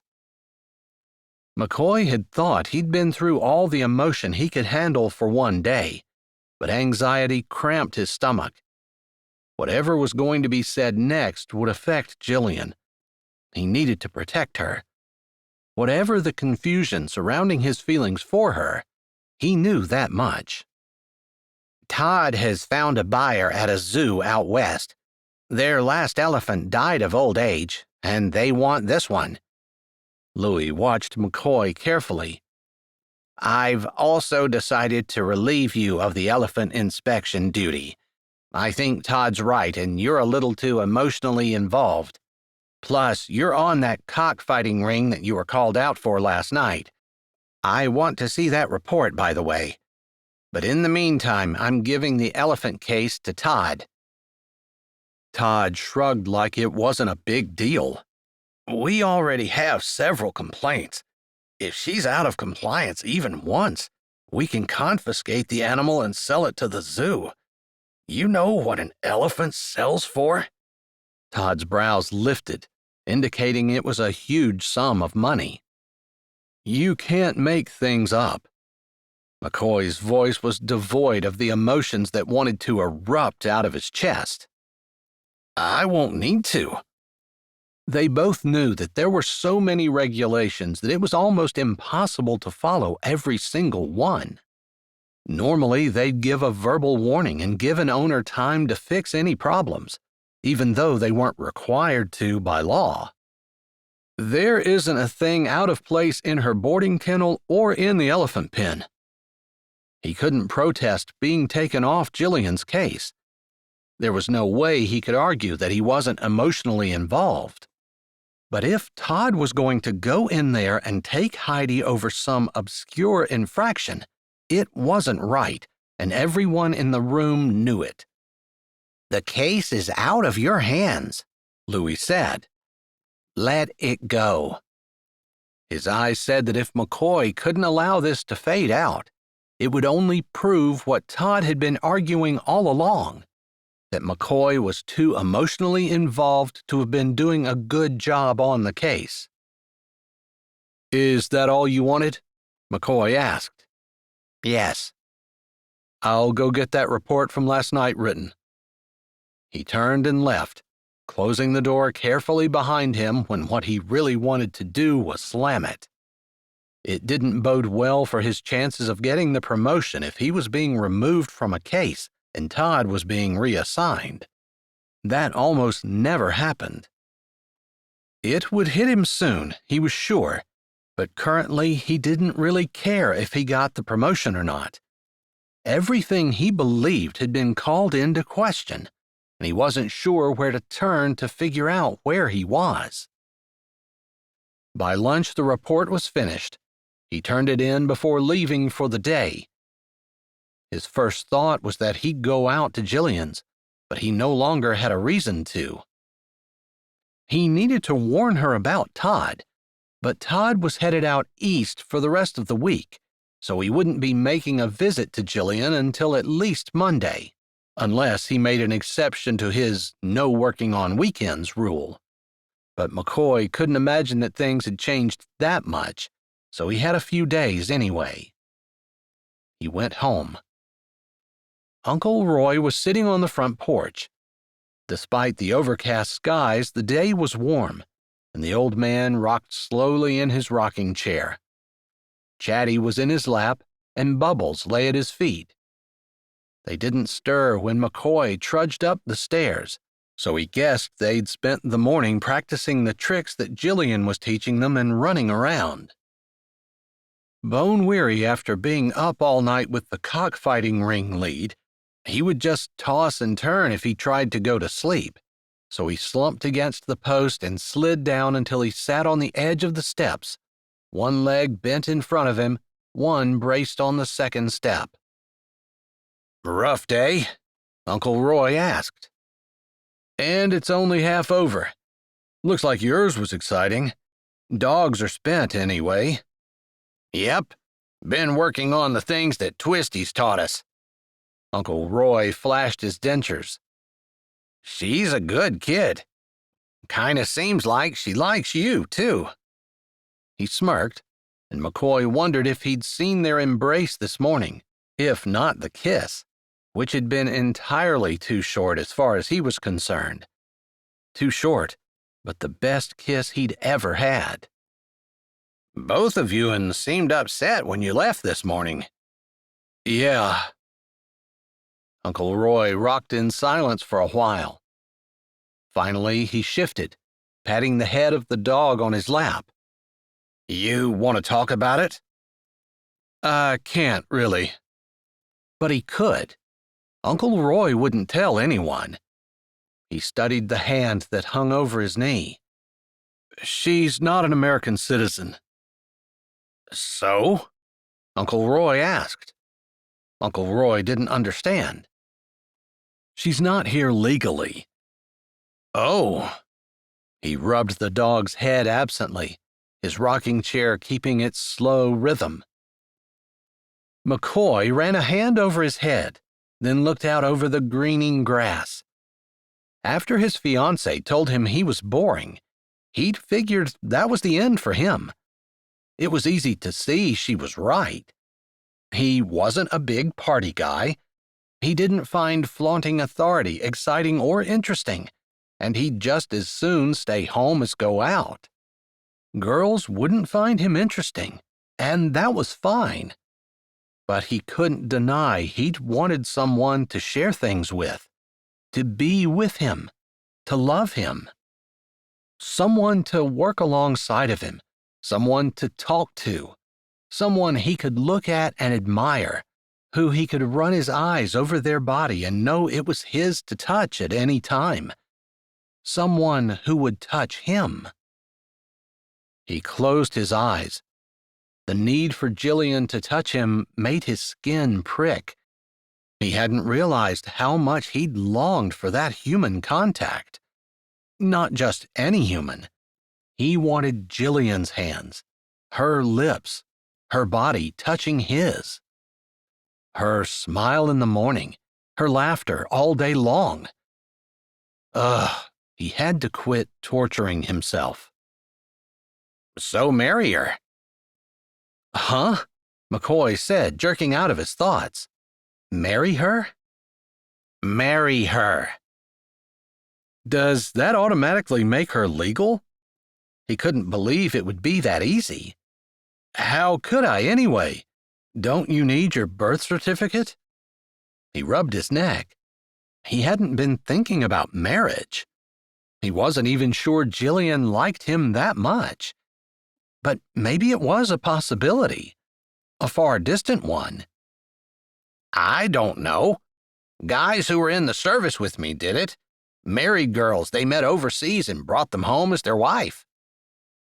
I guess I'd have to ask a lawyer about it. That sounds too simple. McCoy leaned his head back against the post and closed his eyes. Marriage was out of the question. He couldn't believe he was even thinking of going to a lawyer's. Although, if he had a little bit of time, marriage might not be so bad. Except, he didn't really want Jillian marrying him so she could become a citizen, especially if she didn't really like him and considered him boring. By Sunday night, McCoy knew he'd put off telling Jillian long enough. He hadn't seen her since she kissed him, then left. Not that he'd expected her to look him up. It was probably his responsibility to make the next move in their relationship. Did they have a relationship? He wasn't sure. In his book, they did. That kiss made it a relationship. That wasn't something he went around doing with just anyone. Jillian was special. Special in herself. Special to him. But he couldn't deny he was leery. He wasn't any more interesting now than he was, and although he'd chatted with a lawyer over the phone and marrying someone who wasn't a U.S. citizen was a little more complicated than it sounded, it could be done, although probably not in time to get her a permit for Heidi. But he didn't want her marrying him just to gain citizenship status. But if he cared for her, should it matter whether she used him or not? Shouldn't he be willing to sacrifice for her, even if his feelings weren't returned? Or were his feelings contingent on hers? Navigating the tricky world of feelings was a lot harder than seeing the solid black lines of rules and following them. He drove his truck slowly down the drive toward her house, his hands sweating on the steering wheel. He wasn't great at taking risks, and seeing Jillian today felt like a risk. Getting her number from Fink or Gator had been something he'd considered, but that felt like the easy way out. He needed to face her. 4 days had been long enough without seeing her. She was sitting on her porch step, Snickers at her feet. His eyes roamed over her as he drove the last distance and parked. She wore jeans that stopped mid-calf and a flowy peasant-type white blouse, which emphasized her dark skin and contrasted with her black hair that fell in a shiny waterfall over her shoulder. The neck on the blouse was big and fell over, exposing one bare shoulder. His eyes traced the smooth curve of her skin. It would taste like honey and spices, he was sure of it. He sat for a moment in his pickup, gripping the wheel. He couldn't think about tasting her skin, or even touching it. He had things to tell her, and he needed to focus on giving information. But as he looked at her, sitting there with her hand on her dog, he couldn't help but remember her determination to work with blistered hands, her care for her animals, how she burnt their food. That last thought made him smile, and he got out of his pickup. He walked to the front of it and leaned against the grill, leaving a good 10 feet between them. You have a minute? He asked. She tilted her head, looking at him like she'd expected something more. They weren't exactly on terms where he would greet her with a kiss, were they? Yes, she said softly, her hand moving on Snicker's fur. My boss took me off your case. She snorted a quick laugh without humor. You told him that we kissed? He searched her face. He couldn't tell if the idea that he might have been honest bothered her or not. He hoped it didn't. No. Her black eyes snapped to his. That's not something I'd go around telling people about, even if it was the thing he'd most thought about. All week. More. He wanted more. He shoved his hands in his pockets. Todd found a circus who will buy your elephant. That impressed Louis. That might be a good thing. Her eyes looked straight ahead, staring at nothing while she rolled that over in her head. Could be, although sounded to me like Todd was going to find some infraction against you, take the elephant and then sell it himself, getting the money for our department, which is constantly underfunded. It was a pet peeve of his that Philly got the lion's share of Pennsylvania's tax money. The little that was spared for animal control was spread thin. Jillian continued to stare out across the field. I'm not looking to get money out of her, but that would mean she'd never be reunited with her sister. You hear from the man who has her? He didn't want to ask, but he needed to. Yes. Her chin tilted up and she looked square at him. He'll take her if I go with her. His body froze, and the world seemed to stop around him. Their eyes clashed, hers defiant, and his. Heck, he didn't know what his might look like. Devastated, maybe. Desperate, probably. Pleading, most definitely. She couldn't kiss him with such power and emotion and then move 8,000 miles away. Oh, yes, she could. He had no claim on her at all. Walk with me? He asked softly. She swallowed and looked down. He thought she was going to refuse, but then she stood, gracefully, straightening. Pulling his hands out of his pockets, he pushed off from the grill of his truck. I always feel like such a clod beside you. Her brows tilted down. Why? Because you move with such elegance and grace. His heart hammered, but he let the words in his heart slip off his tongue. I could watch you all day long and never get tired of your beauty and poise. I see that you watch me. I can't not watch you. She'd stopped in front of him. His mind and heart waged a short battle. His heart won, because he reached out and took her hand, watching her face, hoping that was acceptance in her eyes. His rough hand slid over her lissom fingers, sweet and sensuous as they bent and curved together. Her chest moved as she took a shaky breath. We can walk around the pond. It's pretty in the moonlight and the peepers are singing. He could hear them now that she mentioned it, could hear the breeze rustle the pines, which scented the air with their fragrance. I'll follow. He wasn't a very good follower, never had been, but Jillian seemed to carry his heart. I wasn't sure I'd see you again, she said as she stepped out. Her body flowed easily beside him. Why? He couldn't imagine not seeing her again. I felt like you'd never talk to me again once you realized I snuck in. Her head stayed straight ahead, like she was afraid to look at him. Or maybe she was just trying to make sure of where she was going as the sun disappeared behind the mountain. I know I put you in a bad spot.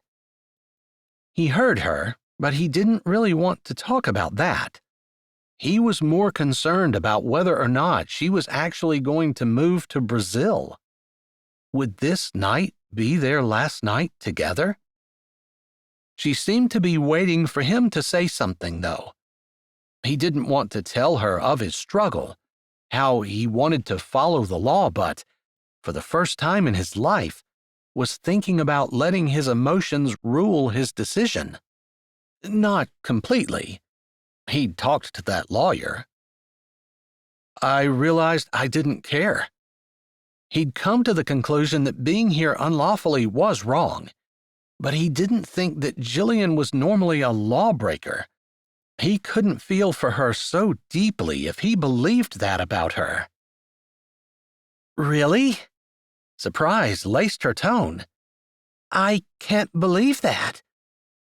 Maybe it's not entirely true. I do care, but only because of the hurdles it places between me and you. Her eyes widened. He'd said, twice now, things that allowed her to glimpse what he was feeling for her, but she hadn't responded in kind. He wasn't going to wait around. If she were thinking of going to Brazil, he didn't have time to be slow. He waited until they stopped a few yards away from the pond. He turned her to face him. Is there a you and me, Jillian? Do you want there to be? That wasn't what I asked. You haven't talked to me for 4 days. I left the next day and was up north until Friday. It wasn't an excuse, and he knew it. She didn't even call him on it. Instead, she prompted. Yesterday? It took me that long to figure out what I could live with. It was a bad choice of words, and he knew it as soon as they came out of his mouth. Her face scrunched up, and she turned away. I don't want to be someone you have to convince yourself you can live with. She wrapped her arms around her body and stared out at the pond. He didn't know how to get himself out of that hole, so he asked something safer. Tell me about your childhood. I grew up in the circus. She shrugged, like it was no big deal. Maybe it wasn't to her, since it was her normal. It was just my mom and me. She's still in Mexico, married with young kids. I guess she was just a kid herself when she had me, but it didn't seem like that growing up. He wanted to touch her, to put his arm around her, but there was something else he felt he needed to ask first.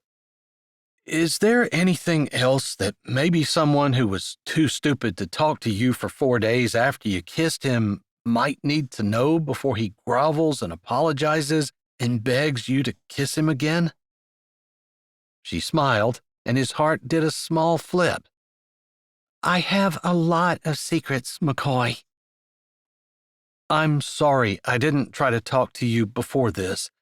I could have gotten your number. I could have come yesterday.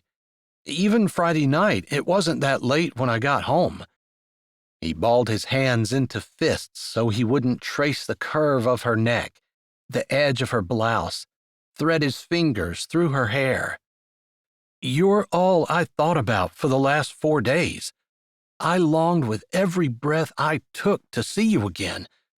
But I didn't know, I still don't, if there's any future for us. Does it matter? She asked softly. The breeze lifted strands of her hair and blew them across her face. She turned back to him. It did. Of course it mattered. He wasn't the kind of guy who just what? Had a fling? Played the field? God forbid, a one-night stand? No way. He didn't operate like that. Never had. Maybe that made him boring. He didn't care.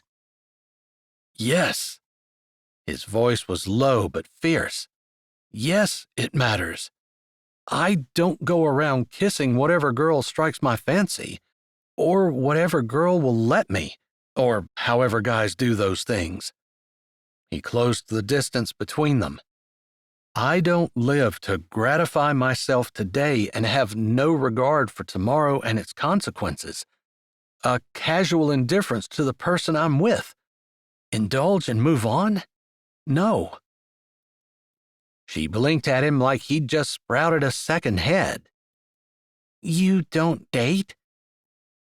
That question totally took the wind out of his sails, and he turned away, stuffing his hands in his pockets.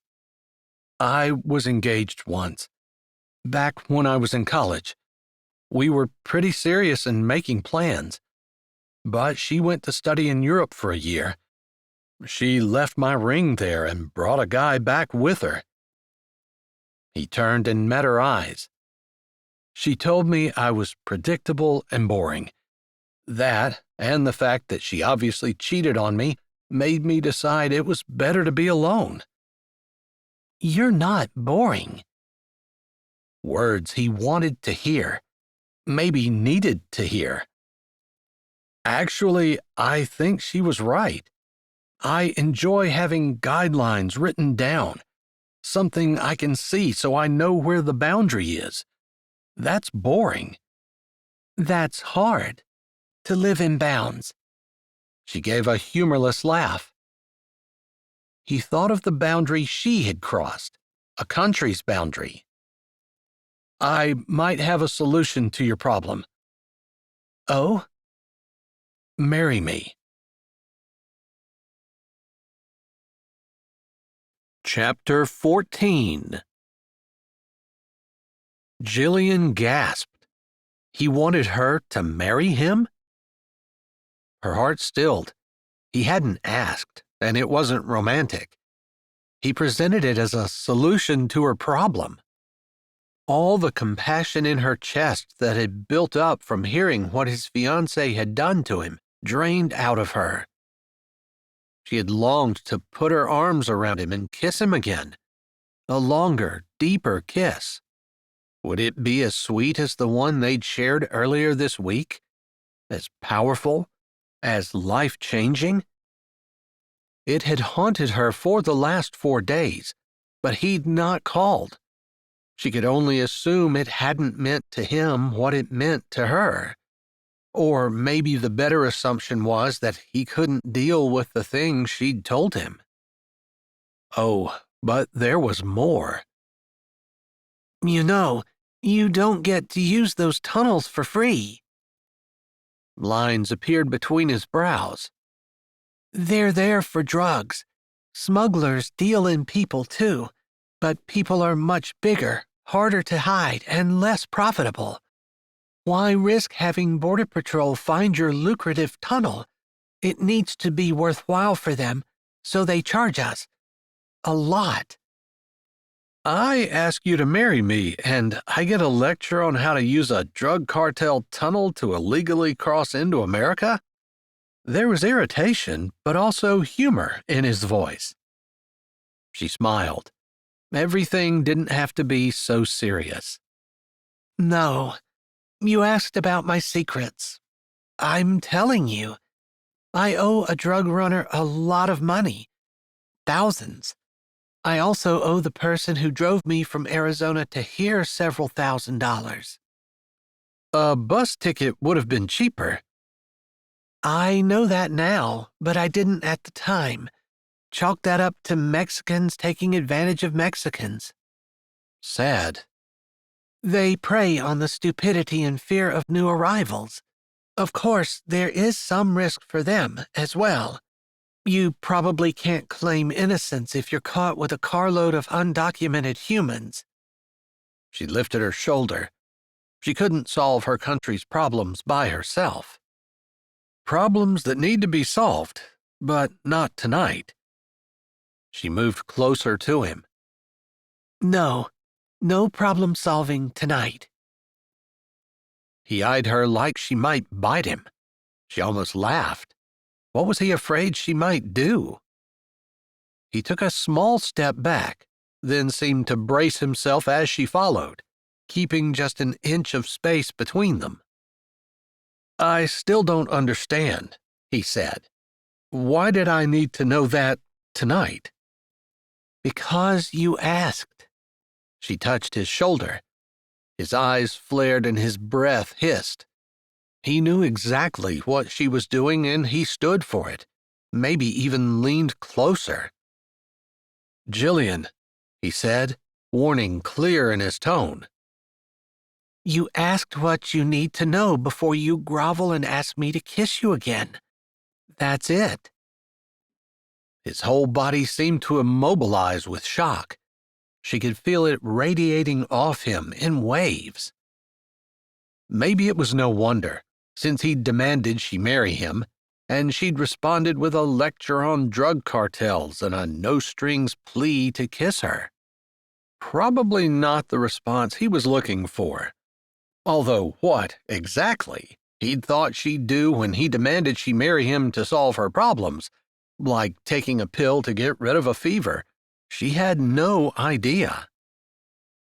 "I'm sorry," he said.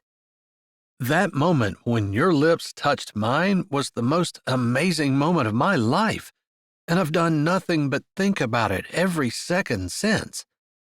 I wanted to follow you out the door. I wanted to be with you. I picked up my phone 100 times and even called Gator twice, but never asked for your number. I didn't want to pursue something that had no meaning, no matter how badly I wanted it.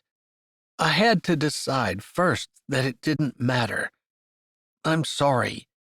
Please forgive me." His voice dropped low. "Please, kiss me again. Let me hold you." Any irritation she still felt disappeared with the knowledge of his struggle. There had never been a reluctance to kiss him, but desire surged within her when he asked, begged for her. She stepped into him and moved her hands to his shoulders, their eyes meeting at the promise between them. Moving her hands around his neck, she pressed into him and felt his body tremble at her touch. His head lowered, but he whispered, "I want a commitment. I want a promise. Something that says you're not leaving me." Her head moved slowly back and forth. "Just kiss me." He let out a low groan before his lips touched hers. But she wasn't allowing butterfly touches that only made her dream about more. Tugging on his head, she deepened the kiss, and he went along, eagerly. The dusk seemed to close around them as her whole being focused on the man in front of her. Her heart kicked and knocked, and her lungs begged for air as the world spun and shifted, bursting into brilliant light behind her closed eyes. She had no idea how long it was until he lifted his head, their lips still clinging, and sighed, resting his cheek on the top of her hair, pulling her body close to his. Happy for his strength, for his strong arms around her holding her, because her knees trembled, almost knocking together, she pressed her hot cheek against his chest and wrapped her arms around him. "You amaze me," he whispered. His voice held a tremor, like he was still affected by their kiss. "It's you," she said, her voice hoarse. "It's all you." Monday morning, Todd arrived at Jillian's place to do an inspection. He nosed around the kennels until she set her shovel aside and led him out to the barn. Heidi seemed to go into a deeper depression every day, and she stood in a corner while Todd looked around. "The place looks great. You're passing with flying colors." He turned around and, as though just making small talk, he asked, "How's the permit process coming?" "Just fine, thank you." It was misleading, but there could hardly be anything wrong with a process she hadn't started. Glad to hear it. I'm going to write up a glowing report. That should help you. His lips turned up before he strutted away. Jillian's distrust of government workers came back with more force than it had previously. She didn't trust him, but he had seemed so sincere. Did that make everything McCoy had told her wrong? She didn't think so, but couldn't stop the question from forming in her brain. After he'd walked her back up to her porch, he'd given her his number. Waiting until Todd's car pulled out of sight, she pulled it up and sent him a text.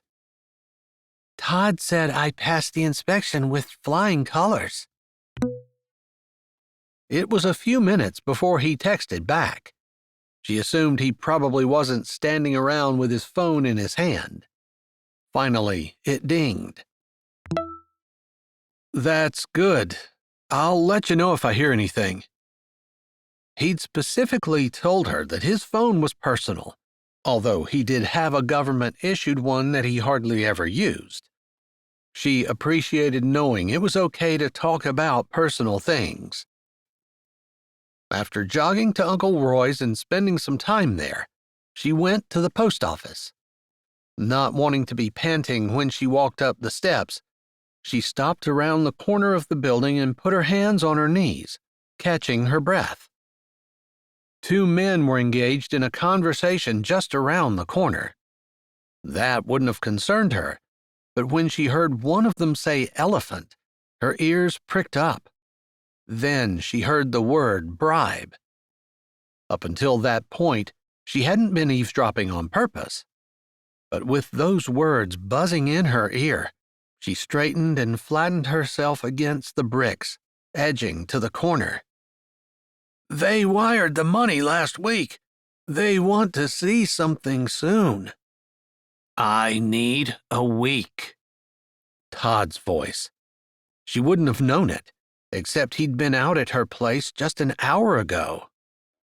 There's a conference in Somerset that I have to go to, and I'm leaving right now. I'll be back Friday. Jillian?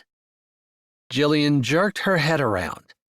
Gail Patton, the nurse at the emergency clinic in town, and a single mother of a sweet little boy, looked at her with a tilted head. It was pretty much impossible to pretend she was doing anything normal, but the townspeople didn't expect her to be normal. She moved back away from the edge and through the grass to the sidewalk, not wanting Todd to hear her voice. I've always wondered if I could climb a building backward. She shrugged and smiled. Guess not. Gail laughed, and Jillian remembered that she'd been one of the few, very few, who hadn't judged her harshly for being so different. Bennett has heard in school that there's an elephant out at your place, and he's been begging, like on his knees, little boy begging for me to take him out to see it. I don't suppose... She lifted her brows. In a normal situation, Jillian might have said no, but everyone knew Gail's story of how some loser had sweet-talked her, gotten her pregnant, and left her. Now she struggled to raise their child on her own. So she agreed, suggesting they do it this Friday after school. Todd and the man he was with were gone by the time she got done talking to Gail, and Jillian hurried up the stairs, trying to figure out if she should go to McCoy with her new, partial knowledge. Her brain whispered that she knew she couldn't trust government employees, while the rest of her said that McCoy would never lie to her. He was as straight as a ruler, and the most honorable man she knew. So she texted him when she got home. He'd be driving to the same conference Todd was going to, so she wasn't surprised when he didn't text back. Her phone ringing in her hand did startle her, though. Hello? She said. Jillian, my darling, have you made a decision? It was Mario, from Brazil. McCoy's kiss had tied her all up in knots, and she didn't know what she wanted anymore. Although she was sure she wanted Heidi to go to a good home. A zoo would probably be a good place, but she wasn't sure what the bribe was about. I'm not moving to Brazil. There, she said it. I'm sorry to hear that. But I would still like for you to take Heidi. I don't have anyone who can take care of her, and her sister is not doing well. Jillian's breath caught. What do you mean, not doing well? She won't eat. Not good. At this point, Jillian wasn't even sure that being reunited with her sister would help Hazel. And seeing Hazel die might kill Heidi. Elephants felt a family member's death very deeply. Panic clawed its way up her spine. Are you sure she's not sick? My veterinarian says not. Then it must be loneliness or depression or both. Suddenly, Mario said, I need to go. Think about it, my dear. You'll need to make up your mind by this weekend. He hung up and Jillian was left staring into space, wondering what in the world she was going to do. Could she save Hazel if she agreed to go down with Heidi? She wasn't any closer to deciding that night when McCoy called. Hello? She knew exactly who it was. She'd checked the caller ID. But they hadn't done much talking after he'd kissed her last night. He was leaving today, and she'd said she'd check on Uncle Roy, which she had, both in the morning and also in the late afternoon, but they'd not talked any more about them. Whatever them was. Hey. It seemed like he might be at a loss for words. She wondered if it would have been different if she'd have said yes when he commanded her to marry him. Maybe. I haven't called Uncle Roy yet. Oh? It made her feel good that she was his first call. They just let us out a bit ago, and I grabbed a bite before coming back to my room. Swanky hotel. She laughed at the way he said swanky. He wasn't a pretentious person, and anything better than a Motel 8 was probably high class for him. For her, too, although there had been plenty of people in the circus who had led glamorous lives before landing there, and they loved to talk about them. You're alone? She asked. Maybe not the most important question in the world, but the one that she most wanted to know. Yeah. Material crinkling came through the phone like he was lying down on the bed. It wasn't hard to picture him stretched out on the comforter, one hand behind his head, his bicep flexed. Some of the guys were going out, but I wasn't interested. Her heart dipped and twirled, but her brain shut it down. He wouldn't have been interested in going out with the guys even if it hadn't been for her. Actually, it was all I could do to wait to call you until I got back here. Pathetic, isn't it? That makes me happy. He chuckled.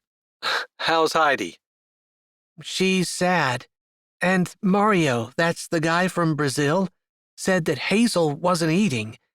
I need to make a decision about what I'm doing. He's calling this weekend and he'll want to know. There was silence on the other end. Their kiss rolled through her mind. It made her fingers tingle. And the man was in his hotel room, talking on the phone with her rather than going out with everyone else. She could see some people calling that boring, but that was exactly the kind of man she wanted. Someone happy at home. Finally, he spoke in a rough voice that was pitched real low. If you need to go to Brazil, if you think that will save the elephants that you love, don't let me stop you. You're the only thing keeping me from going. She had to be honest with him. She could leave her dog kennels and the business she had just started. As much as she didn't want to, she could. But there was no way in the world she would ever find a man as good as McCoy. And that he seemed to want her was amazing. He was quiet for a while, and she almost said she was going to hang up, when he spoke again. I don't even have a passport. You would consider moving to Brazil. Her voice squeaked, but she couldn't help it. Unbelievable. Crazy, isn't it? He laughed, sounding a little self-derisive. I was running it over in my head, trying to figure out how to make it work. You could. She could get excited about McCoy in Brazil. I think Gator and Avery would look after Uncle Roy, but I hate to leave him. Her face fell, and she put her head in her hand. She'd forgotten about Uncle Roy. What about your job? I love it, but the traveling was getting harder with Uncle Roy, and I wouldn't want to do that if... His voice trailed off. If what? She prompted him. I was going to say something presumptuous. Say it.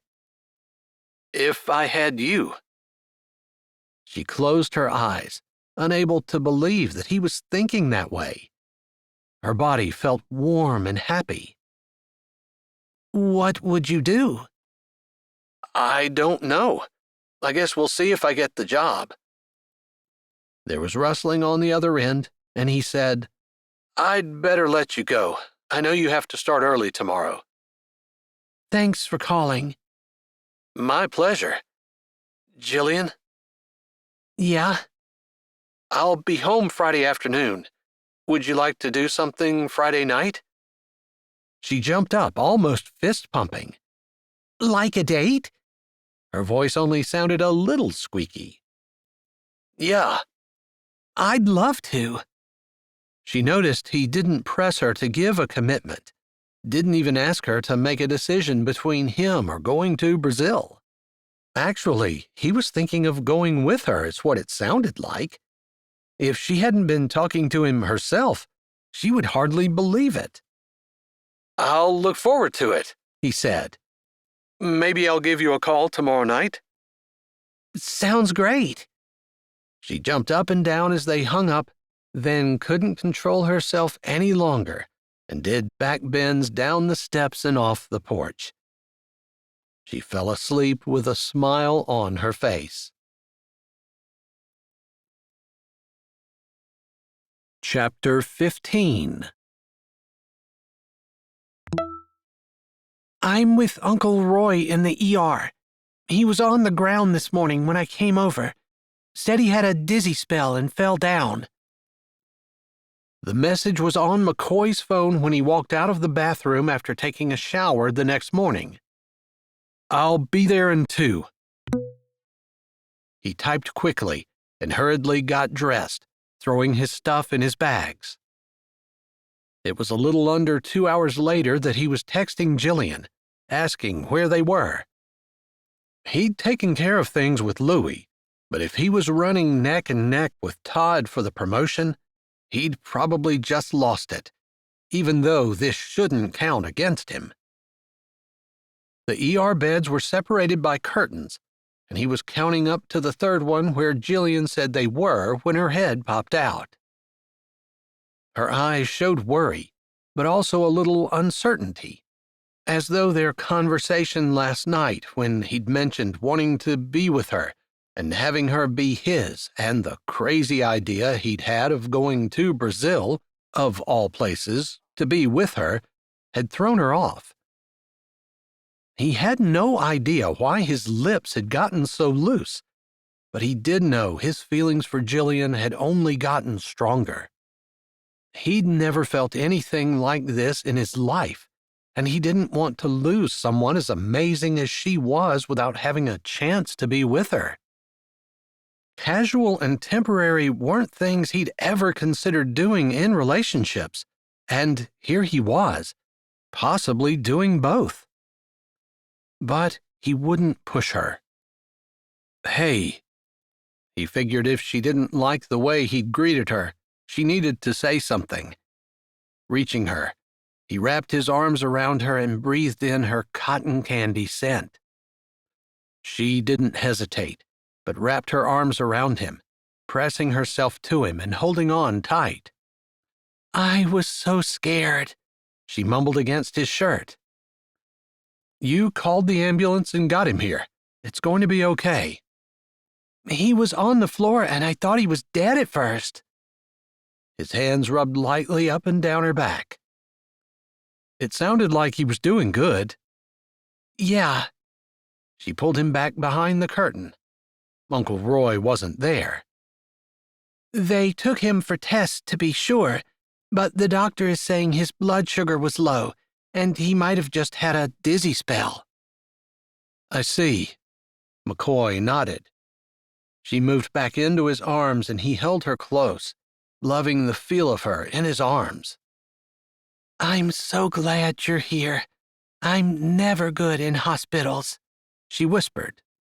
"We'll just deal with what comes when it comes." He held her head against his chest. "Do you need a drink or anything?" "No, thank you. Maybe you didn't have breakfast?" "I didn't, but I think I'll wait." "I think I ought to go home and take care of the dogs. I'm not sure they made it out this morning." Her arms didn't loosen from around him. Made him feel good. "If you don't mind, I should call the family and let them know in case any of them want to come." He doubted his sisters would, and his dad probably wouldn't make the trip up from Florida for a dizzy spell. Not unless there was something else found. "Ellie said she was running some errands so she could pick me up and drop me off." He hated to have her leave, but the dogs did need to be cared for. Once Jillian had left with Ellie, he settled in the chair and called his dad, who said exactly what McCoy had thought he would, that he'd wait and see if it was something serious. He fingered his phone, considering whether he could get away with not calling his sisters. He figured they wouldn't want to come, but they might get angry if he didn't call. Finally, he bit the bullet and called Tara. Pam was the oldest and the most likely to tell him he was doing everything wrong. He saved her for last. Tara was easy. She didn't answer, so he left a message. Pam answered on the first ring. "McCoy, what's the problem?" "I'm in the ER with Uncle Roy. He had a dizzy spell and fell down. They're running tests now. Just wanted to let you know." There, he got it all out in one breath. "What do you think the problem is?" "The doctor suggested low blood sugar. I haven't seen him. My girlfriend found him this morning when she came to check on him." "Where were you?" "At a work conference." "Huh. I see. Well, you should get the house out of his name as soon as you can.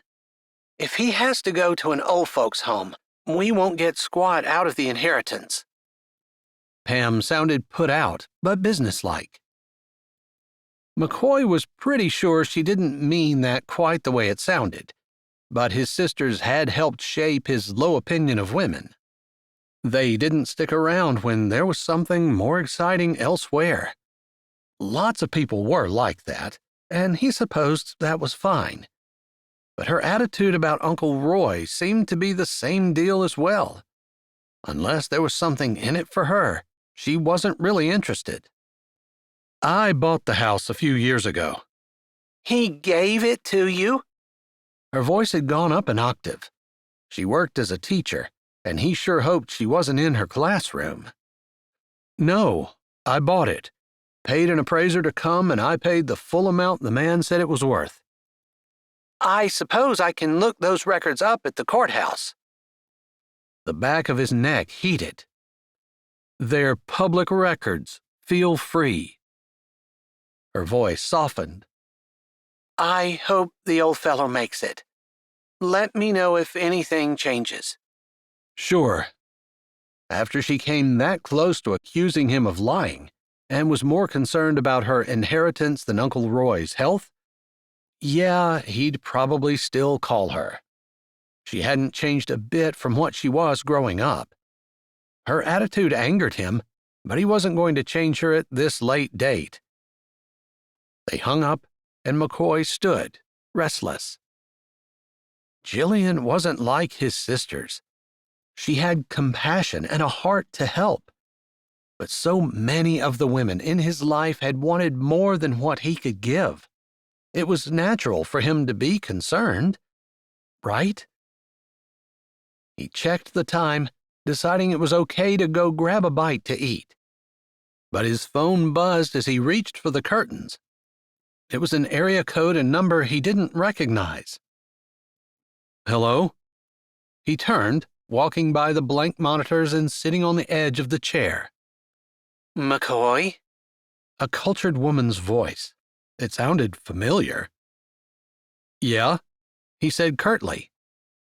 McCoy, it's me, Isabella. His ex-fiancée? He stilled for a moment. How long had it been since he'd talked to her? 5 years? 7?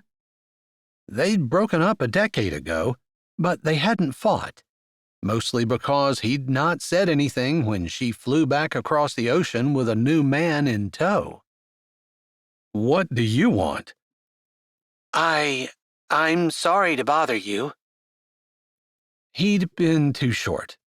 He took a breath, reaching for compassion and kindness. Sorry, that was blunt. I'm just surprised. Of course. We haven't spoken in a while, I know. He waited. Surely she didn't expect him to make small talk.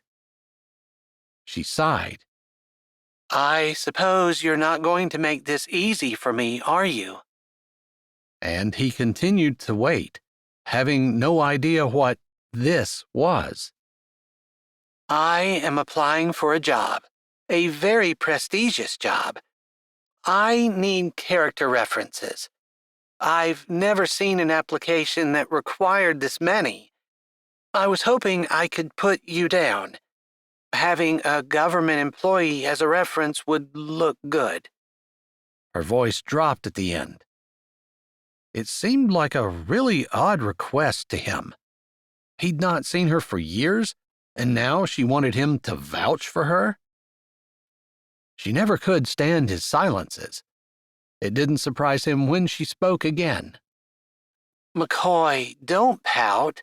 What was between Reuben and I was so passionate and hot. There was just no way I could do anything but follow my feelings. You do understand, darling? He hated it when she called him darling. Even when they were engaged, it felt condescending. You're still together? Heavens, no. That's part of the reason I'm calling you. When we split, he accused me of cheating, when it was actually him that cheated on me. But our friends, for the most part, believed him. They took his side and I became the bad guy. She droned on, but McCoy only listened with half an ear, thinking how ironic it was that Isabella had cheated on him, then had the same thing happen to her. It didn't make him happy. Not in any way, but he did appreciate the irony. Her babbling hadn't stopped when Jillian's head poked around the curtain and smiled. Hey! His heart warmed at the sight of her. Gotta go, Isabella. He cut right into her speech, something about the government and biosecurity measures at bottling plants. Weird stuff. Jillian's brows drew down. So, can I put you down? You can. And I can vouch for your work ethic, but I'm not going to lie for you. She sighed, probably with relief. I knew you wouldn't. Not to my good, but you won't lie to make me look bad either. She had him pegged. You know, McCoy, I probably shouldn't admit this to you, but I wish I hadn't pawned that ring." Her voice was soft and a little wistful. McCoy looked at Jillian. She held a paper bag, which he was betting contained food, and 2 bottles of water. Jillian hadn't changed, and she still wore her workout clothes, but she wouldn't have looked more beautiful to him if she'd had on a fancy dress with all the bells and whistles. He smiled at her, and she grinned back at him. "You know, Isabella," he paused, letting his eyes trail over Jillian again, "I'm not sorry. Not in the slightest." Jillian wasn't sure who Isabella was.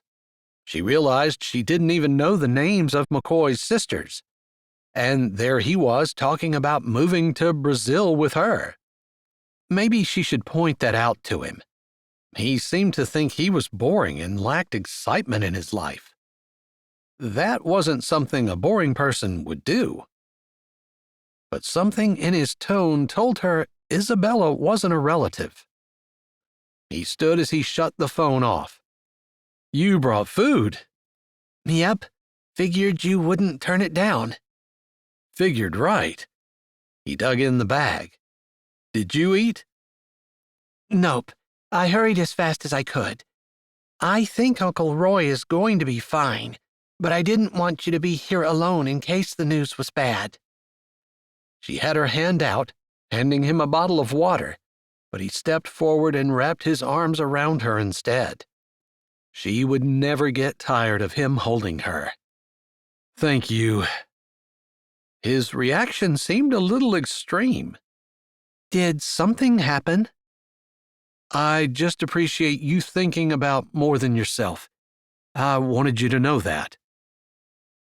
The curtain slid and they broke apart, although McCoy kept an arm around her, holding her to his side. Orderlies rolled Uncle Roy in on his gurney.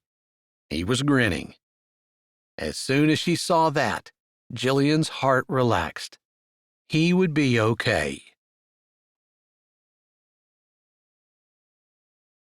Chapter 16. "Doc needs to look over the film, but I'm ready to go."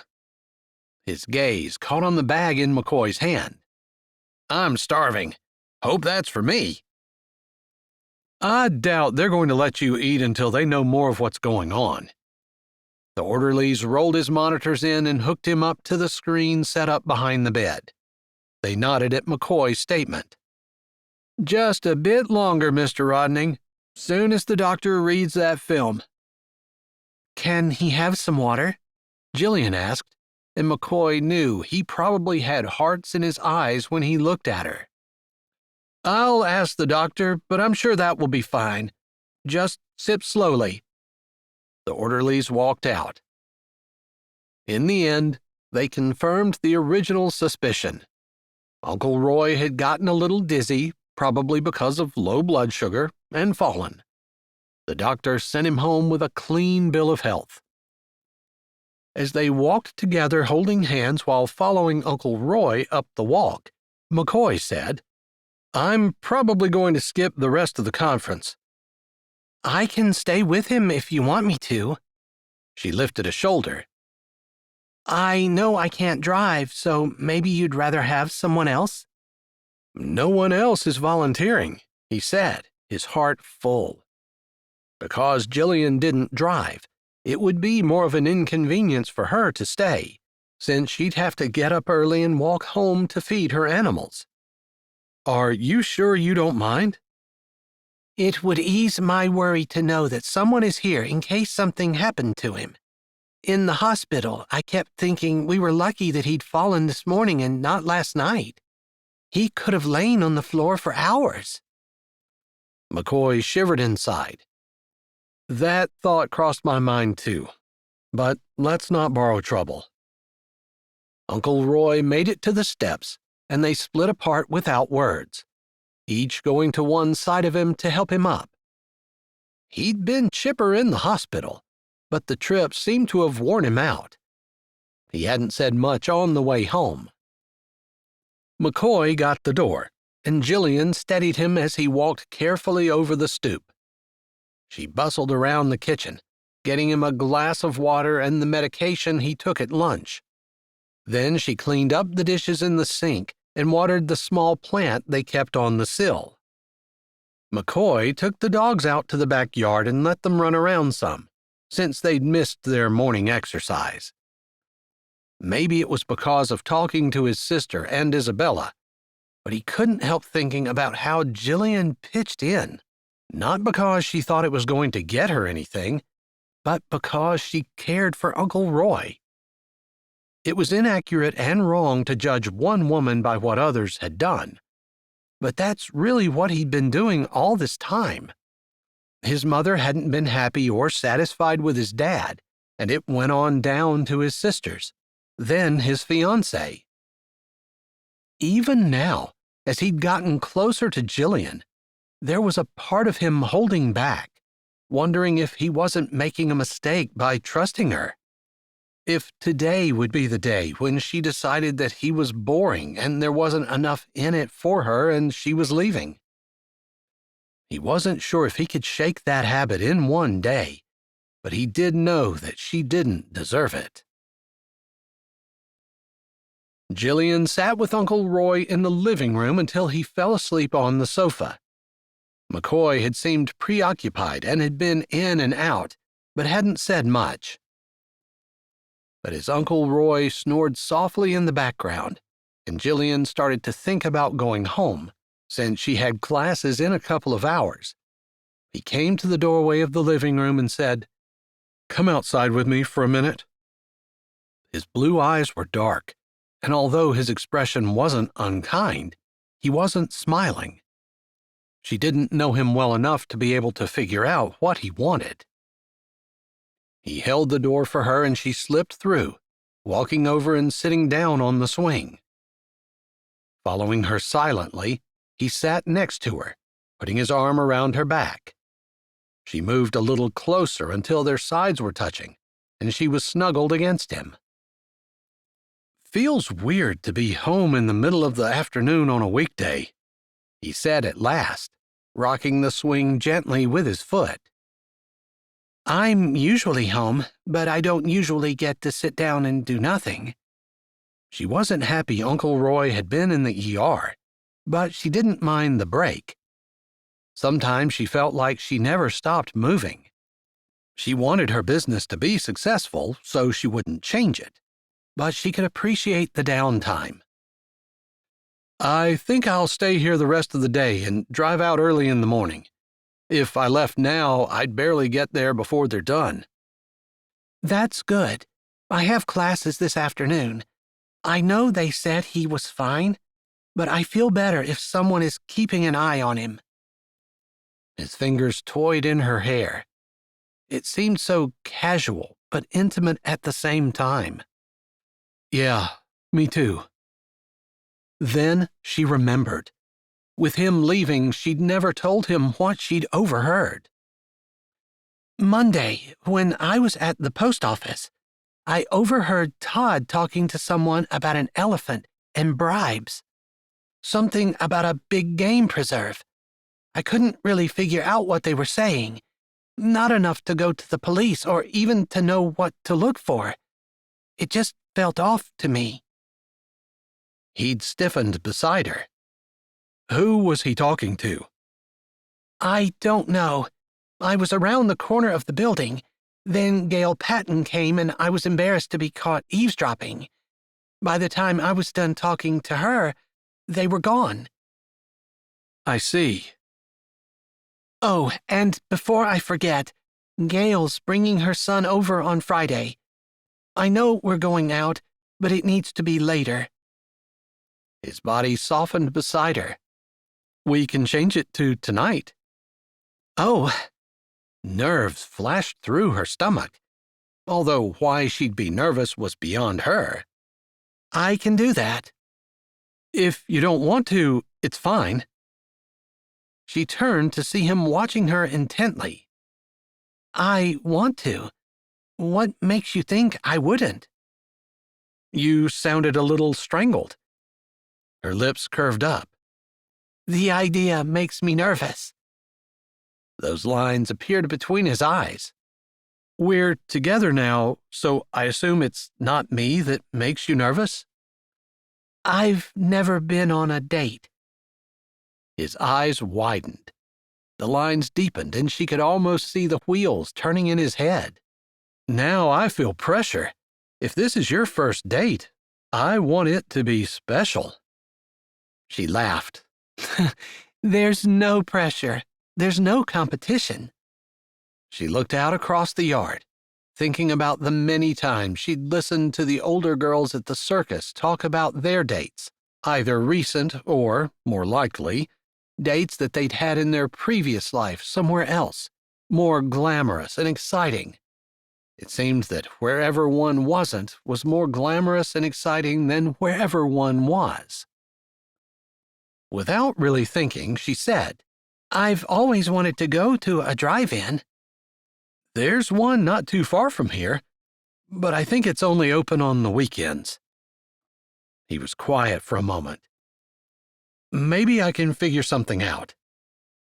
She really couldn't say it, but she didn't care what they did on their date, as long as it included kissing at the end.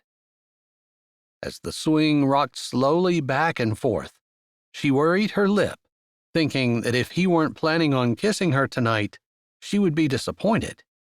Would it be better to tell him what she expected so he knew? McCoy? Yeah? I think the most important thing about a date is the goodnight kiss. There. She felt brave. The swing stopped. The fingers gently stroking her hair froze. Really? Now his voice sounded strangled. Yes. Huh. Now I'm really feeling pressure. Maybe I should practice. She grinned. I think that's a great idea. He chuckled. I think I like the feeling of anticipation. The swing started moving again. Out of nowhere, he said, My fiancé called and wanted a character reference. Isabella? Yeah. I wondered if that's who you were talking to. She had been more worried that he wasn't telling her about it. I also told my sister that you were my girlfriend. He paused. I wasn't sure if that was accurate.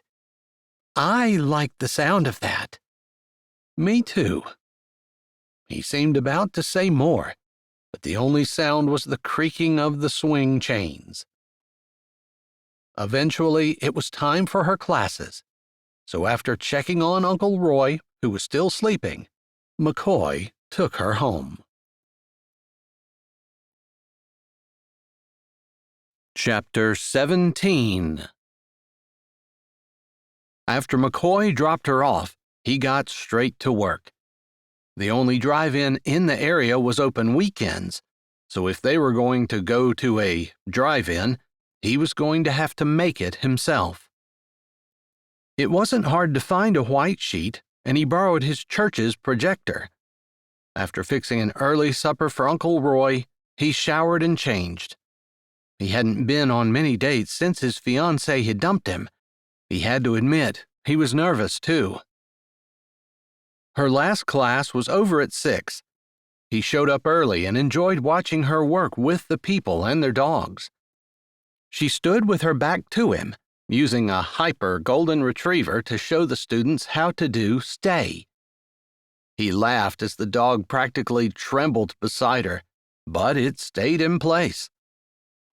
Again, he was amazed at how good she was with animals. She never raised her voice, and they seemed to want to do everything they could to please her. You'll want to take it slow. Don't tell them to stay, then think you can leave the room. For this week, if you can get them to stay while you walk slowly around them, I would consider that a win. As she spoke, she held the retriever's leash in one hand and took a step out, walking slowly around the animal. It quivered, but held its butt on the floor position. Its head swiveled as she turned slowly. She stepped back in place and paused for a second before saying, "Okay." The dog bounded up, jumping and dancing.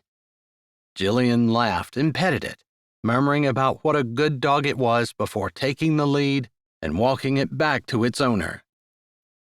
"That's it for today. I'll see you all next week. Practice the stay command." People slowly started to leave, taking time to chat a bit with Jillian. McCoy knew she normally checked the kenneled dog's water and did a last cleaning, so he ducked out and started that work for her. He was in the last dog's pen with a shovel when she came out. "Hey, you didn't have to do that." She bent and petted the poodle mix. It leaned against her, its eyes closed in bliss. "I know, I wanted to." He grinned at her, and she returned his smile. "The sooner your work is done, the sooner I get you to myself." "What about Uncle Roy?" She craned her head to look up at him while continuing to scratch the dog. "He's had his supper and he's doing good. He was pretty happy when I told him I was spending the evening with you. I think he'd be thrilled if I moved out and you moved in." He dumped his shovel load in the bin and leaned it against the wall before checking the automatic waterer. Jillian gave the poodle mix a last pat. "I like Uncle Roy." "I highly doubt that you like him as much as he likes you." McCoy lifted his brows and Jillian laughed as they walked out and shut the door. "I'll need to get a shower," she said as they shut the lights out and locked up. "That's fine. It's a nice evening. I'll sit on your porch." The peepers were singing and a few birds tweeted in the fading light. "I won't be long. What should I wear?" "No need to get fancy." Indicating his jeans and button-up, he said, "I'm wearing this." He took her hand as they walked through the yard, wishing he could tell the future. Would she go to Brazil? What would become of Heidi? He wanted to know that they would have a future together. But he couldn't. All he could do was to try to have the best time he could tonight. Tomorrow was another day. True to her word, she showered and was back out the door in less than 20 minutes. Her long hair was still damp, and she wore flip-flops with jeans and a loose peasant blouse. He'd been sitting on the stoop, petting Snickers, who was curled beside him with her nose on his leg. The sky had exploded in decadent colors of orange and pink and blue, and the gradual changing of light and colors always fascinated him. When the door creaked, he turned, getting ready to make some comment about the beauty of the sky.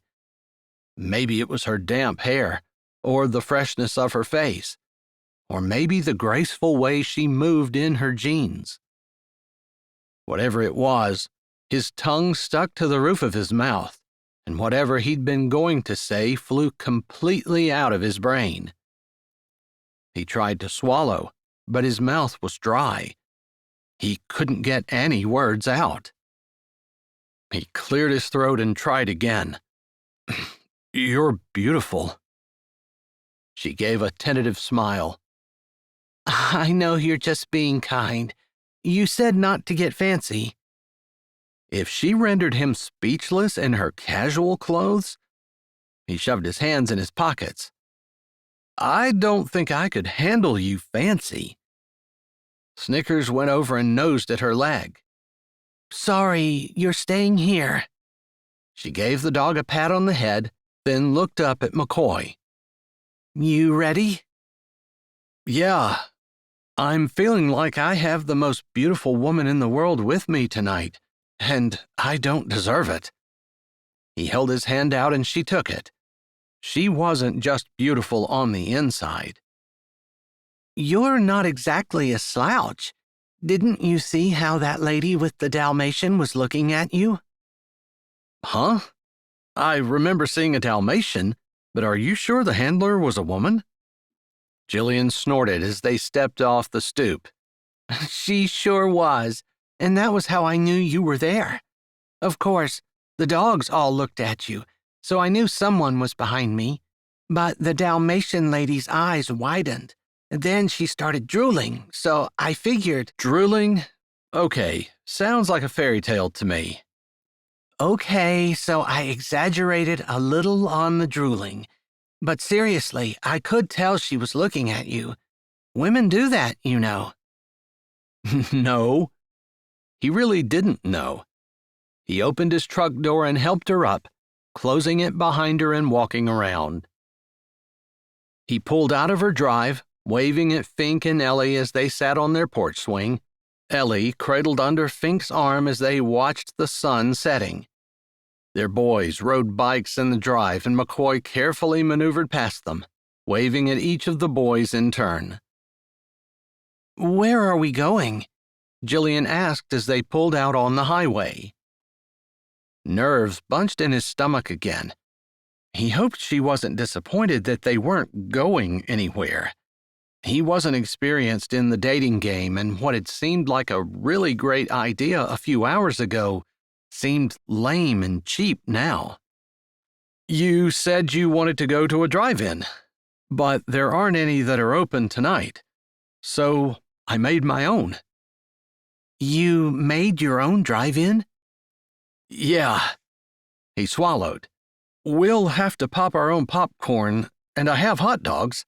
Figured we'd get ice cream after the movie. But we can do something else if you want.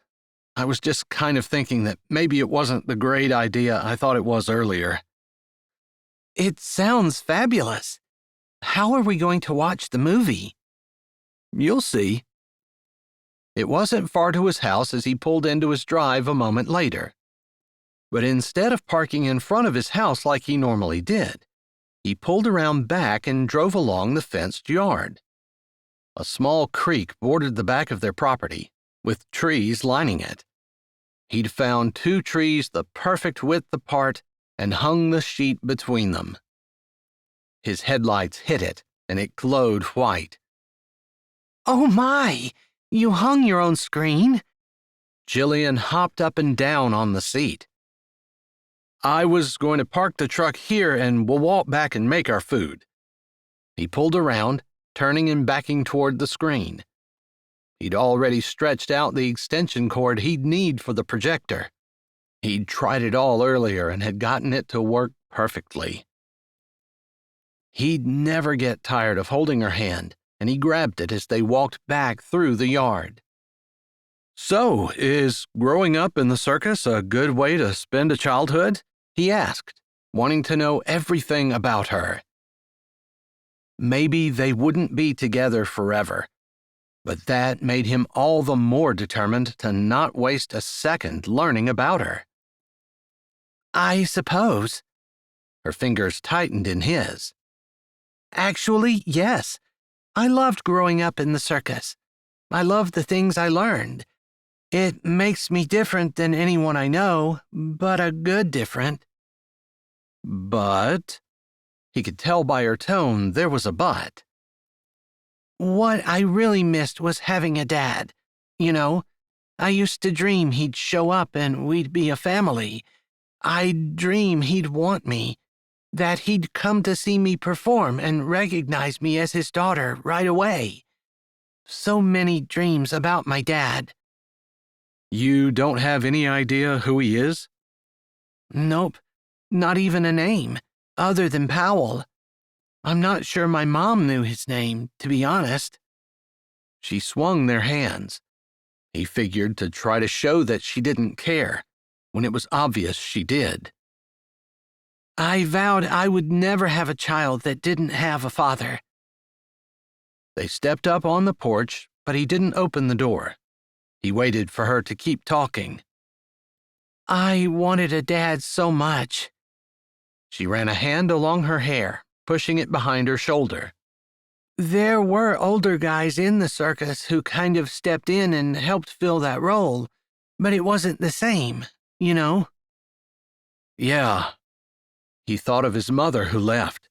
His sisters hadn't even really tried to be the mother he longed for.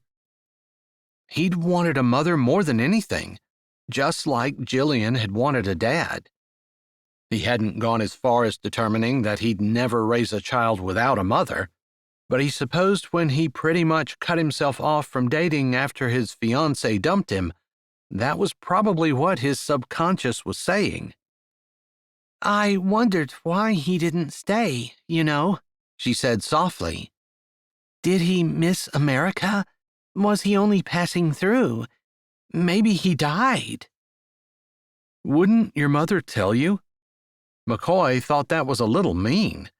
Surely now Jillian's mother could face whatever mistakes she made and tell Jillian what she could of her father. I stopped asking even before I was a teenager. No point, because her answers were always the same. You should try again. Yeah, maybe I'll do that. He hoped she could get the answers she needed. Now that you're older, maybe she can be convinced that you need to know. Jillian nodded. I haven't thought about it in a while. A long while. I've been more focused, first on what I was going to do when the circus dissolved, then on getting into America and figuring out how to pay everyone I owe.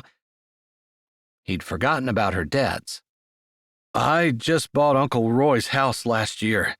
I used all the money I had in savings to pay cash for it.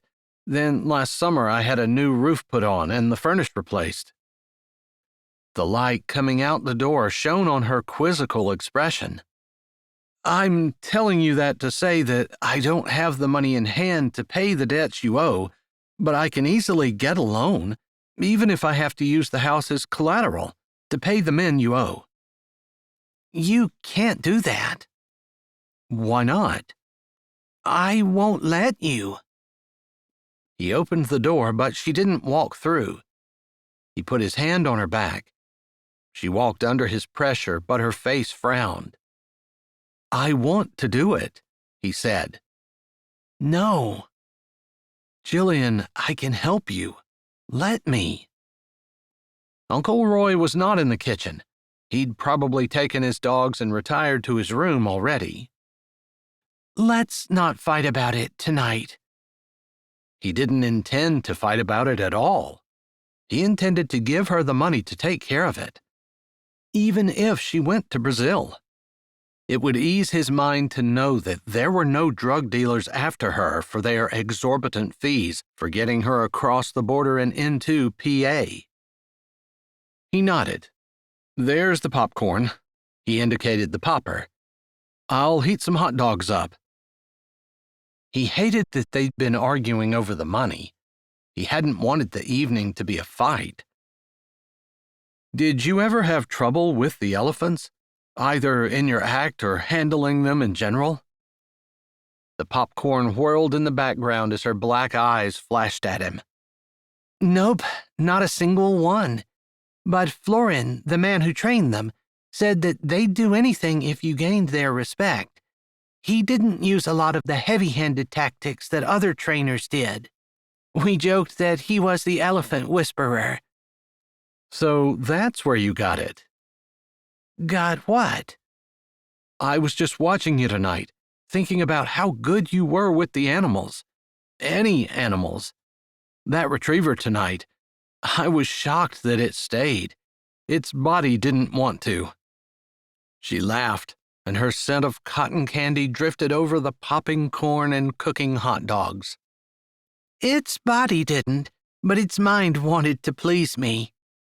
Exactly. How do you cast your spell? Oh, don't you know a magician can't tell his secrets? She looked so perfect in his kitchen, smiling and laughing. Natural, like there wasn't a place in the world where she belonged more. Or maybe he just didn't want her to belong anywhere else. He shook his head and grabbed the hot dog buns. They laughed as they put lots of butter and salt on the popcorn, and he loaded the hot dogs up with onions and relish. Sticking 2 bottles of water under his arm, they carried their bounty to his truck. Maybe you've seen this movie? he asked as the popular one about elephants in a circus started to play. I have, but I'd love to watch it again with you, she said, and he believed her. She looked at him like he was something special, and it made him want to be special, just to live up to the look in her eye. He'd spread blankets out on the back of his truck, and when they were done eating, they leaned against the back of the cab. She tucked in close to him, and he put his arm around her, pulling her even closer, resting his cheek on her soft hair. He froze when her hand dropped to his leg, but it just lay there, although he could feel the burn the whole way through his jeans. A sweet burn. He knew there was an elephant in their movie and a train, but he wasn't sure what the rest of it was about. He'd chosen it for Jillian anyway. It had gotten chilly since the sun went down, and by the time the movie ended, they had the blankets spread over their legs. He turned the projector and computer off, and they sat in the back of his truck, their faces turned up to the clear sky, where stars of various brightness twinkled down at them. How long had it been since he'd just stared up at the night sky? He loved watching the sunrise and the sunset, but he'd forgotten how pretty the starry sky could be. Or maybe it was Jillian beside him that heightened his senses and made him appreciate everything more than normal. The fresh country air, the swish of the wind through the trees and the peepers calling from the stream, the lingering scent of popcorn and butter, and a covering of celestial beauty. "It's a perfect night," he said softly, "and I have the perfect company." Her head rested on his shoulder. He didn't want to move. You've made it the perfect night. I couldn't imagine a better date. Her voice was low, content, with that little trace of accent that made it lyrical and unique. He figured a lot of girls would have accused him of being cheap. That wasn't the intention. He'd tried to make it what she wanted. "We'll have to go to the real drive-in sometime." That was assuming that they were even together.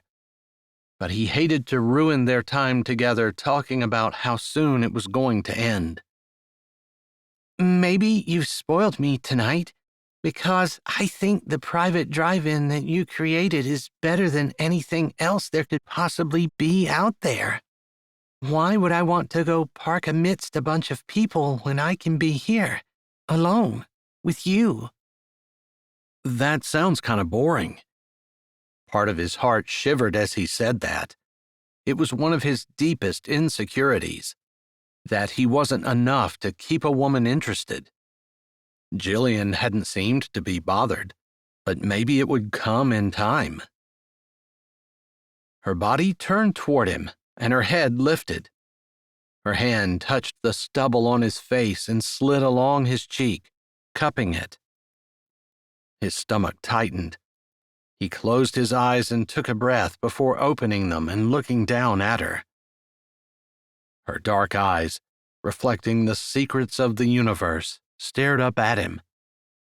Never boring.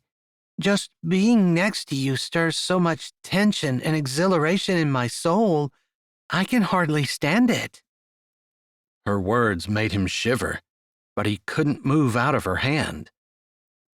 When her eyes dropped to his lips, sparks shot through his body, and he lifted his own hand, cupping her cheek before sliding his fingers through her soft hair, feeling it slip across his calluses. She'd already said she wanted him to kiss her, so he didn't even think about asking permission. But doing it in such a way that he didn't lose control was his main focus. The privacy of having their own little world here in his backyard worked against him in that regard. He lowered his head. The corners of her lips turned up and her eyes drifted closed. Her body pressed into his, and her hand on his cheek slid around until it was tugging at his neck, urging him closer. His lips hovered just above hers. "One kiss with you feels like 100 more," he said, his voice coming out rougher than he intended. "I'm okay with 100. Her breath whispered against his lips, and his whole body wanted to pull her even closer. He breathed out a puff of air. It didn't sound like she was going to help him keep the fire between them banked.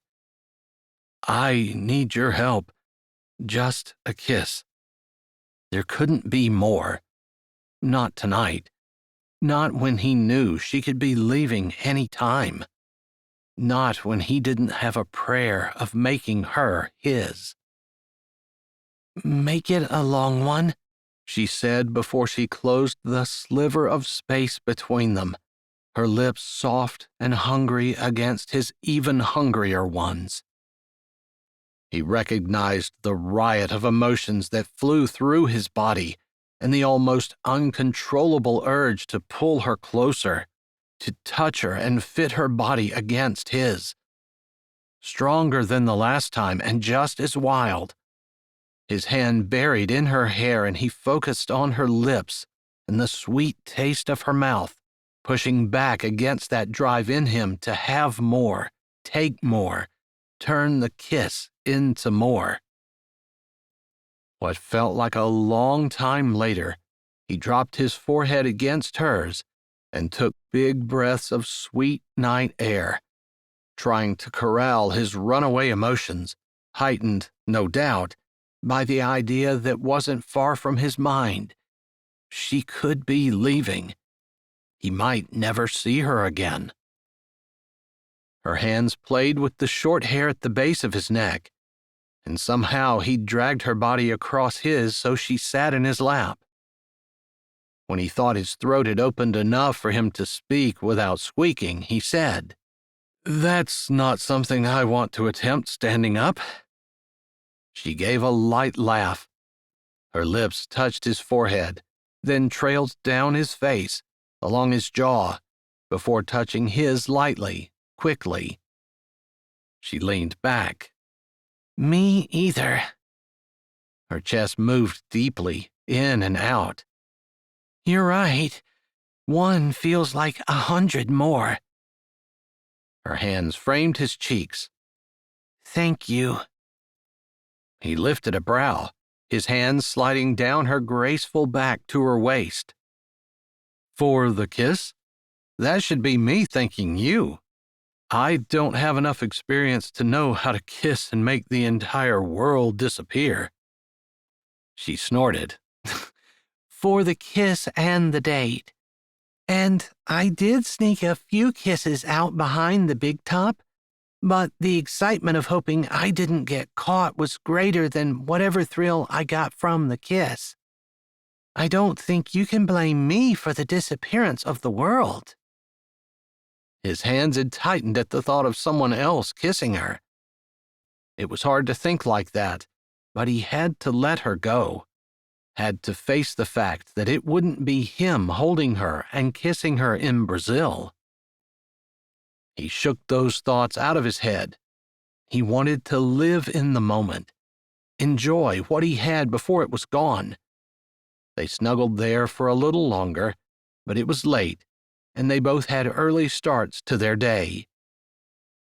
They folded the blankets, kissing cheeks and shoulders and foreheads, laughing as they bumped into each other and purposely avoiding touching lips.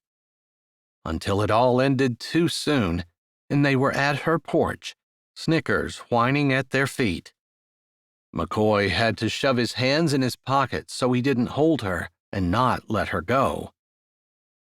"I'm driving back out to Somerset in the morning. I missed today, but I can catch tomorrow and Friday morning." "I figured. I'll keep an eye on Uncle Roy." "If you want to sleep there, you're welcome to, but I know you have to be here too." "Yeah, it's not a big deal to run over." She crossed her arms over her chest. "I appreciate it." I'm glad you do, but I like Uncle Roy, and I'm glad I can help. You're cold. Go inside. Call me again, please. I liked hearing from you. Her words made him smile. You can call me, you know. Yeah, I don't want to bother you if you're in a session or if, you do something after. He hated the insecurity in her words. There was no need for it. He took the step and closed the distance between them, putting his arms around her and pulling her into him. I don't care who I'm with or what I'm doing. You're the one I'm thinking about. All day. He clenched his jaw. All night. Kissing her again was not his smartest move, but her arms went around him and her face lifted and he bent his head, his hands holding her close as everything else faded away.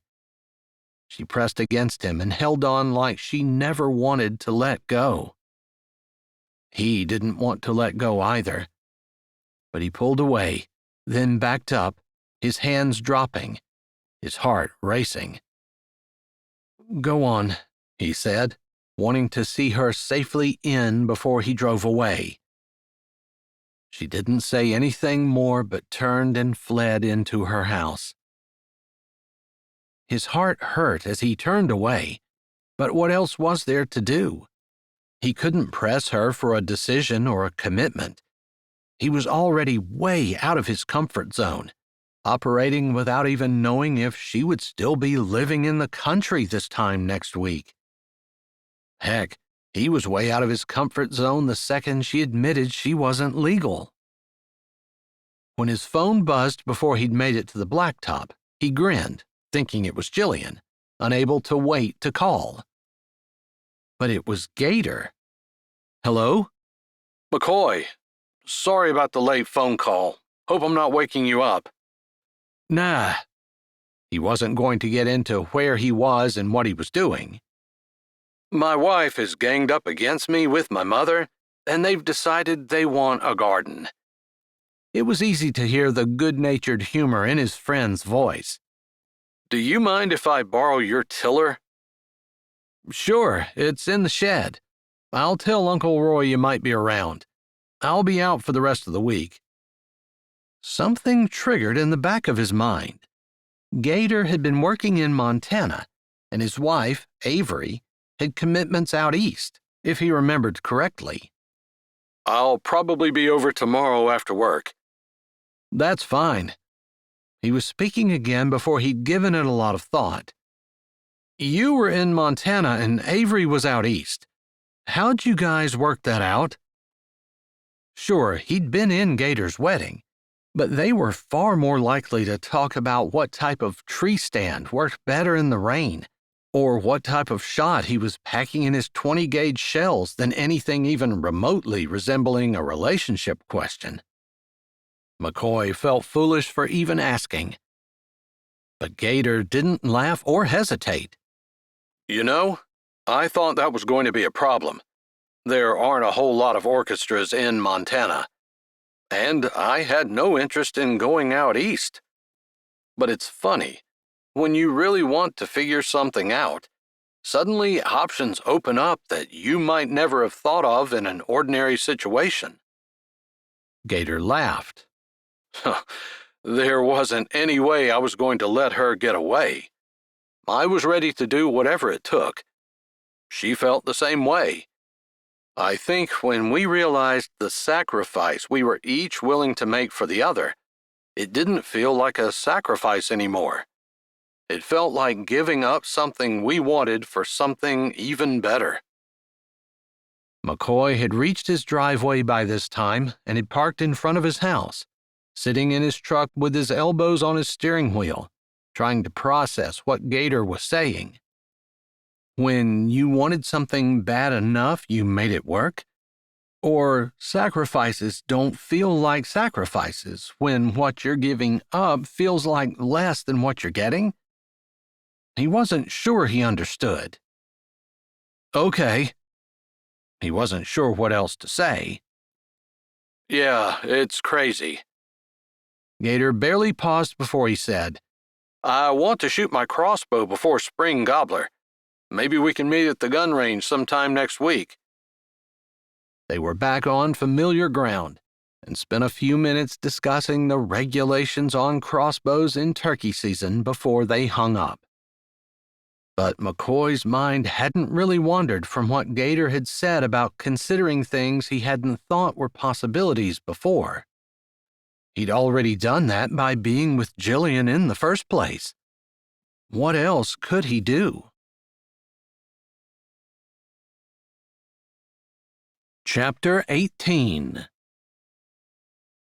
Louis called early the next morning as McCoy was making coffee in the pre-dawn darkness. He answered on the first ring. Hello? Hey, figured you'd be up. Is everything okay with your uncle? Yes, we brought him home yesterday, and he's sleeping now. Anything serious? Doctor said it was low blood sugar that made him dizzy. So, sounds like not. McCoy was pretty sure his boss wasn't calling at this time in the morning to make pleasant conversation, so he braced himself.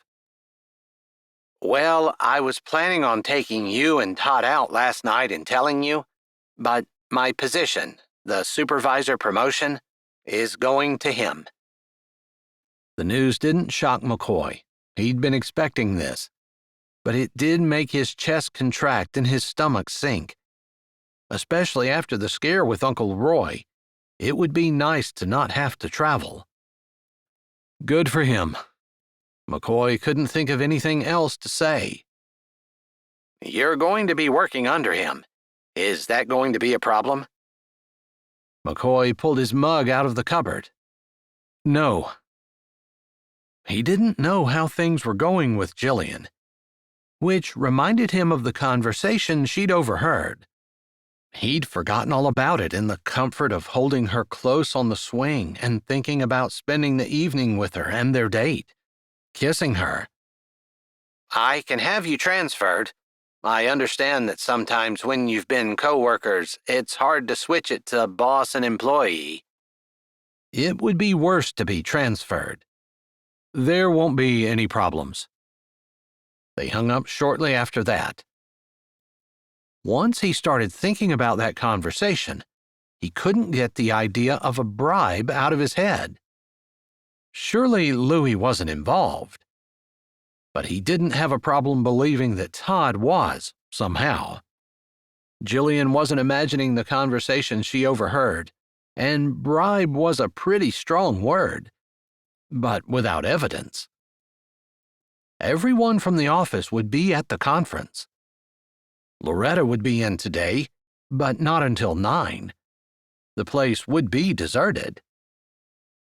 Todd probably wouldn't have left evidence lying around, but McCoy couldn't stop the restless irritation that burned in his body.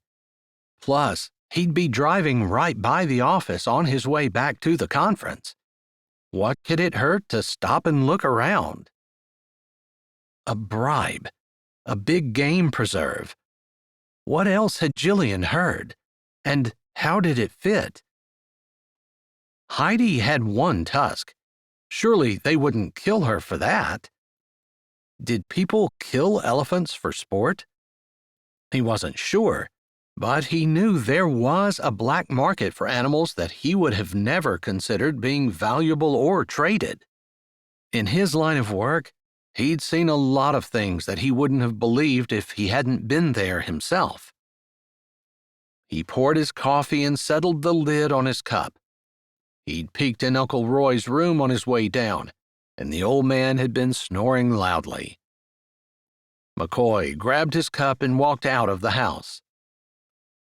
His mind hadn't changed in the 30-minute drive, and he pulled into the deserted office parking lot just as the sun started its slow climb from behind the eastern mountains. He met the cleaning lady on the way out. "Oh," she said in surprise as she struggled through the door with a large bag of trash. "I thought I would get this done this morning rather than last night since everyone was out for the day." She pushed the door with her hip, My kids had a recital last night. She shook her head. I'm almost finished. Just need to throw this away. Only Louis had a key to the building, so he was glad he'd met her. He grabbed the open door. If you set that trash bag down, I'll see that it gets to the dumpster. Hopefully, his offer would distract her from the fact that he was getting in because of her having the door open. Oh, well, thanks. It's killing my shoulder to throw these big bags in. She let the garbage sit on the stoop and ducked back in the building. McCoy made a mental note to remember to throw it away and strode in, going first to his office. Just as he'd left it, pretty bare. He'd never been a paperwork person. He heard the side door close behind the cleaning lady and walked to a hall window, peering out as her car left the lot. Empty. Feeling like a criminal, he pushed on Louis's door. It slid open silently. This would be Todd's office soon. He didn't feel any jealousy, necessarily. Sometimes things went his way and sometimes they didn't. But he did feel like maybe Todd didn't deserve the promotion. He came late, left early, and got out of as much work as he could. But he was good at schmoozing with the boss. McCoy never had a chance if that was a requirement for promotion. There were papers and books scattered all over Louis's desk. McCoy didn't even really know what he was looking for. It was a dumb idea to come in the first place. He couldn't root through his boss's drawers, or anywhere else for that matter. With a last glance at the desk that held nothing of interest, he walked out of the office and closed the door behind him. Standing in the reception area, he considered Todd's office door. Should he? He'd felt like a trespasser in Louis's office. Todd's probably wouldn't be much different. But what was the point in stopping in if he didn't check? Unfortunately, he couldn't do it. He hated the idea of Todd going into his office and snooping through his stuff, and he couldn't do it to Todd. Maybe he was missing incriminating evidence, but that's the way it would be. He had a policeman buddy that he'd worked with on various cases, including the dogfighting ring he'd been chasing leads on for a while. He had a few things he needed to discuss with him. Maybe he could ask if there was anything that could be done. Maybe a little side investigation to see if anything panned out. Feeling like he'd failed Jillian, he walked out of the office building, making sure the door was locked behind him. The bag of garbage he'd promised the cleaning lady he'd throw away sat on the stoop. He picked it up, then paused. Maybe he could look in it. The parking lot was empty, facing an empty field and a row of trees. A strong urge compelled him to untie the string and pry open the bag. A printed money wire sat on the top. McCoy picked it out carefully and looked at it. 50 grand. Todd's name and a name he didn't recognize. Elephant Purchase was written in the notes section, and it had a date from last week on it. Rather than call his cop buddy, McCoy decided he'd stop at the station on his way back to the conference. Chapter 19. Jillian woke up with a smile on her face. Last night had been the most amazing night of her life. McCoy didn't seem like the romantic type. He wasn't the romantic type, but he'd made a huge effort to do something nice for her, and he'd seemed to enjoy it just as much as she had. And kissing him, wow. She put a finger to her lips, like they might be different this morning than they'd been before. They felt different. Better. It was Thursday, and she had to go a whole day until she'd see him tomorrow afternoon, if she saw him then. She wanted to call him or text, wanted to spend every waking second with him. But she had a business to run and an elephant to tend to. Then she needed to check on Uncle Roy. Her happy bubble dipped slightly, and she threw her legs out of bed. Her heart was still full from last night, and she wouldn't soon forget the image of McCoy's deep blue eyes, hot and heavy-lidded as his face lowered toward hers. Her phone buzzed. She leaped toward it, thinking maybe it was McCoy calling, but it was an international number. She steeled herself and swiped. Bueno. Jillian, this is Ricardo. I'm not sure if you remember me. She remembered him. He'd worked in the circus. He'd been in several acts, everyone was, but he'd also been in charge of procuring the feed for the animals and buying and replacing exotics. He was some relation to the owners. She'd tried to stay away from him as much as possible, because her mother said that he was probably involved with the cartels that ran everything down there. They assumed he would not be so deeply involved with the administrative side of the circus and not be involved with the cartels. Basically, her mother hadn't trusted him, so neither had she. But he was nice, and she liked him. "I do," she said. He didn't need to know everything she remembered or thought. "I've been hearing that you did not get my letter that should have arrived with Heidi." No.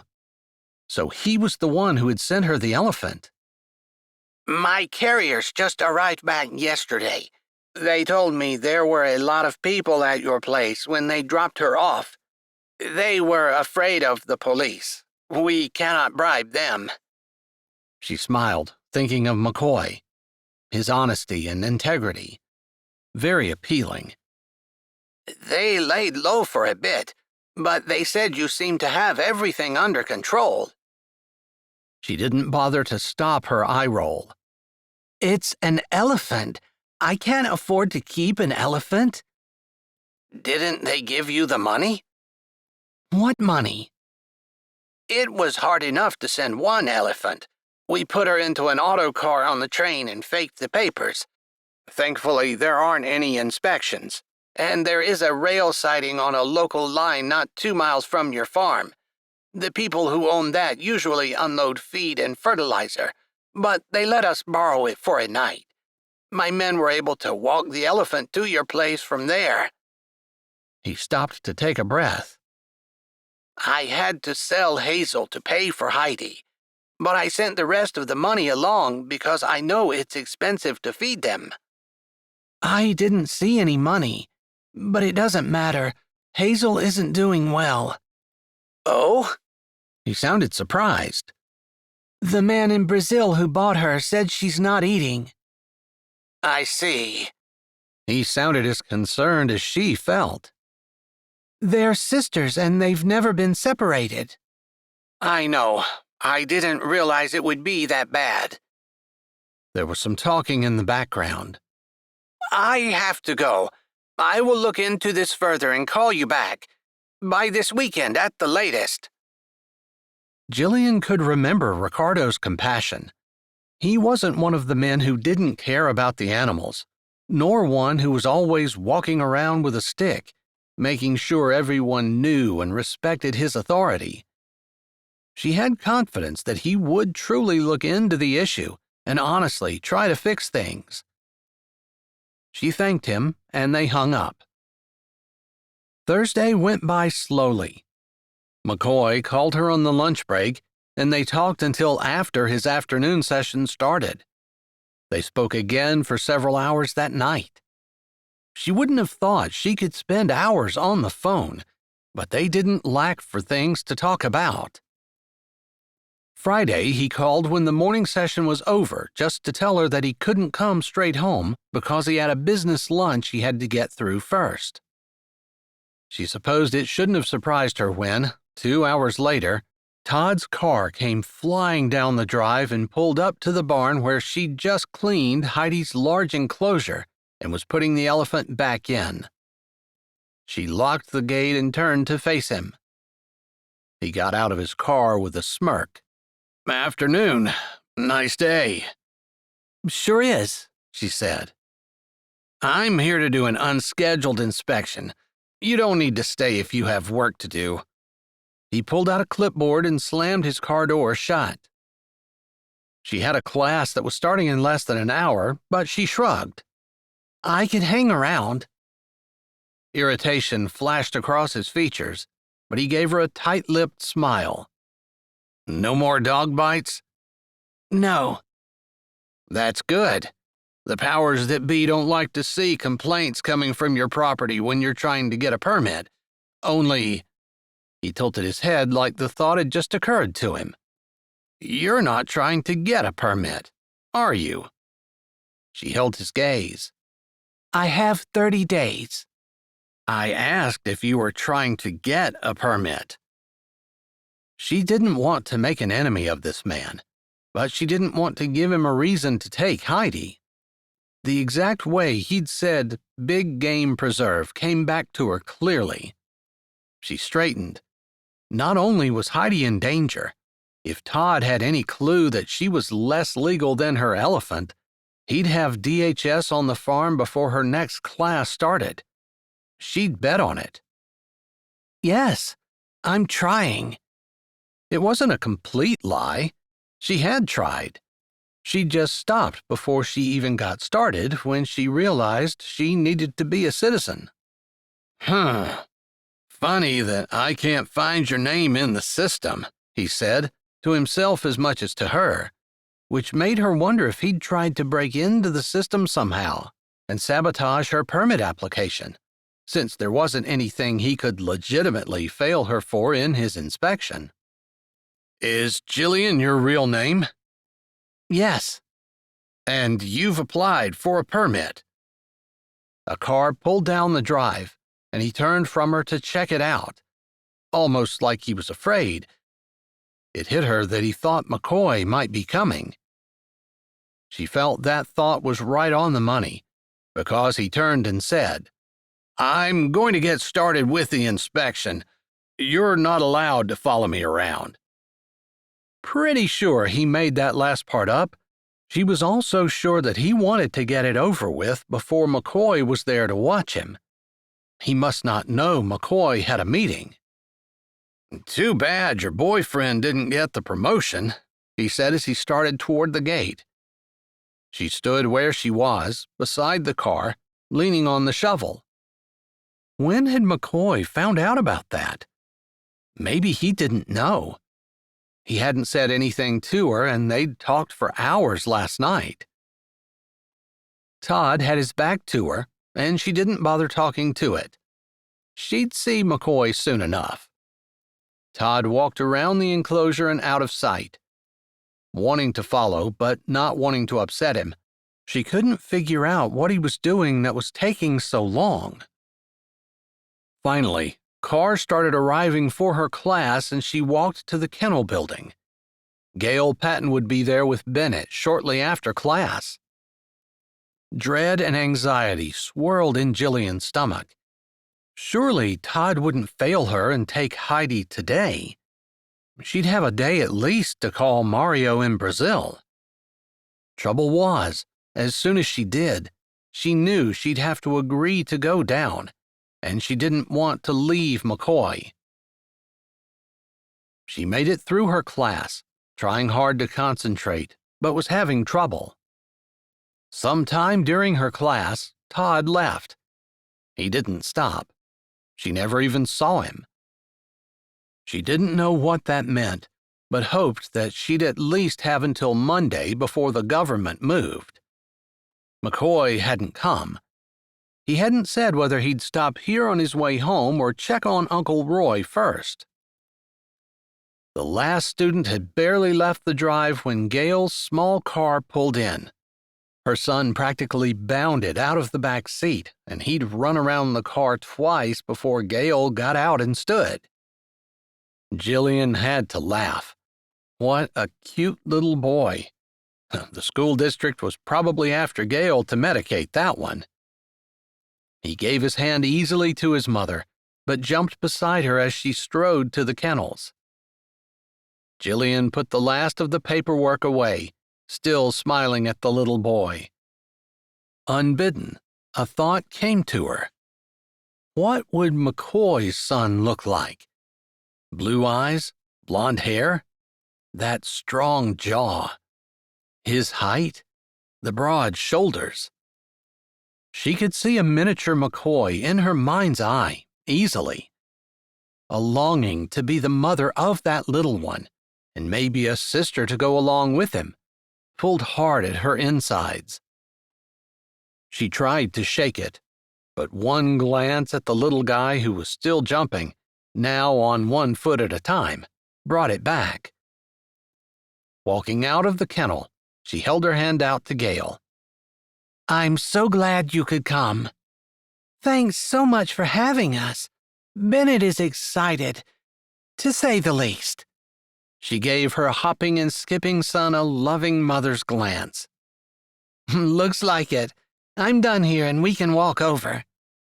They started over, Bennett skipping along, and Gail and Jillian talking about the nice weather. A white paper stuck to the metal rails caught Jillian's eye, and her voice trailed off in the middle of making a comment about the height of the corn and the last frost date. She hurried to the gate, staring at the paper, but not touching it. There were only 2 words on it, big and black: failed inspection. Although she'd suspected that's what he was going to do, it hit her in the chest and made her whole body feel heavy and wrong. What's that? Gail asked, coming up beside her. I had an inspection with animal control today. She didn't bother explaining about the permit. I've passed every one so far, but it looks like today I didn't. That's odd. What's the problem? I don't know. The area has to be clean. There has to be feed and water. The fence has to be in place. Everything that I know about is in good order. She didn't want to pull Gail into her problems, so she shrugged. Let's see if we can get Heidi to come over so Bennett can pet her. I'll do a few things with her, then we'll see if Bennett wants to ride. Will that work? Yes, yes, yes! Bennett jumped up and down and fist-pumped the air. She slipped in the gate, not ripping the offending paper off by the barest of control, and walked slowly over to Heidi, petting her and giving her a carrot from her pocket.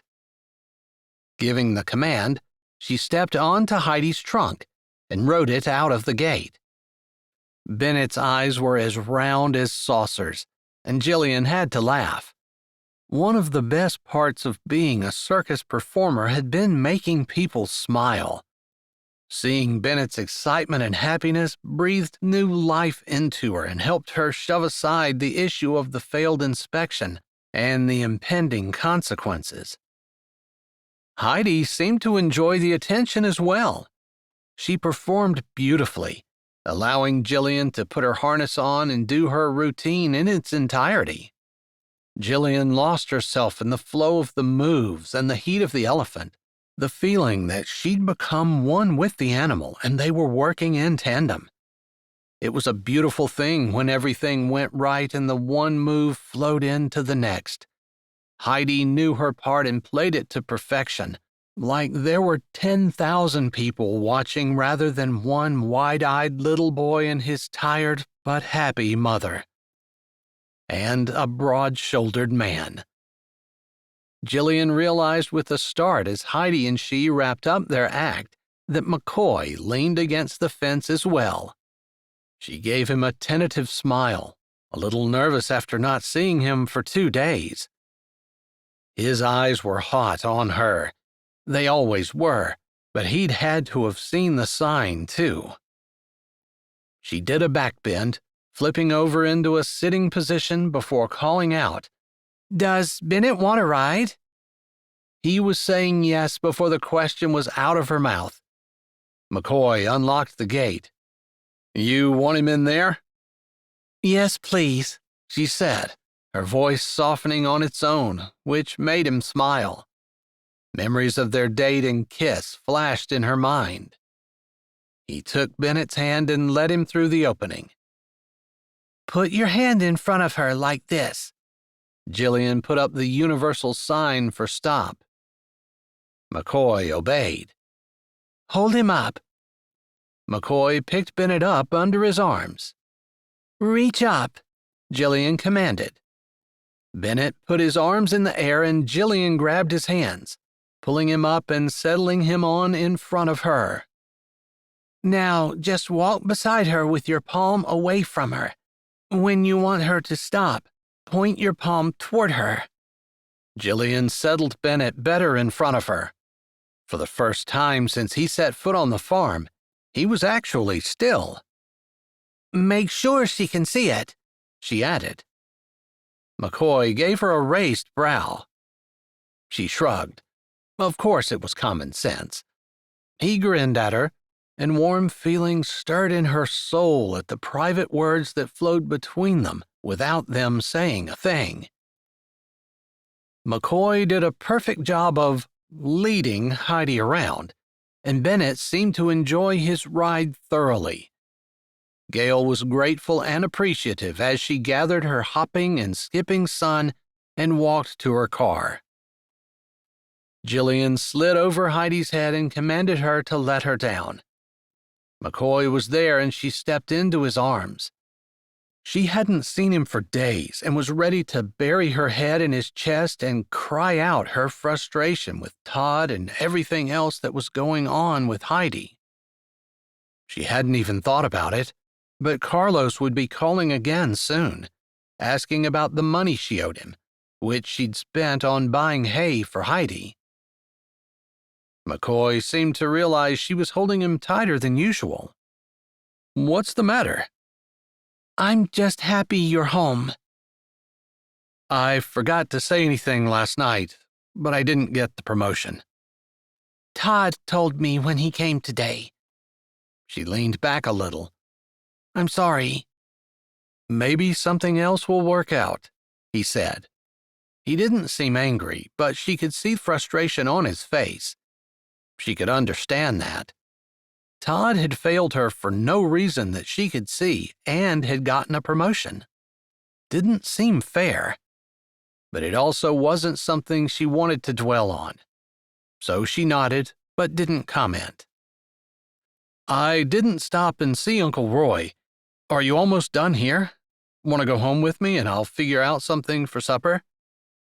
Thrilled that he wanted to spend time with her, she remembered Bennett and stopped herself from hopping just like him in time. Instead, she grinned. I'm finished and I'd love to. He put his arm around her and they walked to the truck. If she could keep her mind from the decisions that inevitably had to be made this weekend, she could maybe just relax and enjoy the company of the man she couldn't stop thinking about. After a supper of eggs with mushrooms and spinach and sausage, they played several rounds of cards. Jillian knew a few tricks from her years in the circus, but she didn't cheat, and McCoy beat them both every round. Uncle Roy took his dogs to his room. McCoy stood at the sink, scrubbing the old cast-iron skillet, the last dish that needed washed. Would you like to sit on the swing for a bit?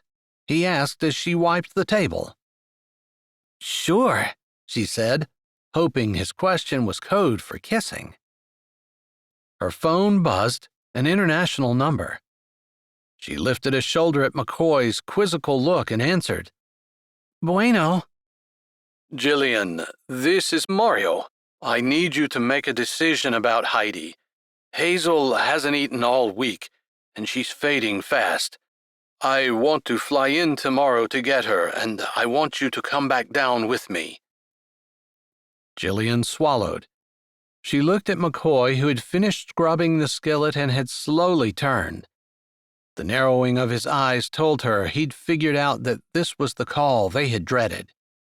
He wiped his hands on a tea towel, lifting his chin. He carefully hung the towel back up and walked out of the kitchen, through the door and onto the back porch. closing the door behind him. She thought that meant he was giving her privacy to make the decision herself, without feeling pressure from him. "She's lying down and hasn't gotten up all day." "I'll go," she said. "This will not be completely legal according to the United States government, so I can't tell you exactly when I'll arrive, but sometime before dark. I'll work out the logistics." That was fine with her. She didn't need to know details. She bit her lip. She didn't want to lose her elephants. She loved them, and Hazel knew her, so maybe having Heidi and her both come down would be the perk that she needed. Maybe she wouldn't need to stay down long. Trouble was, she still owed money from sneaking across the border the last time. Once she left, she might never return. Those days in the desert had almost killed her. She hung up with Mario just before someone knocked on the door. Jillian thought about getting McCoy, but he'd probably heard the car and would be coming in soon. She walked to the door and opened it. A tall blonde stood on the step with a bottle of wine, impossibly long legs, and a short skirt that showed most of them. "I didn't know McCoy had hired a cleaning lady," the blonde sniffed, brushing by her. "Where is he?" Jillian closed the door, turning and leaning against it. McCoy came in the back door, his brows knitted together, until he saw the blonde. Jillian wasn't an expert on reading his facial expressions, but there was something that passed quickly over his features that said this woman was more than a stranger to him. If she had to make a guess, she'd say this was his ex-fiancée. He'd just talked to her not that long ago. And Jillian knew that whatever the woman had done to McCoy, he'd never really recovered from it. Maybe it was just as well that Jillian had just agreed to leave the country. But McCoy's eyes didn't rest on the tall blonde. He barely acknowledged her. His gaze skipped past her and speared Jillian. Like a magnet, they pulled her to him. She resisted at first. Whatever this woman wanted, she looked like a person that was used to getting her way, and Jillian didn't want to rock the boat. But she couldn't resist McCoy and his expression. She pushed off from the door and walked across the kitchen in front of the tall woman to his side. His arm came around her and something like relief eased his features. "Isabella, this is my girlfriend, Jillian." His voice rumbled against her side and she cherished the feeling of being tucked close. Although he probably suspected it, he didn't know for sure that she had committed to going to Brazil. There wasn't much time left for them. Isabella's face contorted. Her fingers flexed around the bottle she carried. Finally, she gave a regal lift to her chin. "I got the job. I wanted to thank you for your character reference. I brought this as a token of my appreciation." She held the bottle up before setting it on the table with a clank. One side of her mouth pulled back as she looked at McCoy and Jillian. "Looks like you don't need me." She swallowed, then her eyes settled on Jillian. "For what it's worth, he's a good man." Spinning on her heel, her dress riffling around her thighs, she strode to the door and walked out. The house was quiet after she left, like she'd taken all the life with it. Jillian didn't want to break the silence, but she felt that she owed McCoy. "Maybe you want her." She was going to talk about leaving, about going to Brazil, about how she owed the money and couldn't try to get back in the country, didn't want to die in the desert, but she couldn't bring all those words to her lips. Instead, she turned into McCoy and put her arms around him, tucking her head into his chest. "No." He put his arms around her, holding her close. "You're leaving?" he asked. I told him I would. Hazel is down. His arms tightened. I wanted to tell you tonight. Todd accepted a bribe to fake the inspection failure and sell Heidi to a game preserve. They found his emails, and apparently the trail wasn't hard to follow, although he might have gotten away with it if it hadn't been for us. He meant them being together, she supposed, since Todd wouldn't have had to fake the failure if McCoy hadn't helped her build that fence. He's being apprehended and I have the promotion. His breath huffed out. Which doesn't seem like such a good thing if you're not going to be here. His hands pressed down her back and pulled her closer. Jillian, I'd give it all up and go with you. I don't care about the job, and I'd leave my country. Maybe that's crazy, but I wouldn't even have to think twice. But... His shoulders slumped and he set his forehead down on top of her head. How can I leave Uncle Roy? She could not get upset at something that made complete sense. If I can't leave Heidi, I certainly can't expect you to leave Uncle Roy. It wouldn't be right. I assumed that's what the phone call was about, he asked in the quiet stillness.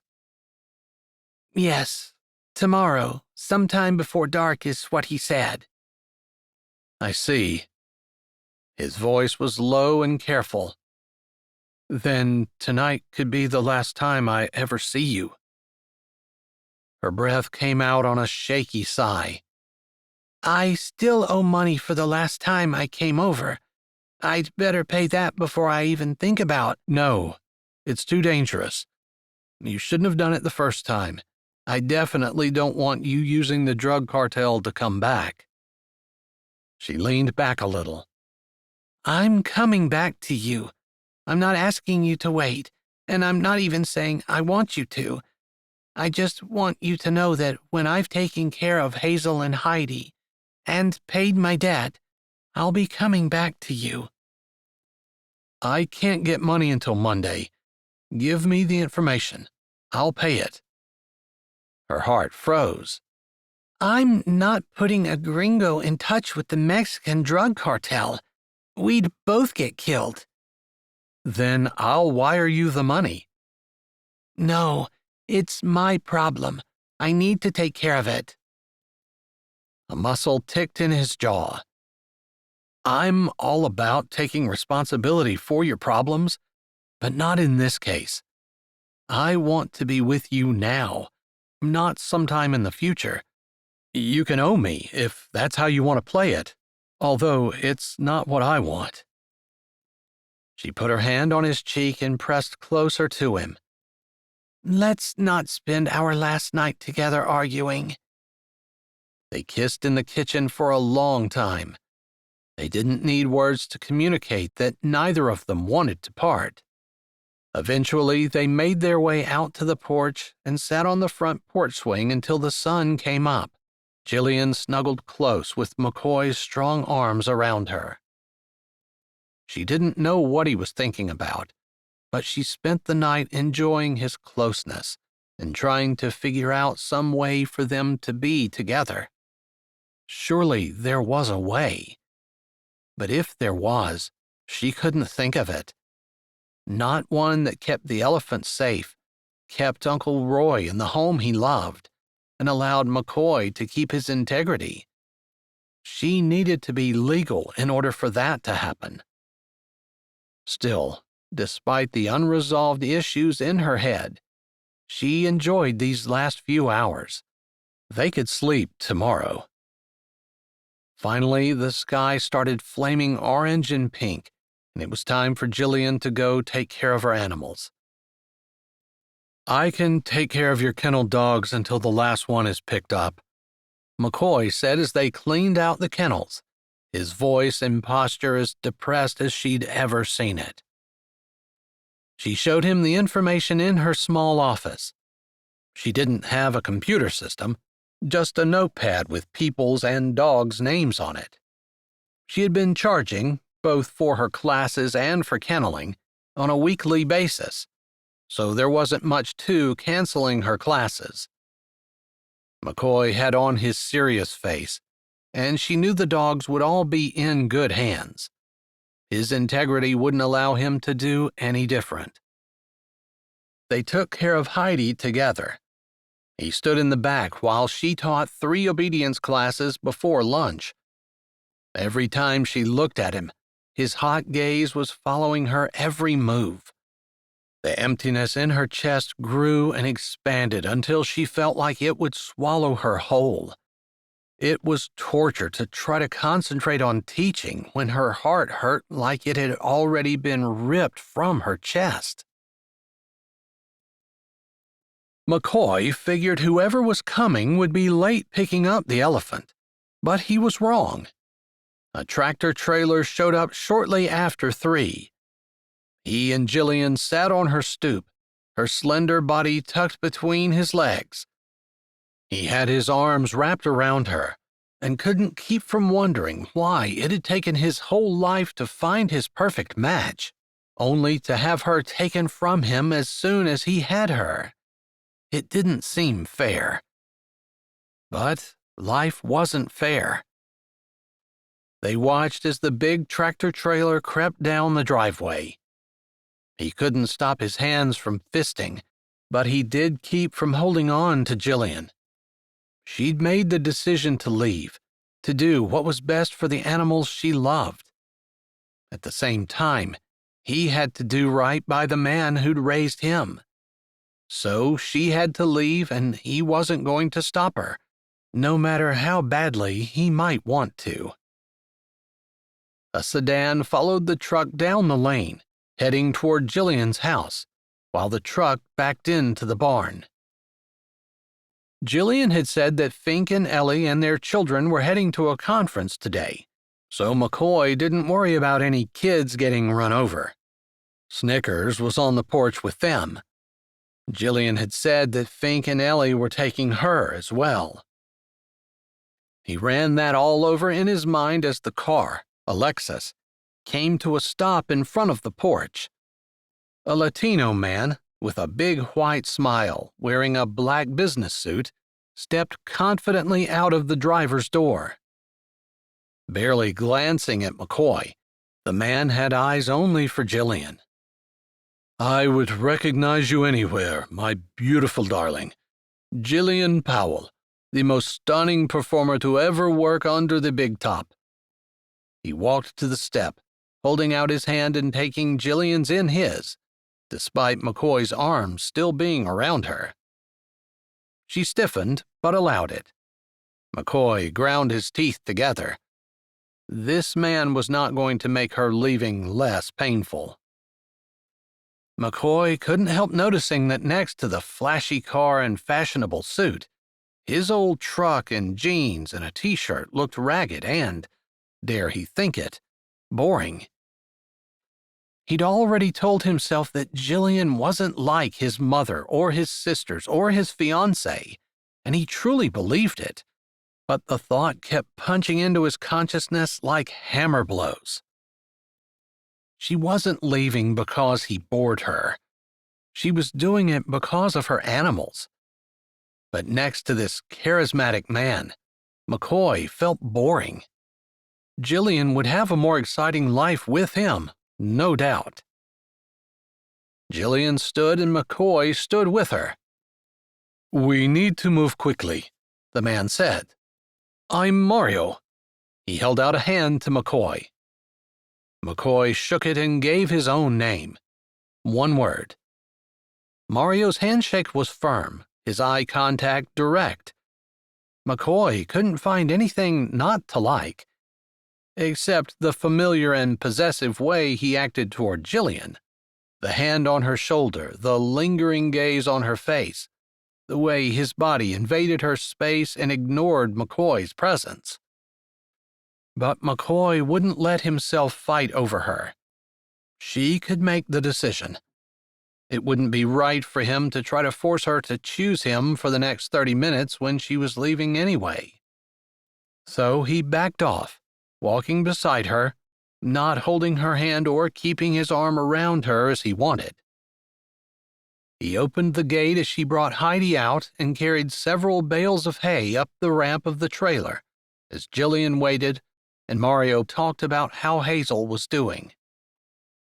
Jillian's eyes, normally full of fire and snap, were dull, and McCoy took cold comfort in that, at least. Heidi walked right up onto the trailer.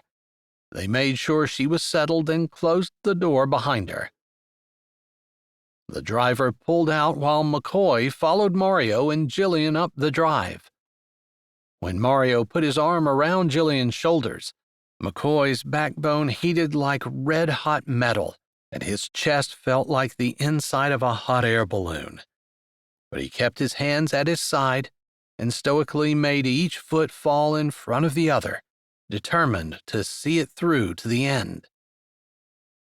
Jillian moved away, and Mario's hand dropped. That helped ease the pressure in McCoy's chest, but he could hardly wait to be finished here, so he could go into the woods somewhere and ease the scalding rawness that scraped every nerve in his body. It had been years since he'd felt like crying, maybe since his parents split. Was he doing the wrong thing by staying with Uncle Roy? It seemed like a very responsible, boring thing to do. Why couldn't he ditch any responsibility to him and follow Jillian? But there was nothing in his character that would allow him to shove his uncle in a nursing home so he could be free to do what he wanted. "I have a suitcase," Jillian said as they reached the porch. "McCoy will help me get it." Mario took the hint and stayed by his car. Jillian took McCoy's hand and pulled him up the step and into her house. He'd not been in since the day she'd burnt supper. It felt like a long time ago.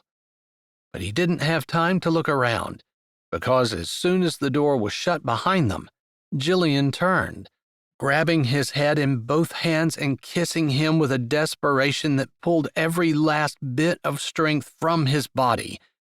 Everything felt weak, his knees, his legs, his lungs. But he clung to her and kissed her back, knowing it could be the last time. He kissed her straight from his soul. Her suitcase was by the door, and when she ripped her mouth from his, with no words between them, he picked it up, clenching his jaw, and followed her out. Chapter 20. 6 weeks later. Jillian forked hay into the pen for Hazel and Heidi.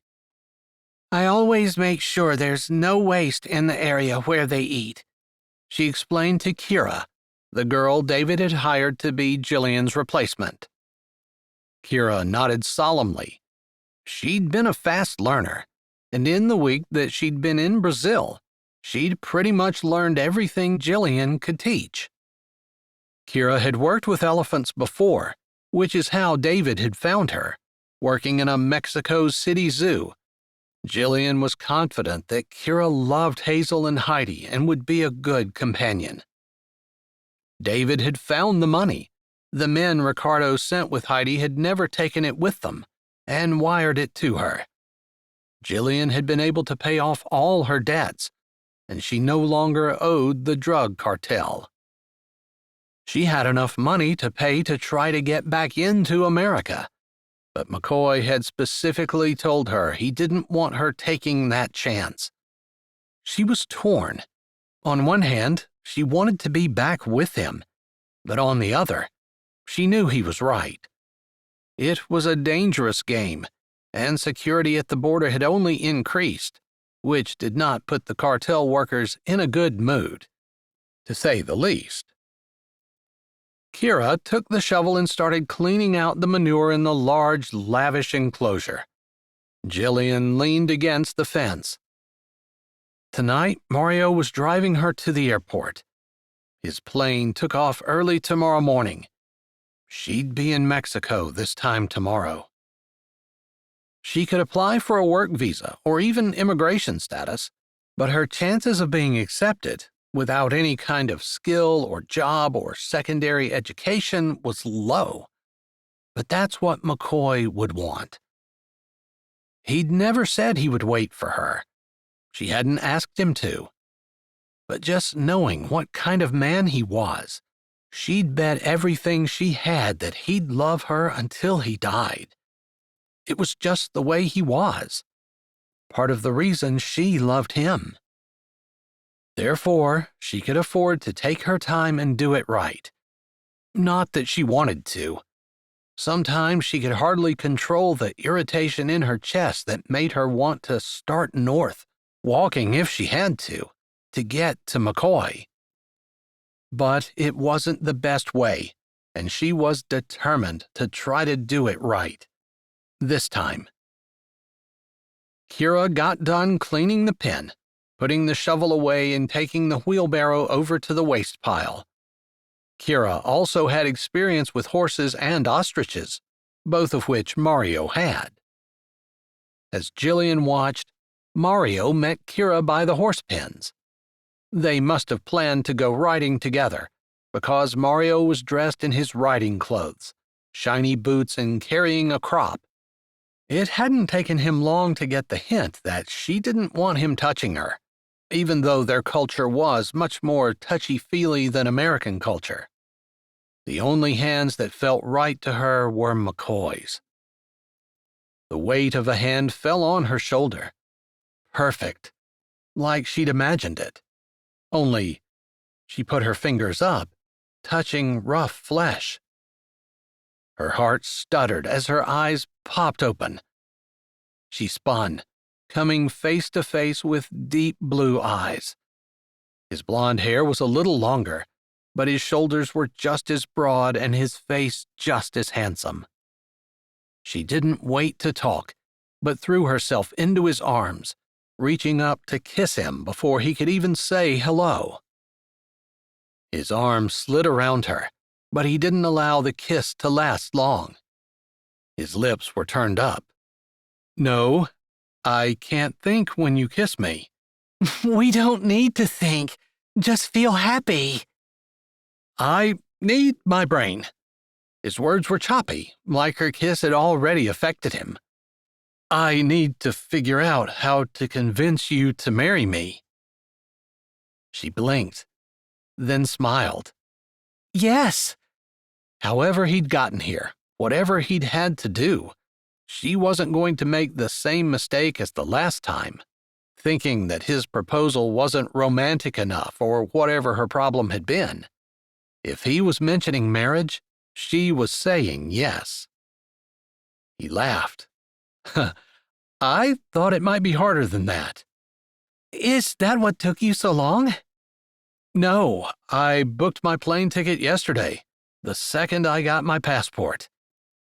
He looked out over the enclosure. "It looks like Hazel and Heidi are doing well." Oh, yeah. They were. She'd forgotten he didn't even have a passport. Marriage? How? What? She had so many questions, and they all jumbled in her head. He hadn't stopped smiling, and other than to look at the elephants, he hadn't taken his eyes off her. His hand ran down her hair. "I talked to a lawyer.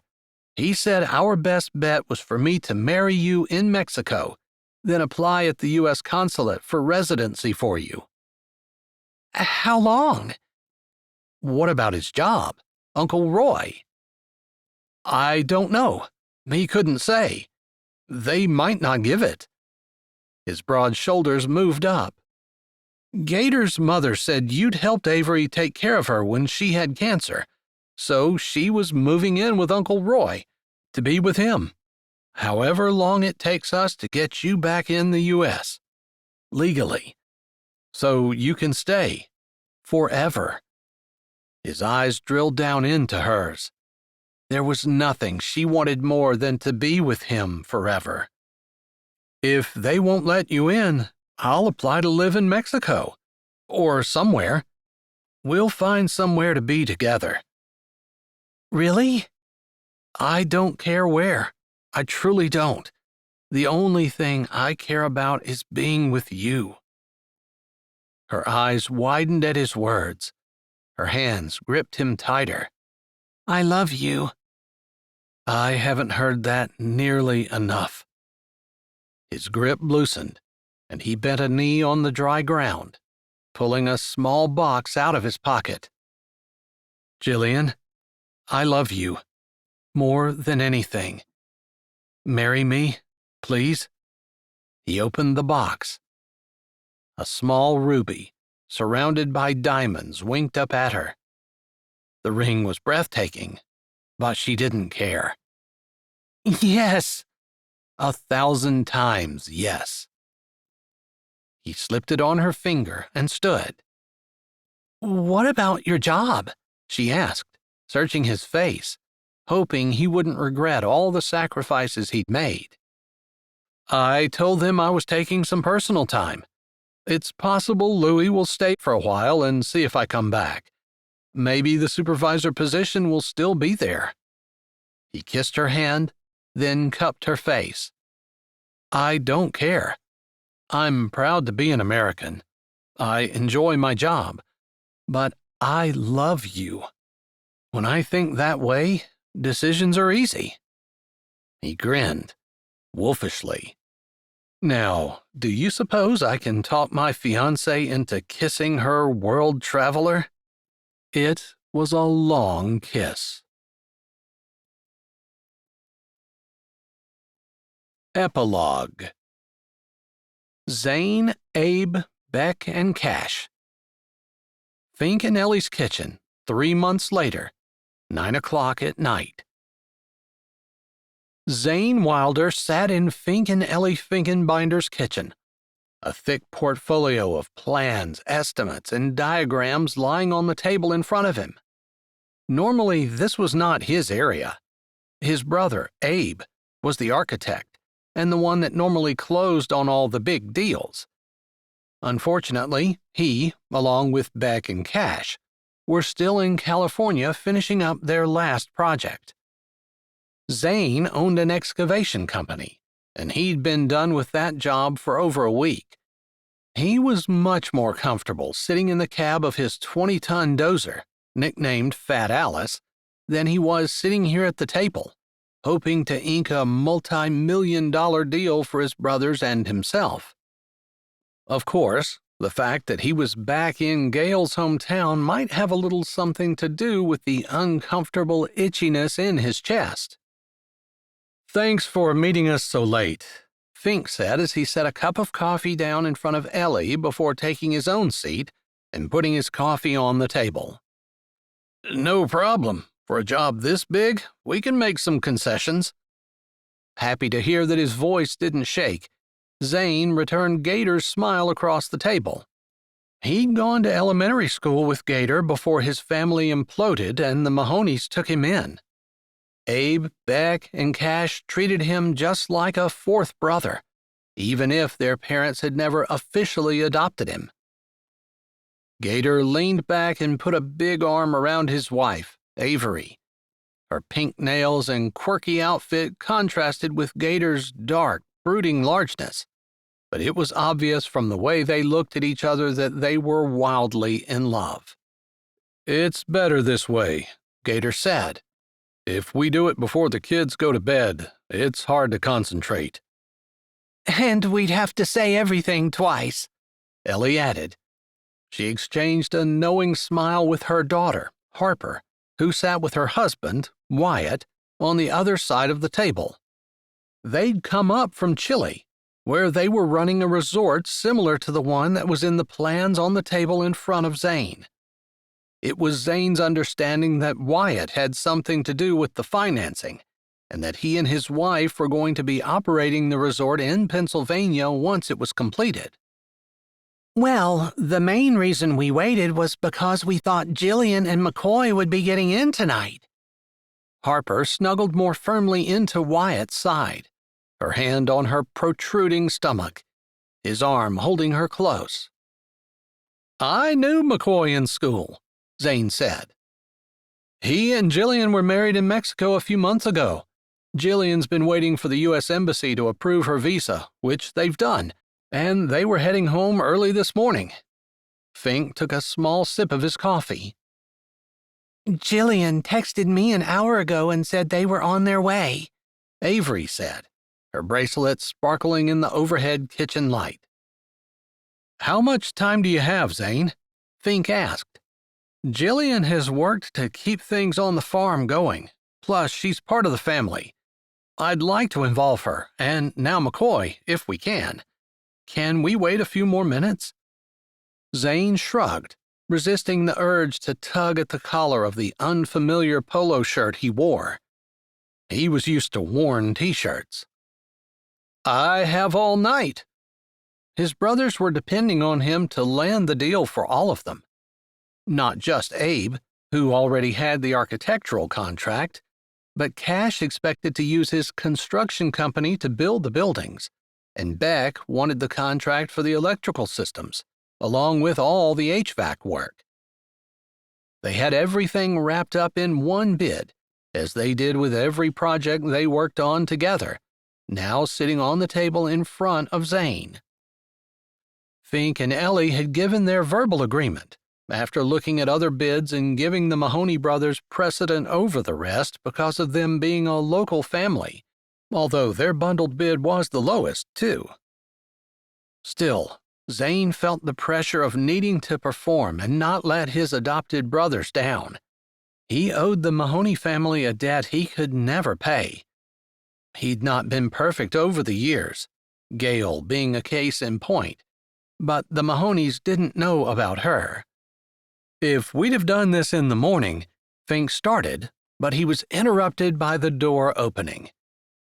A dark-haired beauty, slender and graceful, walked in.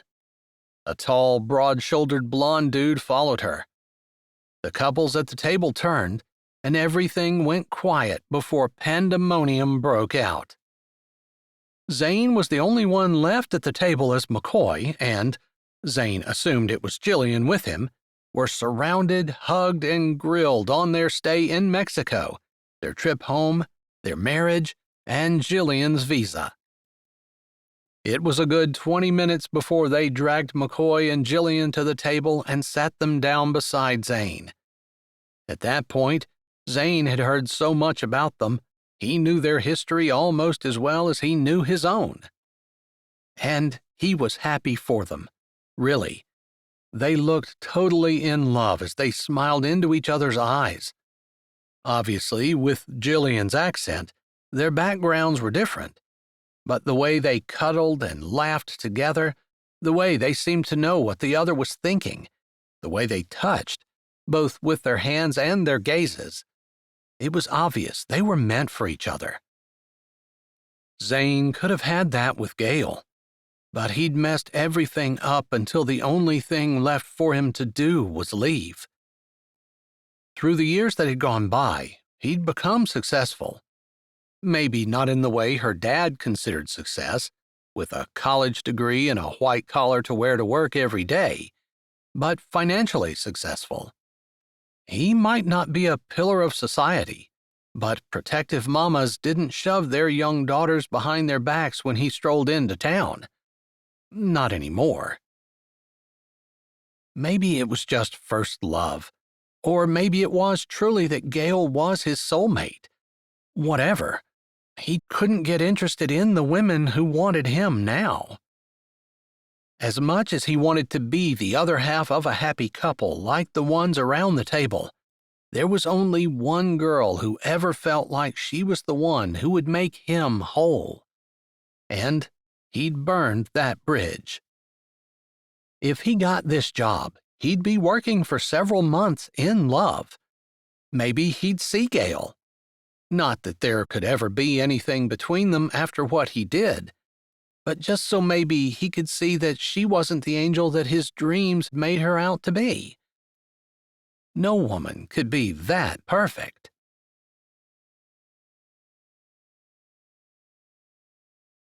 Hi, this is Jay, and thanks for listening. If you're ready for another great Jessie Gussman audiobook, Here's one we think you might like. Or check out our latest releases. Don't forget to subscribe to Say with Jay, give this video a thumbs up, and tell us what you liked in the comments.